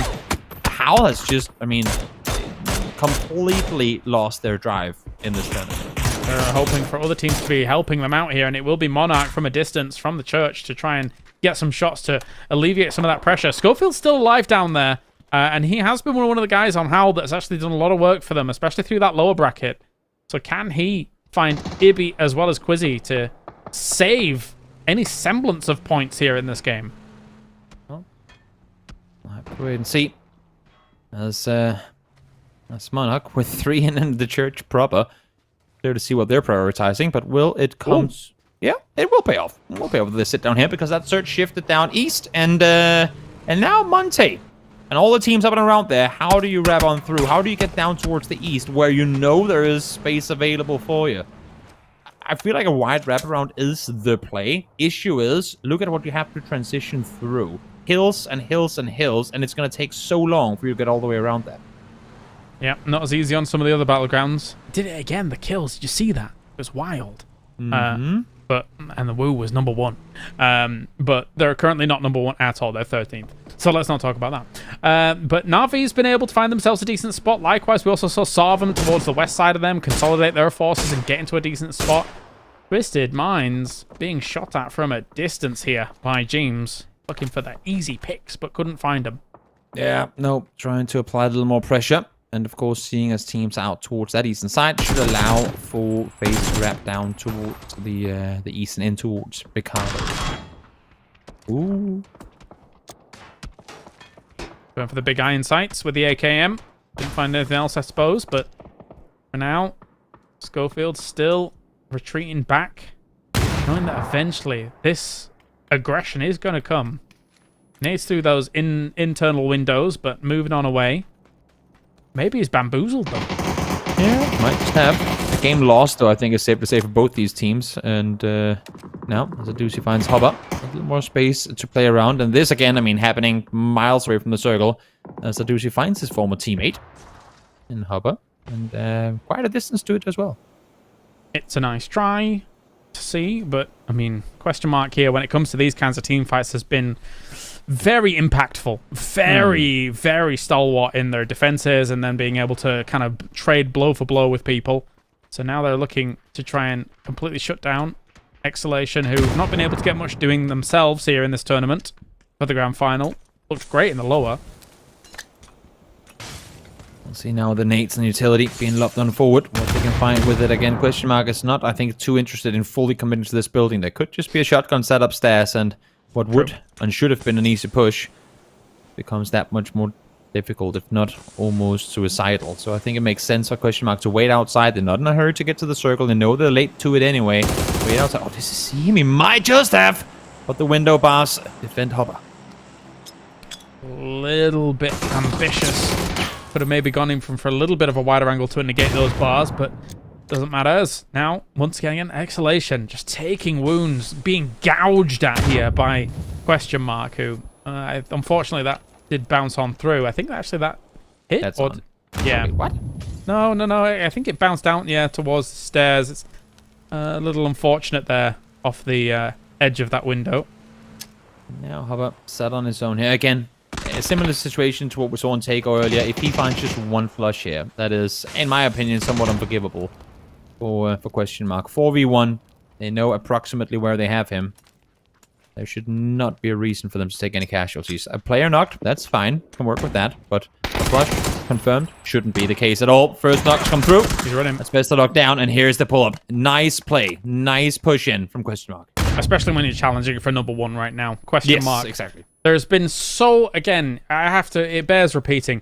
There has been what Question Mark believes to be injustices in the EMEA landscape against them for doing so well at PCS 7 and things like that, blah, blah, blah, blah, blah. We could repeat it forever.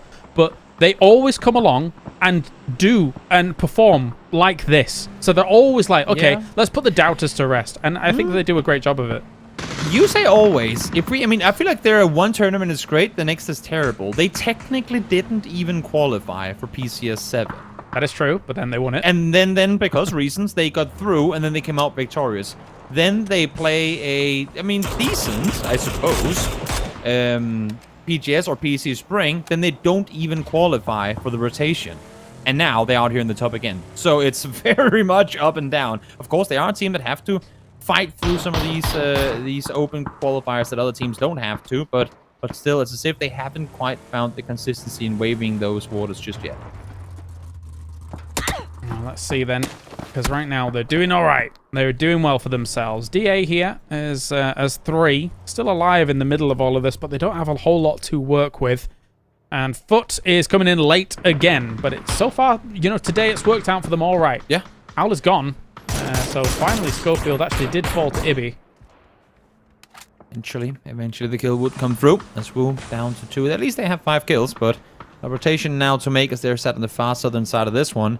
We know the next circle is going to shift away from the mountains, and that's why we're seeing all these teams grouping up, bunching up in the fields.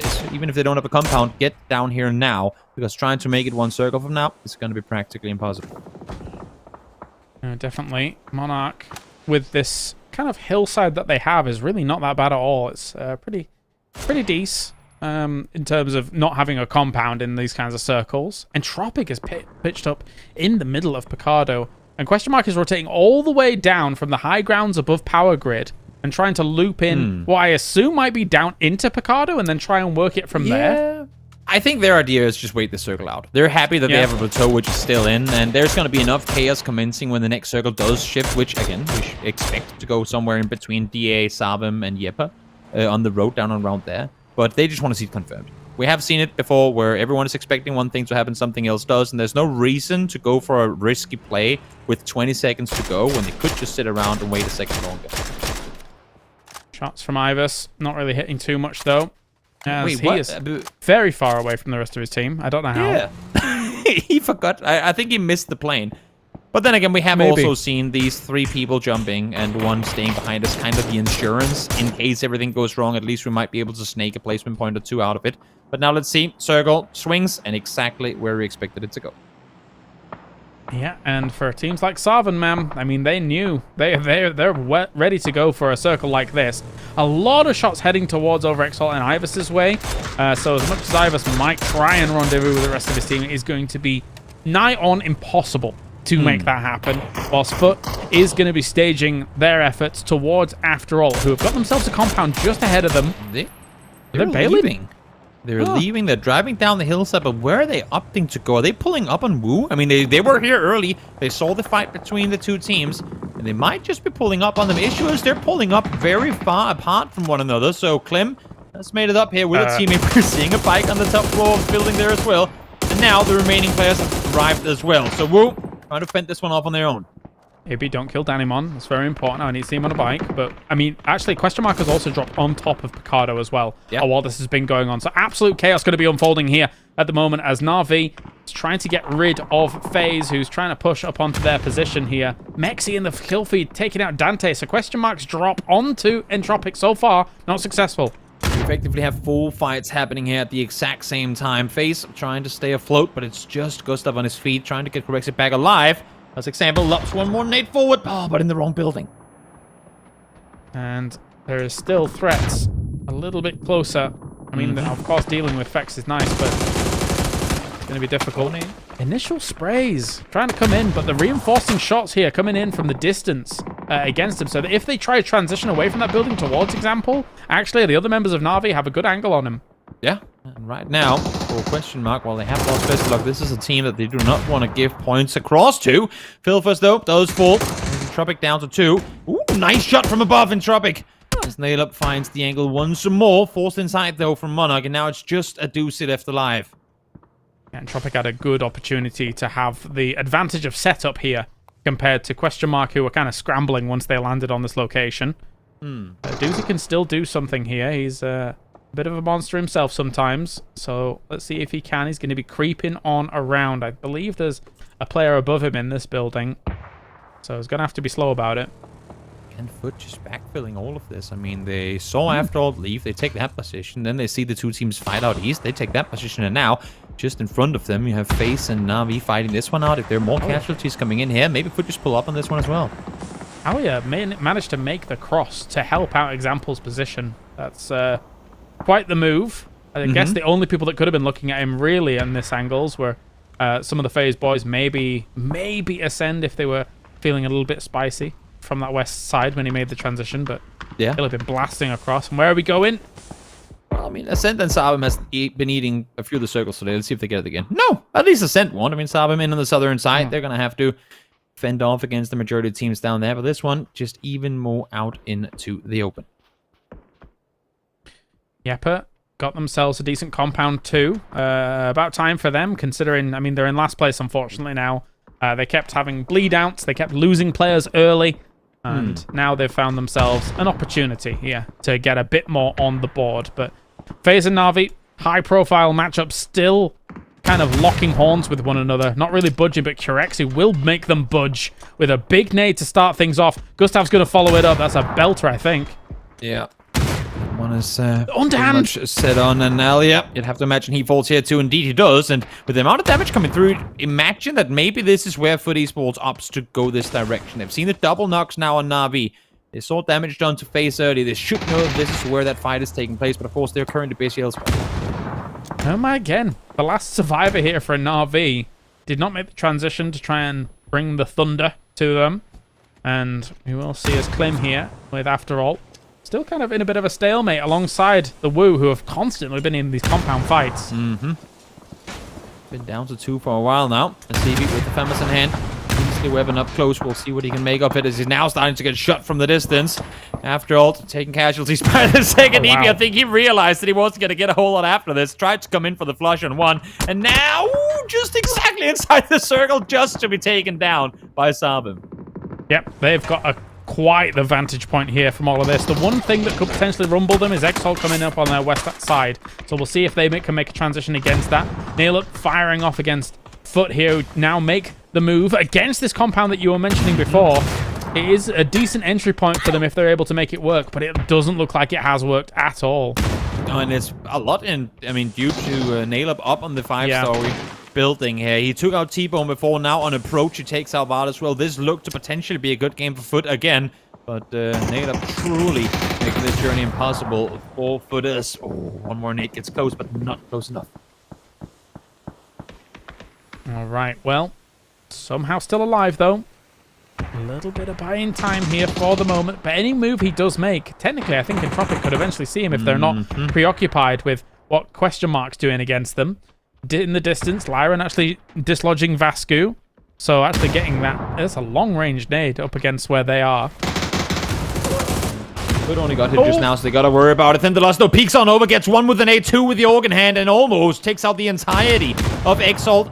Is that Nate gonna fight him? Yes, it is, but it's gonna be Molotov from the other side, so Nate himself and his teammates. So, unlucky in that one, but the points will go over to Yepa. Yep, and looks like question mark and Entropic locked each other in here to force the stalemate, and they will be going down. Not even an opportunity for transitions between them by the looks of things. I mean, it's only so much that a Doozy can do when it comes to healing out in the blue here. He'll whittle down the heals very quickly. But, I mean, they've got 93 points now. 5 kills from this game. It's pretty decent. Just one team outside of placement points as well. As the Doozy will fall, we do make our way into the top 8. Monarch tried to pull up. But EA ready for that one. A little bit of help coming through from the other side as Killikai is able to find one. But a nice hold off here by Lyra, a player we've been praising as one of the kind of under the radar players for DA. But so far, still good point. Didn't talk about Twisted Minds too much, but they've still had themselves an alright compound. There's still 4 alive up towards the top. Voldemort has an Orm in hand. Ooh.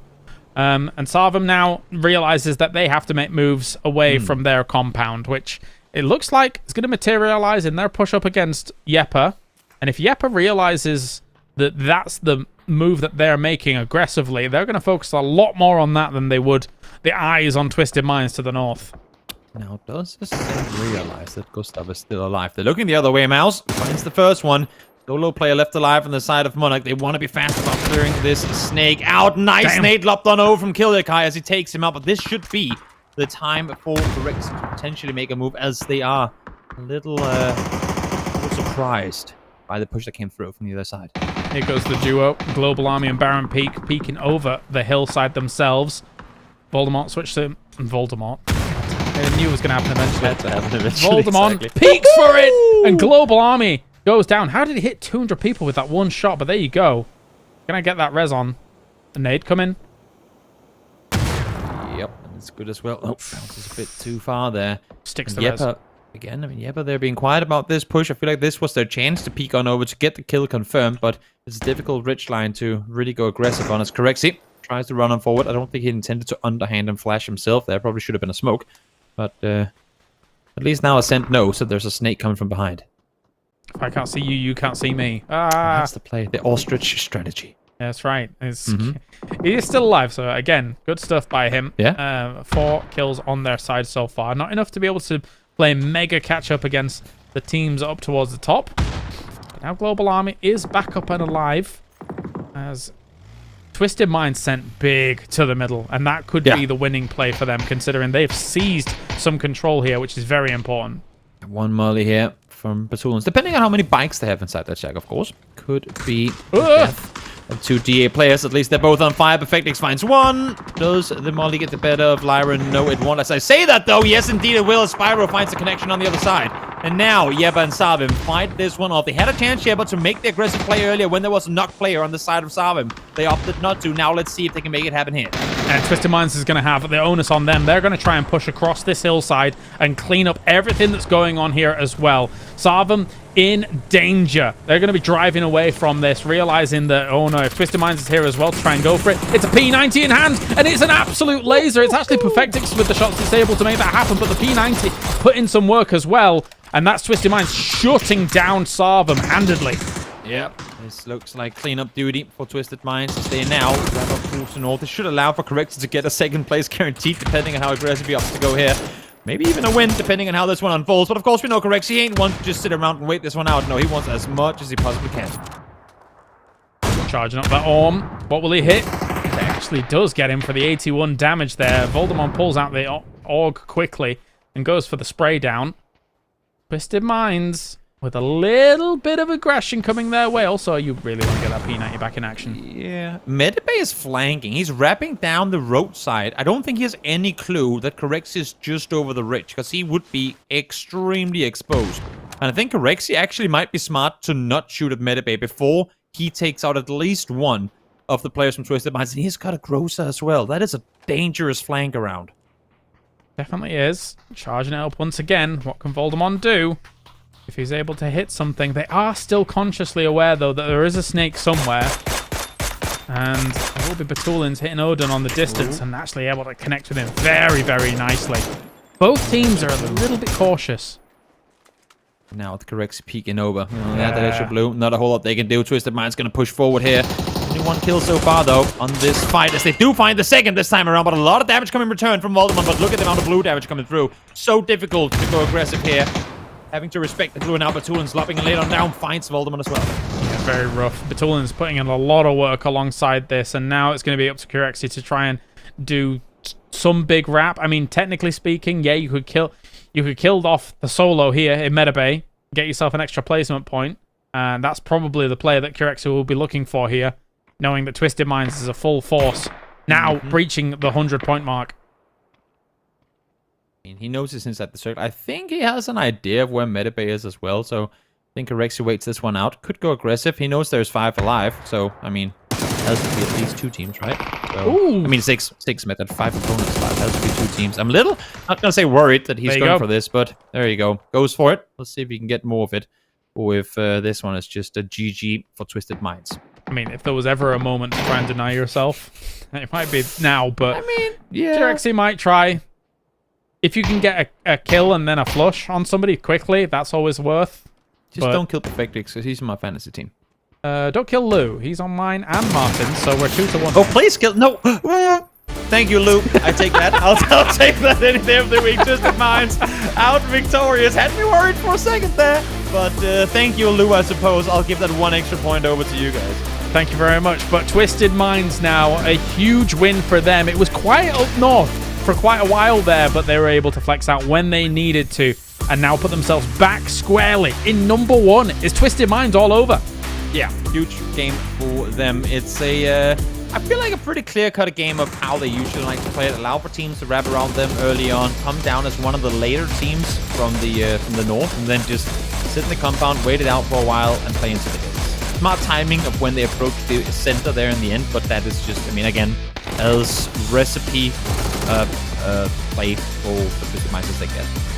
Yeah, it's very, very, very textbook here for them to deal with it, and then from there on out get themselves the points. I mean, it's not a flashy game, it's not a huge game, it's not a 20-kill game or something like that, but when it comes to the consistency that you need to find yourself in these upper bracket, in these grand final lobbies, that's all you need. That's all you need here, as long as you're able to get a few of them.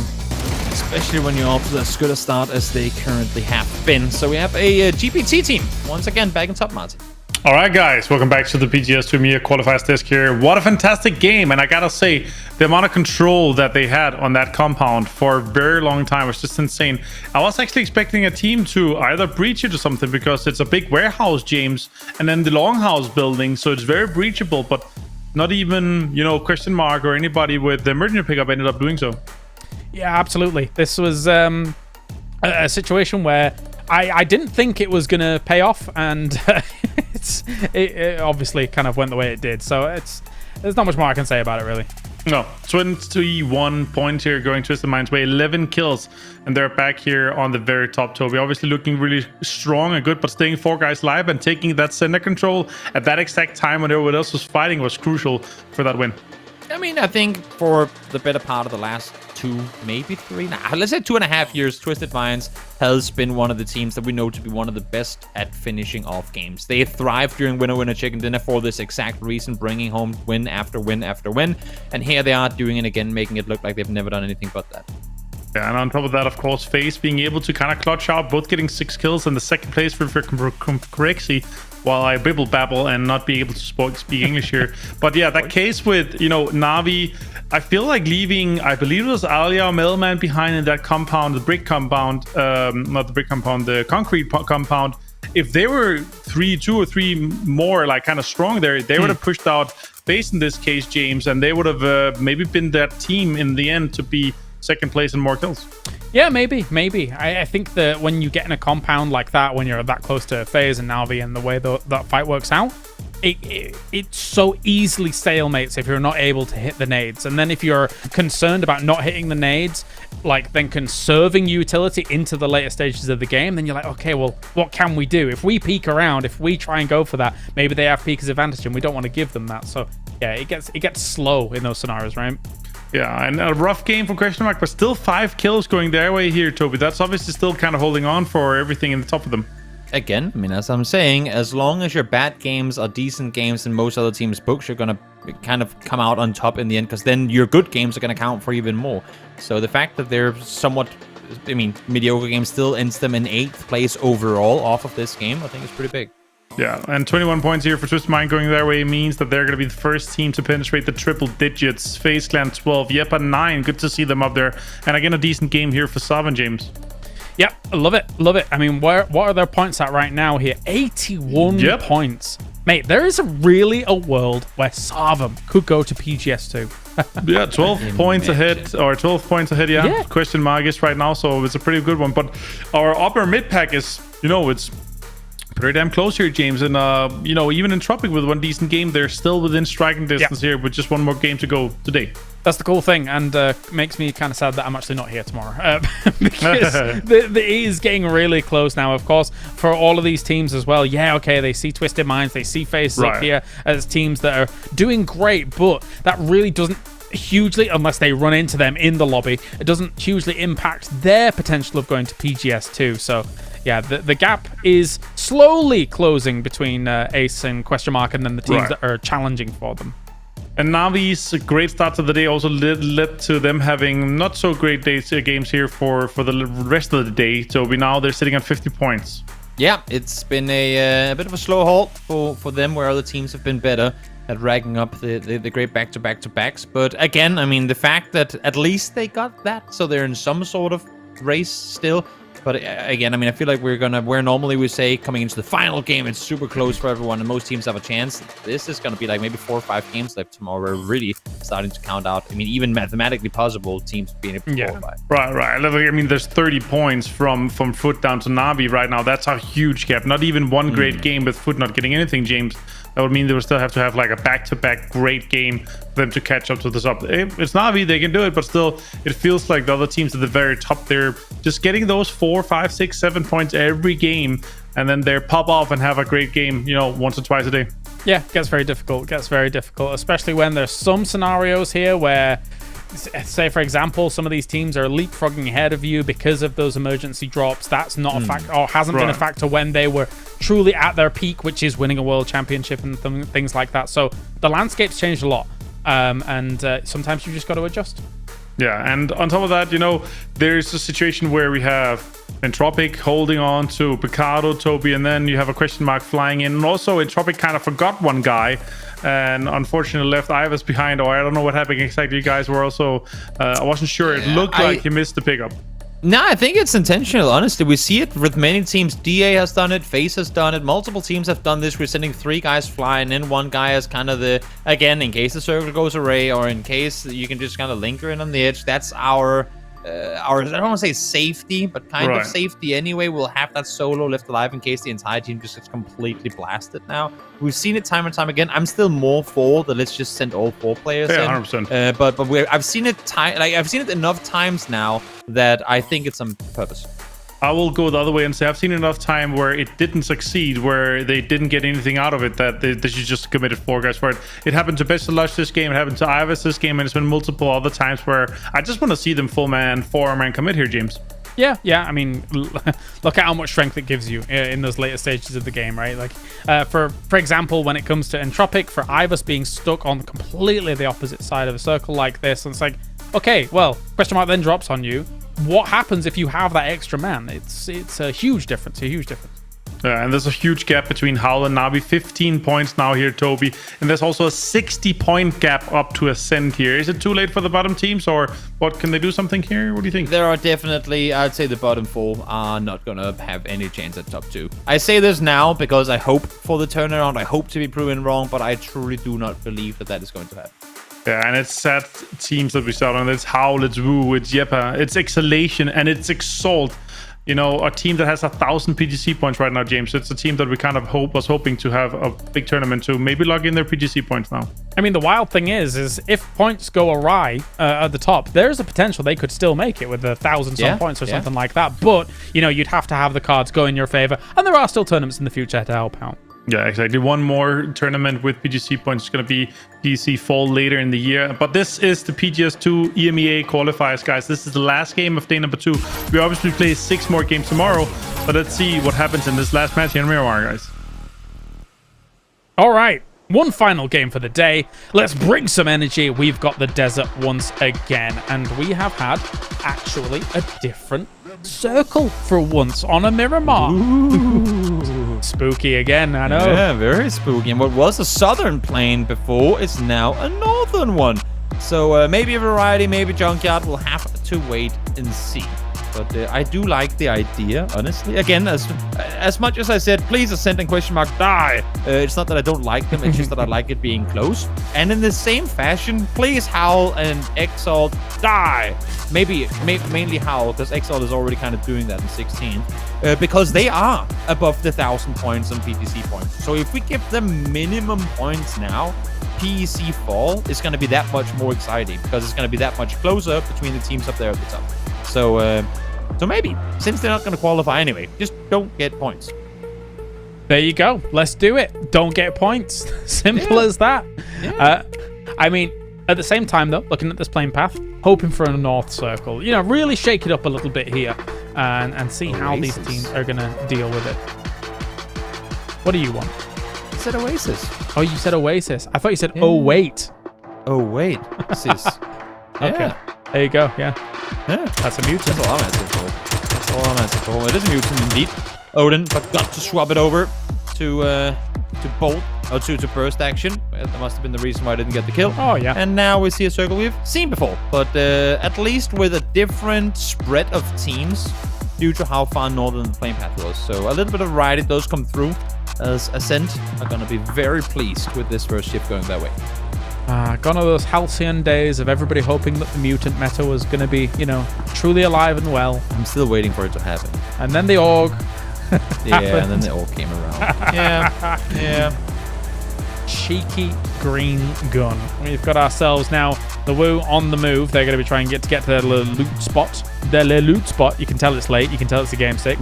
I'm speaking in riddles in tongues. The li-la-la-la-lo from Metal Gear Solid. But we've got ourselves Ascend, who are sitting pretty for this circle, mate. Sitting pretty.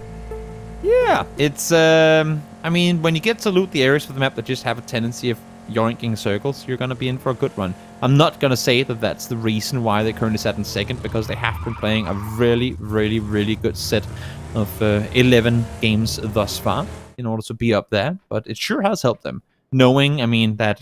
Yeah, just again, everyone knows Miramar. It's not that, but just when it's your home turf, when it's where you loot, you get to pick and choose your positions earlier. It's worked out well for them. And after all, whoa! Okay. Again, DA early. They've just given up on driving altogether. Yeah. Why car when you can fly, bro? Yeah. I mean, how much loot can you have by now for this to occur? 1 first aid, 1 smoke, 5 bandages, and other stuff. That's at least what Komago had. So outside of that, I'm not sure. I don't like it. All right, I'm done. James is done. He's leaving. You could have had Can so you at much least more. wait until after this game to leave, James? Okay. Yeah. Okay. Agreed. Okay. Thank you. But yeah, I don't know. You could have had so much more, unless your objective now is to drop. I mean, I think they're going to go to the hillsides north of Valdemar, but unless you're going to something like a Monte, like, what more loot are you going to get? I would be surprised to see them go down towards Chuma. Same way they tried to rotate in the previous one, just because they're rotating back into kind of a... We're rotating into this circle from where our normal loot spot is. Again, I'd be surprised if that was the play, but... not surprised. I'd be... In all fairness, it would make sense, but as we're seeing them now fly on in, it's not the case at all. They're going straight down to the Liera, and it's already been taken by Sabim. Yeah, so they may end up dropping very hot. Let's see, as they are just flying off. You can see them on the minimap down there in the bottom right, just across from Fate, who is looking around in circles, but not looking up. So, not looking for the opportunity to shoot at them. Ooh, all right, Schiller. Still very high up. Yeah, and far away. Shotgun. You're not hitting that. Probably not going to happen, no. Would be interesting to see. Not quite the case. So DA do fly up towards Chuma. Couldn't get all the way there due to the playing path. CC. Absolutely crazy. That is the sound of a mini barking at the fence, but not really being more dangerous than a dog at the fence. That's the sound of Floof being annoyed at the washing machine. That's what that is. Yeah. Very keen to attack the washing. But anyway, we have got ourselves... The thing is, Sarvam, not a bad spot. They've got a P90 in hand already. There is an opportunity for them to strike out at the top 2 here regarding the PGS qualifiers. I suppose. So, I don't know. Sarvin, man, if they're able to surpass expectations like this, I'm a fan. I like it. Yeah. We oftentimes have talked about how the teams that loot in and around Picardo, Pachinki get the better of a lot of these circles because they get to rotate early, they have big cities to loot, they have the shortest average distance circles. And Sarvin, I mean, they have they've made the most of it. No doubt about that. Yeah. Able to claim these positions early. Again, not really caring too much about the loot that they have to begin with. Prioritize the positions that they're going to get to and just play with what they've got. And what they've got is a current fifth place. And like, you know, people being in a sushi bar as the meals go past, this road through the middle, everybody's like having their pick of the litter here. They want, you know, a little opportunity at some teriyaki. And Yepper is presenting that. They're losing tires everywhere, but they're not being picked up for the full meal. So they're somehow surviving. That would be the nastiest running sushi if people just took like a little bite and just left the rest of the sushi on there, which is kind of what I'm feeling like these people are doing right now, if we were to continue your analogy. And now all that's left is the bowl that's just wasabi. Well, nobody likes the wasabi, right? Like, come on. What do you mean? I triggered like half the chat. It's great. I love it. Yeah. James with his British taste buds. That's right. Anything it has spicier flavor. Than a korma, oh no. Anything spicier than a korma is no bueno. All right. Well, circles closing on in as the rest of the teams are closing on in as well. For Esports, slow rotation out east. We have FaZe coming in on the northern side. Question mark making their way into the circle from the north now as well. But we're already now seeing this picture painted where everyone is expecting this to head south of Monte. Teams aren't really centering up. They're just saying, you know what, yeah, southern half of the circle, let's just go down there. Because if we were to kind of play the odds, if we were to, even though we don't want to be superstitious, but just look at where are the circles usually going, it's down here. And I feel like Miramar has become, and maybe always has been, the most predictable competitive map that we're playing. It's getting pretty wild at this point, that there are only so many endings we're getting lately. Yep, that's undeniable at this point, and what's also undeniable is the peaks of Baron Peak. Look at that, able to hit them with the bolty. We're not going over to him, unfortunately. I wanted to see where he was, but it's all good. We've got ourselves Na'Vi and Twisted Minds next to one another. Wow, what a unique Who would have scenario. thought that was gonna happen? Yeah, exactly. Who would have thought? Who would have thought? Is anyone going to shoot anything? I don't even think they can really see each other, to be honest, at the moment. Even though Lou, as well as Perfectix, are really just underneath the lip where Alia and Nelman are. It's a info gathering time of the game. There's a bit of a truce, as neither of them are actively looking to try and get kills. Just get all the info they can with the positions that they're currently sat in. And then we have Wu coming in on the very far southeastern side. Somewhat next to Afterall, somewhat on their own. But a team, again, I mean, we talked about them during the earlier qualifier stages as being one of those teams that does have a really, really good roster on paper, looking at what some of these players have done in the past. But just a team that for moments looked good in qualifiers earlier, but just, again, when it's only 1 or 2 or 3 games you can muster in a 15 or 12 or 18, you name it, set of games, it ain't going to cut it. No, definitely not. It's rough at the top here against some of these excellent teams in EMEA, where we have had just a lot of time for these teams to iron out how they will play up against one another as well. Like, how many games has the roster of Twisted Minds played against, you know, all the members of FaZe, right? It has been years and years and years. How many games has Na'Vi technically played against all of these guys? And then you're a newcomer to it, or at least, you know, in terms of being able to attain the upper echelon spots. And then it's hard to slot in sometimes, but some are doing well. Yeah, some are faring better than others. Twisted Minds being one of them. The 107 is where they're currently sat, but maybe now a little more worried as Na'Vi does start shooting in their direction. Circle Pups! Where are we going? Up towards Monte Nuevo. And this is always an interesting area of the map to go to, because the area in between Exhalation, Salvim, and Twisted Minds, kind of the triangle that we have in there, it's going to be practically unplayable for at least the next 2 circles, depending on where this one takes us. So there's a lot of land in the center of this circle, James, that is not going to be occupied by anyone. It's going to be vacated. There you go. Well, vacant. is what you're... I was so close. Yes. Eventually, I'll get it. If someone was there before, then it would have been vacated. But, right, has there been someone there before? Yes. Okay, well, you're right there. Now I'm saying it just because because proving points, you know? Yep.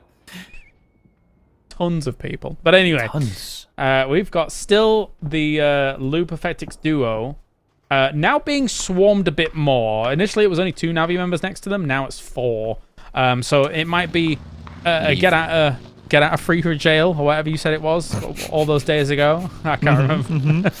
Yep. But will it I'm be glad free? you remember. Yeah, I mean, 2 people on a buggy. Never a fun place to be, especially when you're one in the back of it. But we'll see if Lou and Spectix can get back to safety. As Spirit did get headshotted, so not a whole lot of covering fire from him for now. Baron Peak, in the meantime, pops the head off his teammate. I guess when you're peeking behind an entire global army, it's you're bound to hit your teammate eventually. And in Game 6. Yeah. We're starting the craziness now. Deneman found a kill. Wasn't a run over with a bicycle. But Mouse does fall as, again, these edge teams trying to maneuver their way on in. That's a good question, because I've used the bicycle a lot. But can you run someone over with it? Martin will Definitely try. Martin, can you do that? Are you listening? Why shouldn't you be able to? I don't know. I mean, it doesn't gain enough velocity maybe or something like that. Have you ever gotten hit by a bike? Yeah, but I've not died from it. I mean, it depends on the approach and the speed, I suppose. Martin says he's never seen anyone do it, so... No, we'll see. We'll see. We'll test it. We'll test it. Yeah, I haven't tried to get a run over with a bike either, but I'm pretty certain it definitely could at least boop someone, and then if you boop him enough times, he dies. Yeah, chat might know. We'll see what they say in 15 minutes' time, but anyway. We've got Foot on the move. Where are they going? They're, as always, coming in later from that southeast side. And they have a little bit of room to work with. DA's shooting at them. But again, all right, DA, you're on the edge of Shumasera. Cool. You got here from far north. However, couldn't you have just used this later and maybe got yourself a center compound? Yeah, there's something to be said about them maybe using or trying to use their emergency pickups a bit too early. But then again, it's a learning progress. And now if the next circle does not go hard south, they will definitely wish that they had a chance to just fly over everything they'll be going up to, because it's going to be a hard, literal uphill battle for them to get anywhere north from where they currently are. Yeah, tough. Really tough. So, meanwhile, likewise for the Wu. I mean, yes, okay, they're high up right now, but trying to move north is also quite precarious. We're going to have a circle shift. Where are we going? Okay. Into no man's land. Yeah, Sabum does like circles, and this one is going to head their direction too. Into vacated land we go. Now, yeah, the issue is next circle should swing east because of the mountains out towards Monte. So where Exhalation is currently positioned could become very, very hot real estate a circle from now. And I think up until that point, everyone is going to start headed in that direction. First of the teams being Ascent, sorry. As they are usually the... Exalt as well, though. This could be a big fight as Molodox coming and swinging on around from the side here. CC and X, although actually able to shoot all the way from the south here from Zarvum. Chris going for some shots. Not to be the case, though. Artix will shut it down. Needs to get into the building here, though, along with Ferris and Molodox to try and keep himself safe. As this is a battle and a half. Yep, double kill coming through from Killy. Guy still has a little bit of HP to work with, but needs to swing around. Doesn't have enough. Able to take him down, and now... I don't see, I mean, who's left alive? It's just Rex trying to get Chris back on his feet. Yeah. On the side of Ascend. Again, I mean, when you're forced to take the fight outside, you kind of have to commit to it. You can't just run inside, but issue is half the server could see them from where they were, so that fight only became that much harder. Kai will fall. Nika has already fallen as well, and Ascend now down to 2. So easy to lose your footing in those situations when, like, there's 3 people around you, you're hearing footsteps in every single direction. How am I going to deal with this? Is somebody going to swing on me from a corner and stuff like that? And it did actually come to fruition here for Exalt, who have shut down now one of the lobby leaders. And now it's just going to be the 2. And, I mean, they could share this compound for a little while now, unless Exalt really wants to dislodge them. Yeah, definitely could. Again, question mark running each other over. I feel like that's the 3rd time we see that today. In all fairness, one of them were in a remake, so I guess only twice. Yeah. That is true. I forgot about that one. Machali's trying to clear out the shack. Thankfully for him, only ghosts are there, so he's fine. Yeah, those two can be dangerous when it's a spooky day of PUBG, I yeah, suppose. It's been a spooky day. Yeah, exactly. DA able to wrap on a bit further forward again. Just take the terrain you're given. Lyrons drops Woo from afar. That might be the direction they want to kind of peek on over, because Woo's run up this hillside is going to be dangerous, but not as dangerous as Chris's current position. A wall and a fence to work with. A whole lot of people looking his way. Sabim spots him, takes him down. All right, well, in these last couple of games, Ascend really hasn't got a whole lot trundling their way, but a few more throwables going over towards Fairest and the boys to try and save them here. So the line of sights from the north as well as that south, sorry, the south as well as southeast, trying to be negated. And Schiller will be getting up, so Baron Peak even, I should say. Yeah, now if we can just eliminate Question Mark and then have Sabim and Foot have a good game, then we're looking at something very interesting. Circle does go down towards the southeastern side as expected. Maybe I thought this one was going to go a bit further north, but still, down towards the east we go.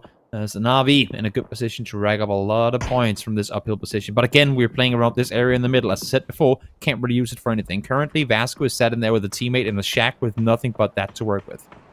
So how are FaZe, Question Mark, and Entropic going to approach this? Because these are three teams that are actually contending for those top spots right now. True. And all three of them are caught off on that northwest side, trying to make something happen. Jeems took the initiative early, moved forwards ahead of the rest of the team so that he could try and shoot, get overlook on what Question Mark's showing at the moment. But Twisted Minds is also barreling towards Foot. Full on pulling up on this one. T-Bone following a nade on out. Oh, had that one hit on the inside of the wall there, the fence line, that would have been absolutely perfect, but not quite the case. They're just 2 left alive. 0 points so far for Foot Esports. Swapping over to the Sawn-Off, able to find Lou early on, but has to back off. Can't quite defend the angle. Full on. Now, help coming from the side as Isoom able to take one down with him. From a distance, not too bad at all. Quite far away up on the north side. Beamy trying to shut down Batulins, trying to drive around in the buggy, but that's a bit too ambitious. Twisted Minds here going to get completely shut down. Beamy with the moves. Loving it. Wow, what a turnaround. And you saw for a moment, Na'Vi, I think, were looking to maybe third party this, but then they get the knockdown, I believe, and was on Example. Here they have to then fall back and play defense mode. But now, that's Beamy left alone in the compound up above us. Twisted Minds, our current first and second place teams, out as the first two. Means tomorrow's going to be even more spicy. We've got ourselves Dante, though, trying to hit on towards Entropic. Question Mark in the distance as well, being knocked. With the fact that FaZe is still laying in some pressure against them. These three teams, it's super important to win out this fight. Going into tomorrow, who's going to take it? Definitely. FaZe not wanting to fully commit to this, allowing for a doozy to sit back here and apply suppressive fire, at least for a little while longer. Does give him enough time for Best of Luck to get back on his feet. But Entropic hasn't really been forced to go anywhere with this either. More nades being flung forwards. Shots through this grid wall. As it's difficult for a doozy to move away from here at the moment. And, well, I mean, Entropic's looking at them from the south. Question Mark falling here would be extremely beneficial for both FaZe and Entropic. Yeah. Definitely would. For Foot as well, with Beamy just being a solo left alive, seeing this happening, I'm sure he's pretty pleased with it. Look, headshot connected. The player with no helmet ain't gonna be all that difficult to make happen. Nail up goes down as well. That's actually after ult from up towards the south side, up the hills there. To third party this one as well, fourth party I suppose you call it. Yeah, they're chipping in. This is tough. And big more sprays coming in from Mexi here to try and get something done. He's been a force for Entropic throughout the last 2 days. Yeah. I don't know if enough we can get things done. He actually gets some more of it. That's 3 for Mexi. I don't know if he can heal himself up in time. So Entropic's probably done here. Lucarux is going to try and do something, but even if they did, Exalt's right there and waiting. First 3 teams out are the top 3 teams. We wouldn't have it any other way in terms of how close this is going to be coming into tomorrow's final 6 matches. In the meantime, now Exhalation trying to regroup, trying to back off. But once again, Jeems able to flank around, able to get into these kind of one circle ahead sort of positions for his team and apply extra pressure. It's a nice try and attempt here. Lucarux still trying to heal things out, trying to pick up more meds. Where I forget he's got 8 first aids. Okay, so he'll survive for a little bit longer, I suppose, whilst this is going on. But By that time, you've got to slowly worm your way around where Exalt was looking for you, because they were looking for you to eventually make entry there. Now you've got to find an extra point. Yeah, it's not looking good. Not looking good if you're in shopping in this one. And to be honest, not really looking good for Foot Esports either. At least Beamy has a car to work with, so that's the cover he's gonna get for the next while. And unluckily for him, Na'Vi about to push out of the compound here as well. You'd imagine that they're going straight in his direction, especially now that I think Ali had just caught a glimpse of him. I think he did too. As the rest of them now probably going to be looking north. Sorry, not north, south, just up the hill, I should say. But Exhalation is also making a big move as well, through to the middle, as Monarch's trying to shoot at them, stopping them in their tracks to be able to make the move towards this circle. It is quite close, especially also with After All pushing in on that south side. Yeah. And the Wu wrapping heavy around here against Howl. We've seen Wu try and do this time and time again, and very few times has it worked out for them when they go on these wide swings. Phase 5 blue, it's simply too much to tank. They have to now run forward with still 200 meters to the circle. 3 first aids to work with from Nixie. I'm not even sure they can make to the circle, even if they don't take damage here. Global Army able to take out Dannyman, and After Alt is caught in such an awful spot. It's only Ienan to try and make this happen, but as soon as he peeks over the ridge, Schiller with the P90 that he had from the very beginning of this game, gonna be able to rail him down. CCNX as well, taking out Exalt. They've had such advantageous positions in a lot of these games. Look, CCNX already has 750 damage done at the 20-minute mark. Luckily for him, not a whole lot of it has been converted into kills. Just 2 thus far as James able to dodge and weave, touch the Baron himself, get back to safety. The Baron, and looks like Schiller will finish him off with the P90 on the other side here. Now charging up the M24. Here comes question mark. Sorry, here comes the Wu. Jesus, I am tired. Here comes the Wu. I keep getting all the names wrong. Trying to move through against where we're seeing Digital Athletics here, but with the split that they've got, I mean, Nix is already down. It's going to be on Ibi alone to try and do something, and Lucarux has now been found, and even then dies to the blue. I know that I said that Sabem has been getting circles today, but this is getting out of hand.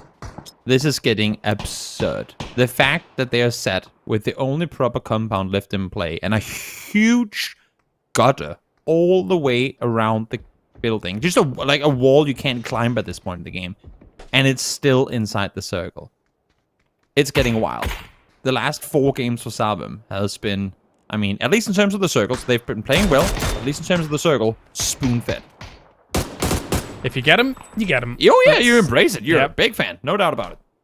Yep, and right now, let's see if they can continue to hold the fort that they have been given. As all these other teams here scrambling for a chance. FaZe is one of the ones that we're keeping our eyes on up to the top, of course, as they're on 84 points. It's only Beamy alive for a foot, as you were saying before. I don't know if DA can do as much with this on the east side here, but Ibi is actually doing so much against them. That's a double already to start things off. He's looking for the points straight away. Trying to confirm them, wanting to confirm them, but Alia from down below, lobbing a nade on over, takes him down as he was low HP already. The vehicle explosion will get the second as well. So only 1 point claimed for the Wu, and a tough push forward there. I felt like Ibi was collateral damage and all of that. I don't think he was really aiming for him. They were more aiming for a DA, but Hearth unfortunately drops his own nade and kills himself off. Not easy to deal with, unfortunately, as Na'Vi is still on the warpath on this eastern side. Looking for a transition point from here. It's not going to be easy to find, but, I mean, they're just going to shoot at everything for now. Wait until the blue pushes them out of that position and then deal with it then. Beamy and Foot out just prior to placement points, so no extra added. As Metralius is able to get just inside, so 1 extra for him as we now have 7 teams left alive. FaZe still alive with all 4 as they try to creep on in, but they have to take this fight to Exalt, and they have to do it now. At the same time, Sabem, the more damage they can do to Na'Vi before they make their way closer towards him, it's just going to make that endgame much easier. Alright, these 4. Still, the bombardment continues here from Exalt onto the position of FaZe, but that is a cheeky angle and a half. Gustav making full use of that against Feyaris, who used to be absolutely a beacon for Exalt, but has really not been able to get much traction on the track here for Exalt. Not at all. 1,000 PGC points currently for Exalt, but so far 16 to just 28 points to show for. 11.5 game into it. Fate trying to make the run on forward now. Baron Peak missing 1. The Continued push goes through, and they're going to be running into the 4-man face, and I'm not seeing them getting out of their life at all. Start with the rapid fire mini. Let's go. And we'll actually take Molodok through all of these smokes and how it's actually going down. So, but now once this fight finishes up, they're somehow going to have to transition south, and that is going to be brutal to deal with. Gustav with plenty of points. Maybe he'll let me catch up with Martin, because he's my captain. Oh, nice for you. I have him on my team too, and I'm only 30 points behind both of you now. So, catching up. In the meantime, James spotting players up high. Good thing for Schiller is that Baron Peak is still looking down in this direction, covering his back as he left himself a bit exposed to faceplant there. That nade's going to be not too far. Well, it's going to be good, but Alia! Good for the double headshot. That was brilliant stuff coming out from him. They really realize, okay, maybe we can still make this happen. Maybe the unattainable can become attainable if we are able to make more points today, going into tomorrow, feeling good about it, feeling fresh.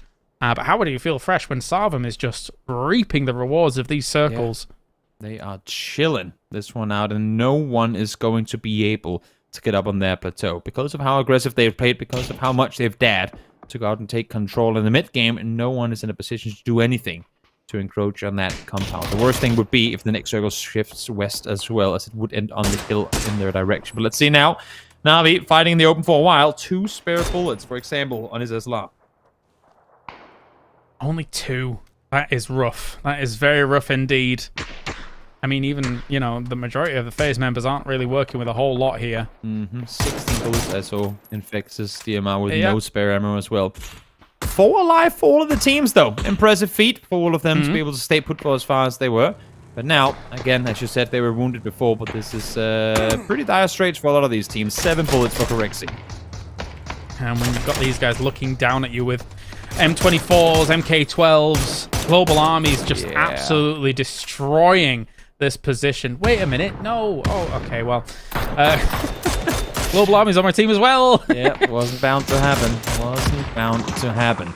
There's Na'Vi doing what they can to try and pressure Sarvam. As I say that, Corexi is going to be the one to find the double. This is huge. Corexi is still alive for FaZe. This is going to force Sarvam to go back for the rest. They can't focus the fire down below. Corexi will actually get the flush on 1. This could not happen. Sarvam had the plateau and still does. Should be able to maintain full control. Now, Lassa forced to run on down. Gets the knock on to Example. It's going to buy him a little more time for the rest to come through on his teammates. I felt he held the angle very intentionally, knowing who he's up against here. Because they have that high ground position. They have the advantage. If you can shut them down in just any slight way, then there's the potential that they don't get that many placement points here if you're able to hurt them against the other teams in the lobby. Now that it's only Corexi left alive, but it remains to be seen.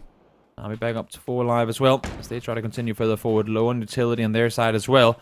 But again, helmets, and at least they've been able to loot off of the people that they've taken out, which is 8 so far. Steady-ish goes for Na'Vi on this side. 8 kills go their way. A little bit of a lull in the mid games for them today, but the start and the end looking to be a few bangers here for the boys in yellow. A wraparound here against Howl. I don't think they have that many more nades available to them, though. If they did against Howl, that would be an absolute death sentence for them, but not so much on the board. It's going to be very hard for Howl to dictate the flow of this one. I mean, they're going to pretty much just have to wait it out, try and play as low as they can, hopefully see Sarvam fall on the west side so that they can turn all their attention towards Na'Vi. But in a perfect world, they don't really have to do a whole lot early. And just allow for, as you can see here, Sarvam to take out Na'Vi, or Na'Vi to take out Sarvam before they even look towards the center. Corexi will fall in the end, but good damage done on his part. Got knocks up high, and 1 kill with it. Sarvam moves into second place. That is, Martin is definitely going to ask us, so what are you the most surprised by on this leaderboard? Yep, Sarvam second place finals. That's definitely it for me. I hope he asks that. Martin, take note. But anyway, as we've got ourselves Na'Vi trying for the cheeky wrap here against a Sarvam that's actually not looking down this cliff in the south side. They're looking towards Howl at the moment. Trying to wrap up behind now.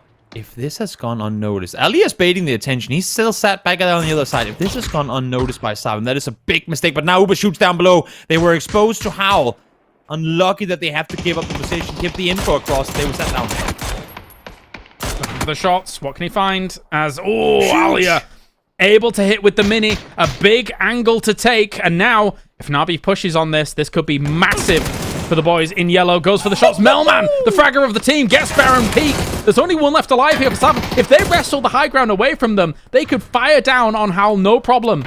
This is Na'Vi taking matters into their own hands, but the longer time they're spending on this ridge, the more they're leaving themselves exposed to two teams. They cannot fight on both fronts. Now, Alia falls. They need to do damage in return. Laza is pushing on forward, has 4 smokes to work with, can buy time. Matt is down behind on the other side. But because Na'Vi didn't commit fast enough, they're in trouble. Now CC falls to blue. They went for the rest, didn't happen fast enough. And now once again, shots connecting as Laza finds one more. Does he spot him in the open as well? Yes, he does. Finds a second as well. Laza really trying to bring this one home for Howl.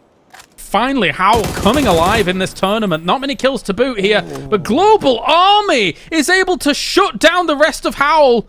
It's not going to be Howl coming alive. Spoke too soon. It's up to Example versus Global Army. There's been a tournament prior. I'd say Example had it for free. Now he does win anyway, but what a game. What a finish off on the day. We're seeing glimmers of old Na'Vi come back here at different points throughout the day and finally able to bring this one home too. They started the day with 12 points, and they've ended it with 70 points. As much as, yes, there was a lull midway through the day, this has been a success for them to get back on track. The question is, can they repeat it tomorrow? And they might even need a little bit more. It's going to be incredibly hard for them to push all the way up towards the top, which now contains Sabim as well. Yeah, what a day for them. I mean, yes, we've taken a look at those games. They have had decent compounds, they've had decent circles, but they've been able to work with them. As we take a look back at the highlights here, for all these teams trying to crash on in. Very difficult for these teams on the west side as they were completely crunched up against one another. Crazy that in the last game, we had 1, 2, and 3 go out so early. Yeah, it made for a very, very, very exciting change-up on the scoreboard. As we were kind of asking for, we got what we wanted. And this time around, I'm very glad that we got it. Big sprays from Laza. I thought maybe Laza had this, but the fact that Global Army was still alive, look at this. I mean, Laza was putting in work, and then all of a sudden, Global Army, it's as if he kind of took this exactly the same angle that Laza had and was able to finish him off. But Martin, what a finish to today.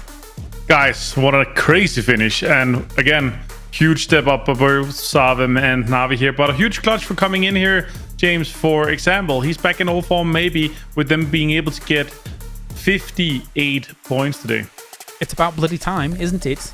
I think it's fair to say for all those Na'Vi fans out there, like watching this, how it goes down and stuff, it still gives them a glimmer of hope for tomorrow to try and make the big bump up. Yeah, it puts like 20. They're 25 points behind Ascend on 3rd place right now, Toby. Yeah. So, you know, if they continue this form here, or they had a few more decent games on their bad games today, it would have been a completely different leaderboard. We have seen it before, and I wouldn't be against seeing it again.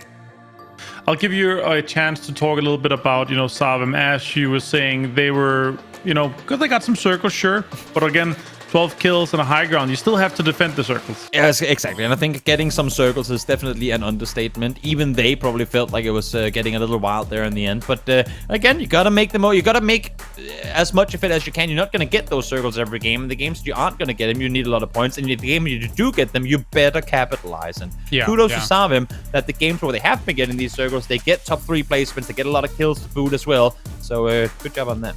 You're obviously happy as well, James, because you got Global Army on your fantasy team. I do, and I think it means I might have taken you over in this game, but we'll see. We're so close. Doesn't matter. You're not going to be able to celebrate it tomorrow. Well, I'll phone in from, I don't know, the airport or something. I don't know. Anyway, it doesn't matter. The point is that let's talk about Savim here again quickly, because, okay, yes, they've had decent circles and stuff like that, but off the back of it, they've had a 5th place, a 3rd place, a 1st place, a 4th place, and what did they just get then? Was it a 2nd place? So these last 5 games, they might not have got massive kills off all of them, but they've played it patiently, steadily, and done enough. Yeah, they've done so much to of course stay at the top right here. But Na'Vi 20 points in this game, Savin 18 points. Face another great game and another great day for them here, Toby. Yeah, I feel like Corexi really helped out there in the end, but in the beginning of it, it was a lot of the flanks that we do sometimes see teams kind of die because of. They worked out time after time after time today. He wraps up a bit further forward, plays that off angle for his team to assist from behind, and I think in 3 different occasions really helped Face maneuver further forward from the north. Yeah, and here Twisted Minds, the first team and only team right now at the end of day number 2 on triple digits, 108 points here. But look at that 2nd to 4th place. Now, of course, we're counting out FaZe a little bit because they are going in, but Savim, Ascend, Question Mark here, just 5 points between these teams here, James, is crazy. Yeah, and I mean, even further afield than that, I will say, like when you look at Foot, Entropic, Na'Vi. Yeah. If you told me at the start of today that Na'Vi would have been in 8th place with a potential to strike out at the top 3, I would have called you a liar. But here we are, somehow, somewhere they've made it work, and it's just magic. It's just a little bit rough for them that they're 20 plus points behind like top 5, because we need to see them in this like top 4 terrain, Toby, for them to kind of catch up to in terms of PGC points, or they need to win PGC Fall, PGS2, or have an insane PGS Fall to be able to get in and try to defend their world champion title at PGC later this year. Exactly. It's going to require quite a bit out of the likes of Na'Vi to make this happen. And also, I mean, I think most importantly, not just them, but it's also going to require that the teams that we have seen play very consistently at the top today fall apart. I think with the way Twisted Minds are currently playing, not seeing it happening, there was a moment of unstructuredness, in lack of a better word, from Ascent that I think could maybe kind of mud into tomorrow as well. But we'll see if they get to turn things around on the start of the tomorrow. Yeah, they had 60 points at the start of the day, but now only 35 points on top of that. If they were able to continue their form, it would be looking good too. Twisted Minds still looking super strong here. They're able to get, I think it's 41 points from today here, so they're able to step it up. But again, Na'Vi 58 in this case here, making it extremely exciting for tomorrow, James. Awesome stuff. And Martin, do you know what my surprise for the day is? No. It's Savim looking great in number 2. I was never gonna ask you guys, because you guys are it's like the worst thing you can do as casters. I hope these guys on the desk is gonna talk about this thing that they're not gonna talk about at all. That's very true. As guys, a host, I know the pain. We're gonna end it here for today. It means that we're just got one more day, 6 more games to figure out who is gonna be our PGS2 EMEA Qualifiers top 2 out of the GPT teams that are not going to be coming here. And of course, it is extremely tight here, and I'm super excited to show it tomorrow, guys. Just make sure you tune in, same time, same place, and see you tomorrow.